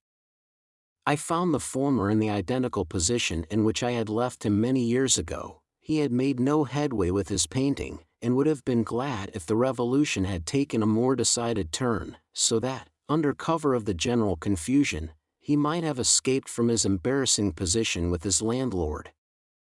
He made at this time quite a good pastel portrait of me in his very best and earliest style. While I was sitting I unfortunately spoke to him about my Das Kunstwerk der Zukunft, and thereby laid the foundation for him of troubles that lasted many years, as he tried to instill my new ideas into the Parisian bourgeoisie at whose tables he had hitherto been a welcome guest. Notwithstanding, he remained as of old a good, obliging, true-hearted fellow, and even Semper could not help putting up with him cheerfully. I also looked up my friend Anders. It was a difficult matter to find him at any hour of the day, since out of sleeping hours he was closeted in the library, where he could receive no one, and afterwards retired to the reading room to spend his hours of rest, and generally went to dine with certain bourgeois families where he gave music lessons.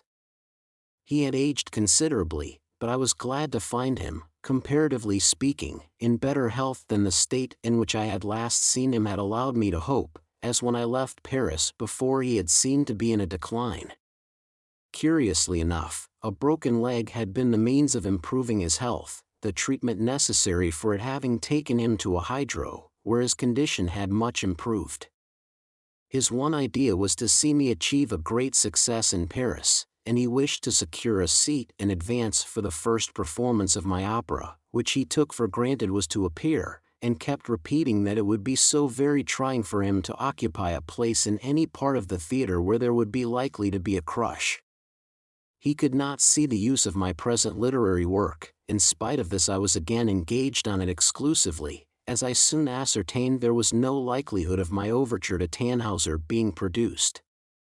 Liszt had shown the greatest zeal in obtaining and forwarding the orchestral parts, but Herr Segers informed me that as far as his own orchestra was concerned, he he found himself in a republican democracy where each instrument had an equal right to voice its opinion, and it had been unanimously decided that for the remainder of the winter season, which was now drawing to a close, my overture could be dispensed with.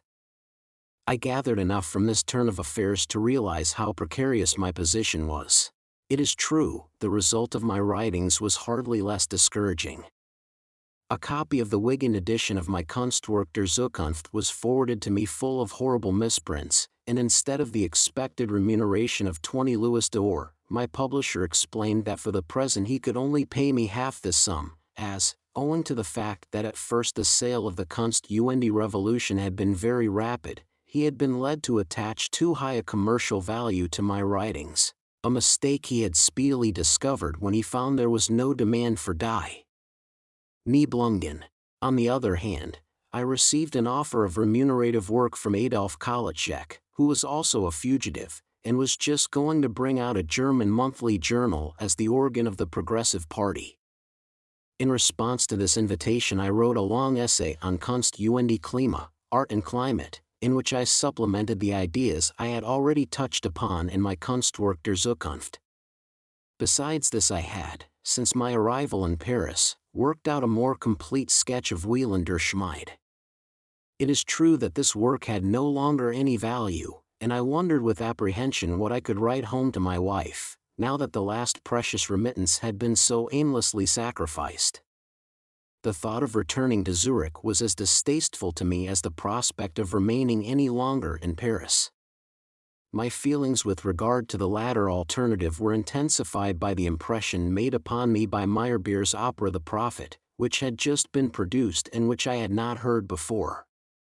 Rearing itself on the ruins of the hopes for new and more noble endeavor which had animated the better works of the past year, the only result of the negotiations of the Provisional French Republic for the encouragement of art, I saw this work of Meyerbeer's break upon the world like the dawn heralding this day of disgraceful desolation.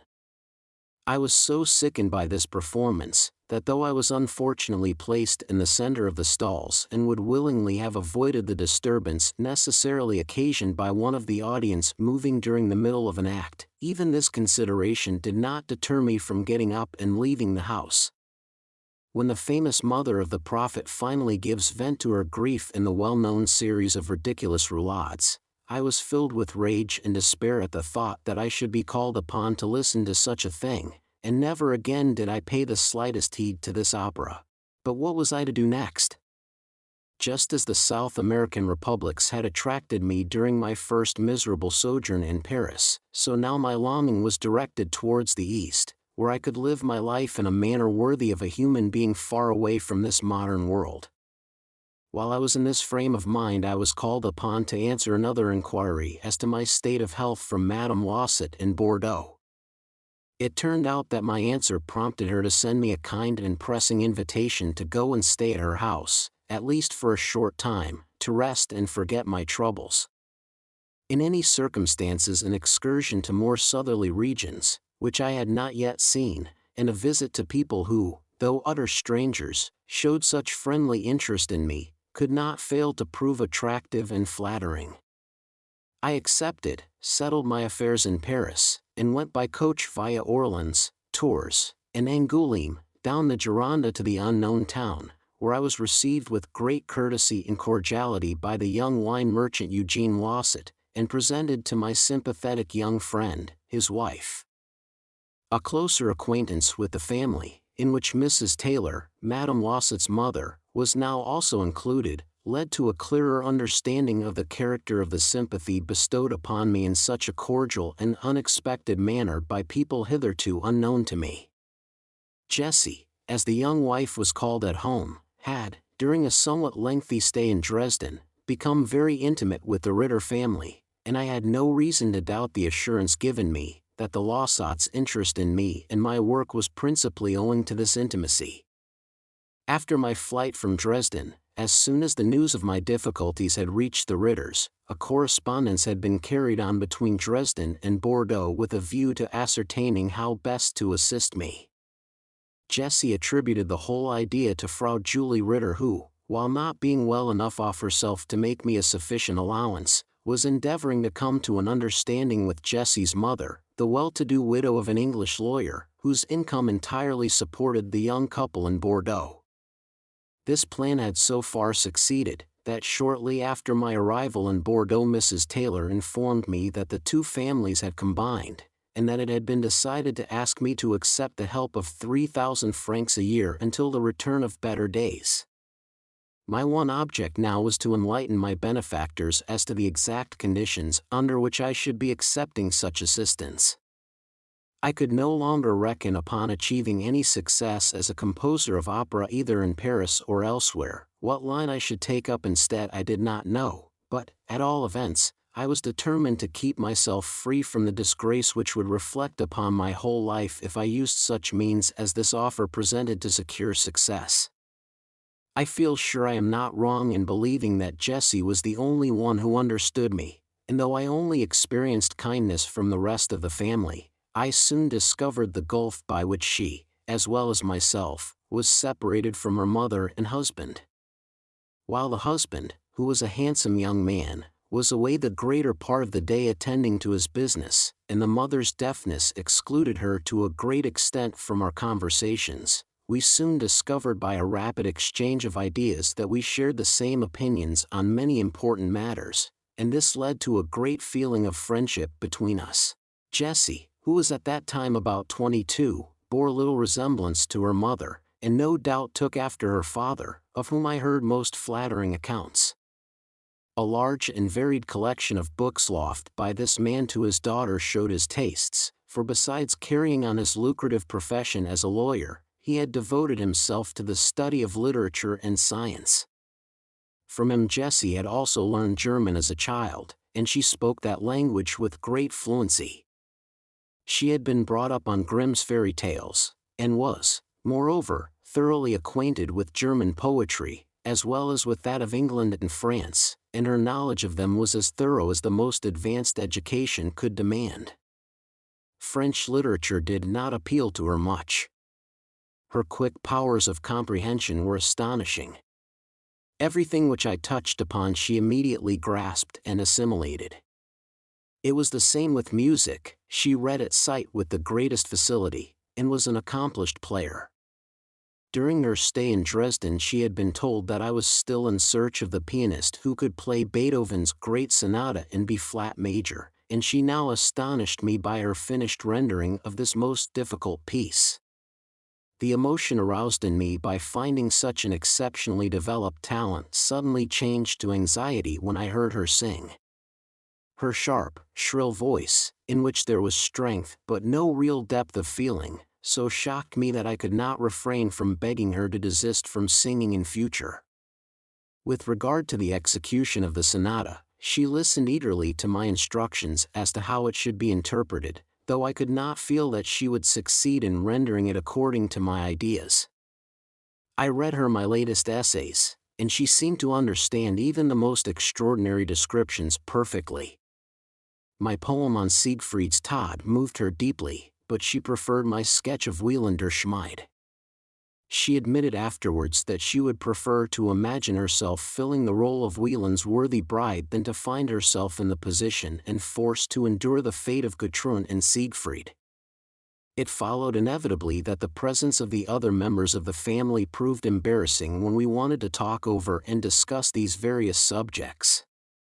If we felt somewhat troubled at having to confess to ourselves that Mrs. Taylor would certainly never be able to understand why I was being offered assistance, I was still more disconcerted at realizing after a time the complete want of harmony between the young couple, particularly from an intellectual point of view. The fact that Lausset had for some time been well aware of his wife's dislike for him was plainly shown when he one day so far forgot himself as to complain loudly and bitterly that she would not even love a child of his if she had one, and that he therefore thought it fortunate that she was not a mother. Astonished and saddened, I suddenly gazed into an abyss which was hidden here, as is often the case, under the appearance of a tolerably happy married life. About this time, and just as my visit, which had already lasted 3 weeks, was drawing to a close, I received a letter from my wife that could not have had a more unfortunate effect on my state of mind. She was, on the whole, pleased at my having found new friends, but at the same time explained that if I did not immediately return to Paris, in their endeavor to secure the production of my overture with the results anticipated, she would not know what to think of me, and would certainly fail to understand me if I returned to Zurich without having effected my purpose. At the same time my depression was intensified in a terrible way by a notice in the papers announcing that Rockel, Bakunin, and Hubner had been sentenced to death, and that the date of their execution was fixed.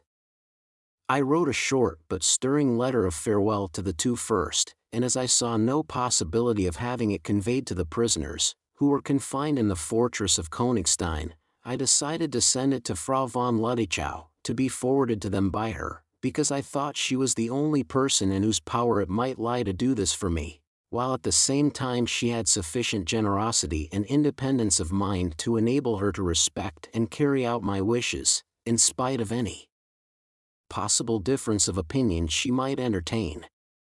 I was told some time afterwards that Ludichow had got hold of the letter and thrown it into the fire. For the time being this painful impression helped me to the determination to break with every one and everything, to lose all desire to learn more of life or of art, and, even at the risk of having to endure the greatest privations, to trust to chance and put myself beyond the reach of everybody. The small income settled upon me by my friends I wished to divide between myself and my wife, and with my half go to Greece or Asia Minor, and there, heaven alone knew how, seek to forget and be forgotten. I communicated this plan to the only confidant I had left to me, chiefly in order that she might be able to enlighten my benefactors as to how I intended disposing of the income they had offered me. She seemed pleased with the idea, and the resolve to abandon herself to the same fate seemed to her also, in her resentment against her position, to be quite an easy matter.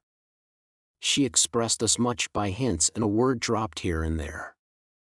Without clearly realizing what it would lead to, and without coming to any understanding with her, I left Bordeaux towards the end of April, more excited than soothed in spirit, and filled with regret and anxiety.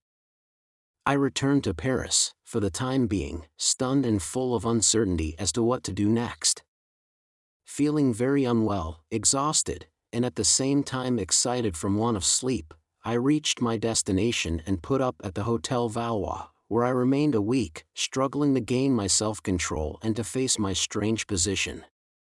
Even if I had wished to resume the plans which had been instrumental in bringing me to Paris, I soon convinced myself that little or nothing could be done. I was filled with distress and anger at being called upon to waste my energies in a direction contrary to my tastes, merely to satisfy the unreasonable demands made upon me. I was at length obliged to answer my wife's last pressing communication, and wrote her a long and detailed letter in which I kindly, but at the same time frankly, retraced the whole of our life together, and explained that I was fully determined to set her free from any immediate participation in my fate, as I felt quite incapable of so arranging it so as to meet with her approval. I promised her the half of whatever means I should have at my disposal now or in the future, and told her she must accept this arrangement with a good grace, because the occasion had now arisen to take that step of parting from me which, on our first meeting again in Switzerland, she had declared herself ready to do. I ended my letter without bidding her a final farewell. I thereupon wrote to Bordeaux immediately to inform Jessie of the step I had taken, though my means did not as yet allow of my forming any definite plan which I could communicate to her from my complete flight from the world. In return she announced that she was determined to do likewise, and asked for my protection, under which she intended to place herself when once she had set herself free. Much alarmed, I did all in my power to make her realize that it was one thing for a man, placed in such a desperate situation as myself, to cut himself adrift in the face of insurmountable difficulties, but quite another matter for a young woman, at least to all outward appearances, happily settled, to decide to break up her home, for reasons which probably no one except myself would be in a position to understand. Regarding the unconventionality of her resolve in the eyes of the world, she assured me that it would be carried out as quietly as possible, and that for the present she merely thought of arranging to visit her friends the Ritters in Dresden.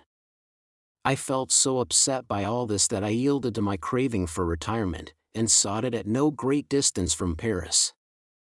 Towards the middle of April I went to Montmorency, of which I had heard many agreeable accounts, and there sought a modest hiding place. With great difficulty I dragged myself to the outskirts of the little town, where the country still bore a wintry aspect, and turned into the little strip of garden belonging to a wine merchant, which was filled with visitors only on Sundays, and there refreshed myself with some bread and cheese and a bottle of wine. A crowd of hens surrounded me, and I kept throwing them pieces of bread, and was touched by the self-sacrificing abstemiousness with which the cock gave all to his wives, though I aimed particularly at him. They became bolder and bolder, and finally flew onto the table and attacked my provisions. The cock flew after them, and noticing that everything was topsy-turvy, pounced upon the cheese with the eagerness of a craving long unsatisfied.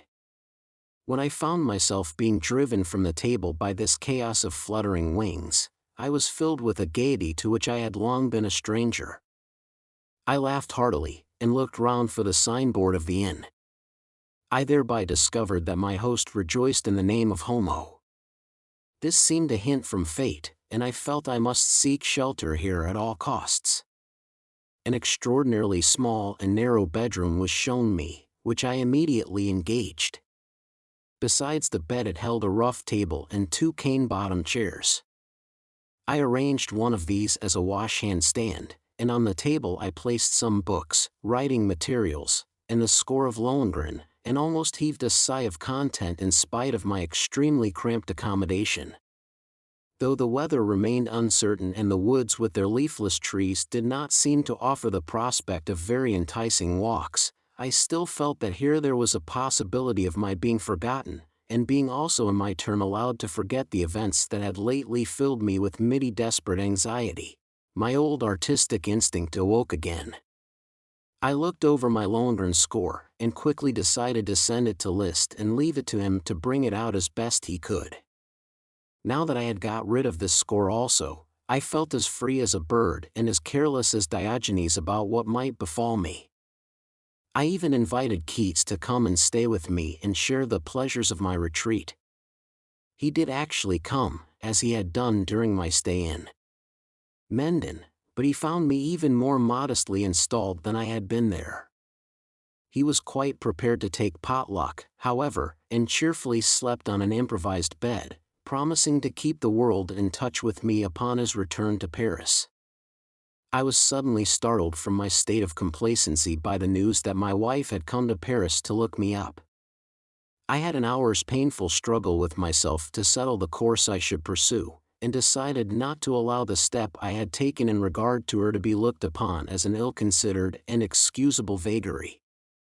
I left Montmorency and betook myself to Paris, summoned Keats to my hotel, and instructed him to tell my wife, who had already been trying to gain admittance to him, that he knew nothing more of me except that I had left Paris. The poor fellow, who felt as much pity for Minna as for me, was so utterly bewildered on this occasion, that he declared that he felt as though he were the axis upon which all the misery in the world turned. But he apparently realized the significance and importance of my decision, as it was necessary he should, and acquitted himself in this delicate matter with intelligence and good feeling. That night T left Paris by train for Clermont-Tonnerre, from whence I traveled on to Geneva, there to await news from Frau Ritter in Dresden. My exhaustion was such that, even had I possessed the necessary means, I could not as yet have contemplated undergoing the fatigue of a long journey. By way of gaining time for further developments I retired to Villeneuve, at the other end of the Lake of Geneva, where I put up at the Hotel Byron, which was quite empty at the time. Here I learned that Karl Ritter had arrived in Zurich, as he said he would, with the intention of paying me a visit. Impressing upon him the necessity for the strictest secrecy, I invited him to join me at the Lake of Geneva, and in the second week in May we met at the Hotel Byron. The characteristic which pleased me in him was his absolute devotion, his quick comprehension of my position and the necessity of my resolutions, as well as his readiness to submit without question to all my arrangements, even where he himself was concerned. He was full of my latest literary efforts, told me what an impression they had made on his acquaintances, and thereby induced me to spend the few days of rest I was enjoying in preparing my poem of Siegfried's Tod for publication. I wrote a short preface dedicating this poem to my friends as a relic of the time when I had hoped to devote myself entirely to art, and especially to the composition of music. I sent this manuscript to Erwigen in Leipzig, who returned it to me after some time with the remark that if I insisted on its being printed in Latin characters he would not be able to sell a single copy of it. Later on I discovered that he deliberately refused to pay me the 10 Louis d'or due to me for Das Kunstwerk der Zukunft, which I had directed him to send to my wife. Disappointing as all this was, I was nevertheless unable to engage in any further work, as only a few days after Karl's arrival the realities of life made themselves felt in an unexpected manner, most upsetting to my tranquility of mind. I received a wildly excited letter from Madame Losset to tell me that she had not been able to resist telling her mother of her intentions, that in so doing she had immediately aroused the suspicion that I was to blame, and in consequence of this her disclosure had been communicated to M. Losset, who vowed he would search everywhere for me in order to put a bullet through my body.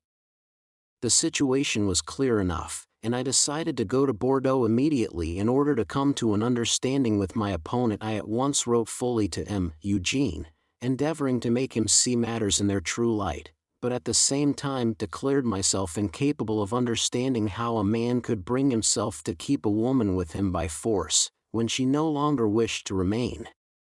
I ended by informing him that I should reach Bordeaux at the same time as my letter, and immediately upon my arrival there would let him know at what hotel to find me, also that I would not tell his wife of the step I was taking, and that he could consequently act without restraint. I did not conceal from him, what indeed was the fact, that I was undertaking this journey under great difficulties, as under the circumstances I considered it impossible to wait to have my passport endorsed by the French envoy. At the same time I wrote a few lines to Madame Losset, exhorting her to be calm and self-possessed, but, true to my purpose, refrained from even hinting at any movement on my part. When, years afterwards, I told Liszt this story, he declared I had acted very stupidly in not telling Madame Losset of my intentions. I took leave of Karl the same day, in order to set out next morning from Geneva on my tedious journey across France. But I was so exhausted by all this that I could not help thinking I was going to die. That same night I wrote to Frau Ritter in Dresden, to this effect, giving her a short account of the incredible difficulties I had been drawn into. As a matter of fact, I suffered great inconvenience at the French frontier on account of my passport. I was made to give my exact place of destination, and it was only upon my assuring them that pressing family affairs required my immediate presence, that the authorities showed exceptional leniency and allowed me to proceed. I traveled by Lyons through Auvergne by stagecoach for 3 days and 2 nights, till at length I reached Bordeaux. It was the middle of May, and as I surveyed the town from a height at early dawn I saw it lit up by a fire that had broken out. I alighted at the Hotel Cotter Sewers, and at once sent a note to M. Losset, informing him that I held myself at his disposal and would remain in all day to receive him. It was 9 o'clock in the morning when I sent him this message. I waited in vain for an answer, till at last, late in the afternoon, I received a summons from the police station to present myself immediately. There I was first of all asked whether my passport was in order. I acknowledged the difficulty I found myself in with regard to it, and explained that family matters had necessitated my placing myself in this position. I was thereupon informed that precisely this family matter, which had no doubt brought me there, was the cause of their having to deny me the permission to remain in Bordeaux any longer. In answer to my question, they did not conceal the fact that these proceedings against me were being carried out at the express wish of the family concerned.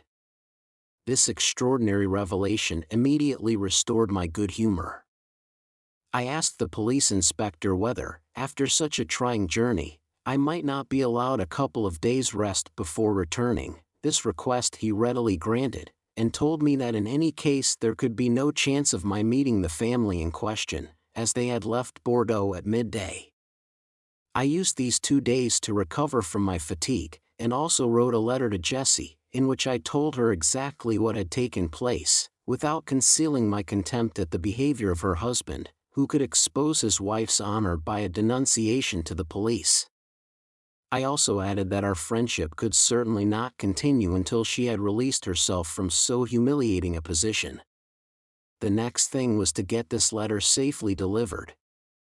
The information furnished me by the police officials was not sufficient to enlighten me as to what had exactly taken place in the Lawsett family, whether they had left home for some length of time or merely for a day, so I simply made up my mind to go to their house. I rang the bell and the door sprang open. Without meeting anyone, I walked up to the first-floor flat, the door of which stood open, and went from room to room till I reached Jessie's boudoir, where I placed my letter in her work basket and returned the way I had come. I received no reply, and set out upon my return journey as soon as the term of rest granted me had expired. The fine May weather had a cheering effect upon me, and the clear water, as well as the agreeable name of the Dordogne, along whose banks the post-chaise travelled for some distance, gave me great pleasure. I was also entertained by the conversation of 2 fellow-travellers, a priest and an officer, about the necessity of putting an end to the French Republic. The priest showed himself much more humane and broad-minded than his military interlocutor, who could only repeat the one refrain, Il faut en finir. I now had a look at lions, and in a walk round the town tried to recall the scenes in Lamartine's Histoire de Girondins, where he so vividly describes the siege and surrender of the town during the period of the Convention Nationale. At last I arrived at Geneva, and returned to the Byron Hotel, where Karl Hitter was awaiting me. During my absence he had heard from his family, who wrote very kindly concerning me.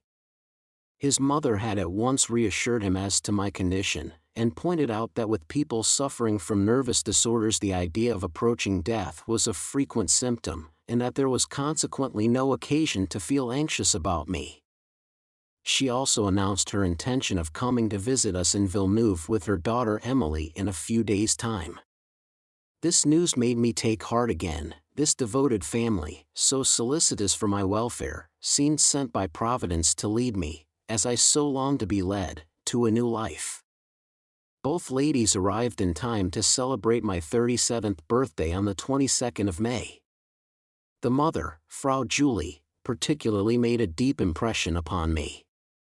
I had only met her once before in Dresden, when Karl had invited me to be present at the performance of a quartet of his own composition, given at his mother's house. On this occasion the respect and devotion shown me by each member of the family had delighted me. The mother had hardly spoken to me, but when I was leaving she was moved to tears as she thanked me for my visit. I was unable to understand her emotion at the time, but now when I reminded her of it she was surprised, and explained that she had felt so touched at my unexpected kindness to her son. She and her daughter remained with us about a week. We sought diversion in excursions to the beautiful Valais, but did not succeed in dispelling Frau Hitter's sadness of heart, caused by the knowledge of recent events of which she had now been informed, as well as by her anxiety at the course my life was taking. As I afterwards learned, it had cost the nervous, delicate woman a great effort to undertake this journey, and when I urged her to leave her house to come and settle in Switzerland with her family, so that we might all be united, she at last pointed out to me that in proposing what seemed to her such an eccentric undertaking, I was counting upon a strength and energy she no longer possessed. For the present she commended her son, whom she wished to leave with me, to my care, and gave me the necessary means to keep us both for the time being. Regarding the state of her fortune, she told me that her income was limited, and now that it was impossible to accept any help from the Lawsatts, she did not know how she would be able to come to my assistance sufficiently to assure my independence. Deeply moved, we took leave of this venerable woman at the end of a week, and she returned to Dresden with her daughter, and I never saw her again. Still bent upon discovering a means of disappearing from the world, I thought of choosing a wild mountain spot where I could retire with Karl. For this purpose we sought the lonely Visperthal in the Canton Valais, and not without difficulty made our way along the impracticable roads to Zermatt. There, at the foot of the colossal and beautiful Matterhorn, we could indeed consider ourselves cut off from the outer world. I tried to make things as comfortable as I could in this primitive wilderness, but discovered only too soon that Karl could not reconcile himself to his surroundings. Even on the second day he owned that he thought it horrid, and suggested that it would be more pleasant in the neighborhood of one of the lakes. We studied the map of Switzerland, and chose Thun for our next destination.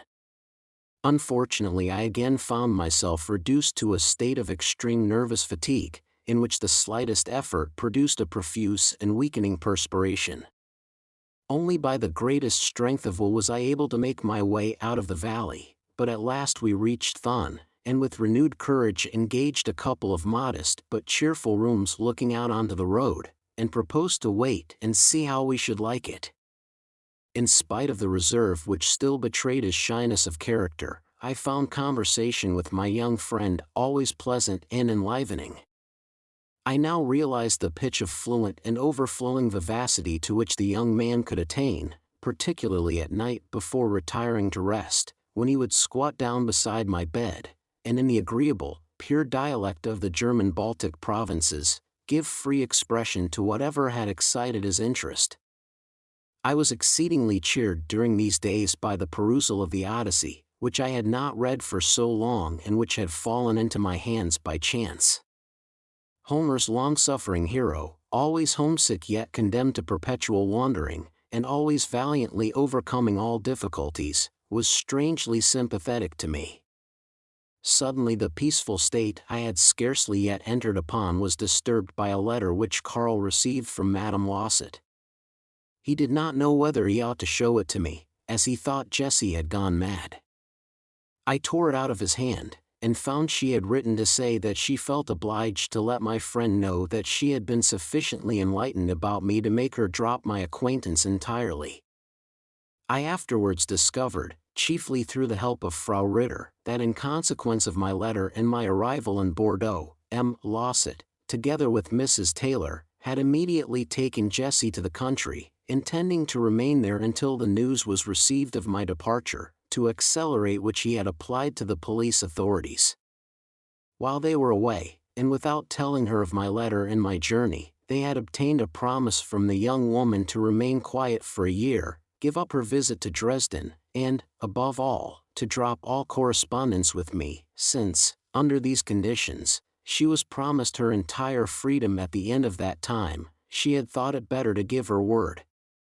Not content with this, however, the two conspirators had immediately set about calumniating me on all sides, and finally to Madame Losset herself, saying that I was the initiator of this plan of elopement. Mrs. Taylor had written to my wife complaining of my intention to commit adultery, at the same time expressing her pity for her and offering her support. The unfortunate Minna, who now thought she had found a hitherto unsuspected reason for my resolve to remain separated from her, wrote back complaining of me to Mrs. Taylor. The meaning of an innocent remark I had once made had been strangely misinterpreted, and matters were now aggravated by making it appear as though I had intentionally lied.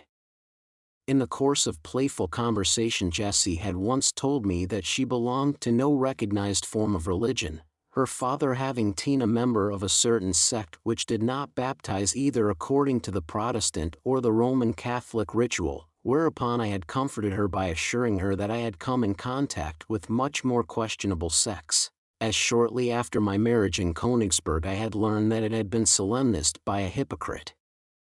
God alone knows in what form this had been repeated to the worthy British matron, but, at all events, she told my wife that I had said I was not legally married to her. In any case, my wife's answer to this had no doubt furnished further material with which to poison Jessie's mind against me, and this letter to my young friend was the result.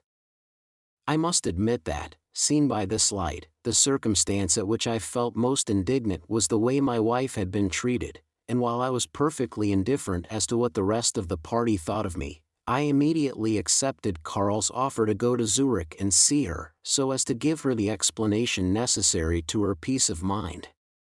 While awaiting his return, I received a letter from Liszt, telling me of the deep impression made upon him by my Lohengrin score, which had caused him to make up his mind as to the future in store for me.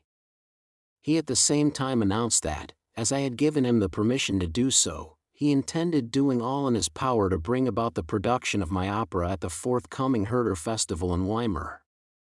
About this time I also heard from Frau Ritter, who, in consequence of events of which she was well aware, thought herself called upon to beg me not to take the matter too much to heart.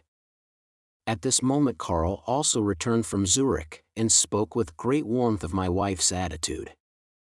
Not having found me in Paris, she had pulled herself together with remarkable energy, and in pursuance of an earlier wish of mine, had rented a house on the lake of Zurich, installed herself comfortably, and remained there in the hope of at last hearing from me again. Besides this, he had much to tell me of Sulzer's good sense and friendliness, the latter having stood by my wife and shown her great sympathy. In the midst of his narrative Karl suddenly exclaimed, "Ah! These could be called sensible people, but with such a mad Englishwoman nothing could be done." To all this I said not a word, but finally with a smile asked him whether he would like to go over to Zurich. He sprang up exclaiming, "Yes, and as soon as possible." "You shall have your way," said I, "let us pack. I can see no sense in anything either here or there." Without breathing another syllable about all that had happened, we left the next day for Zurich.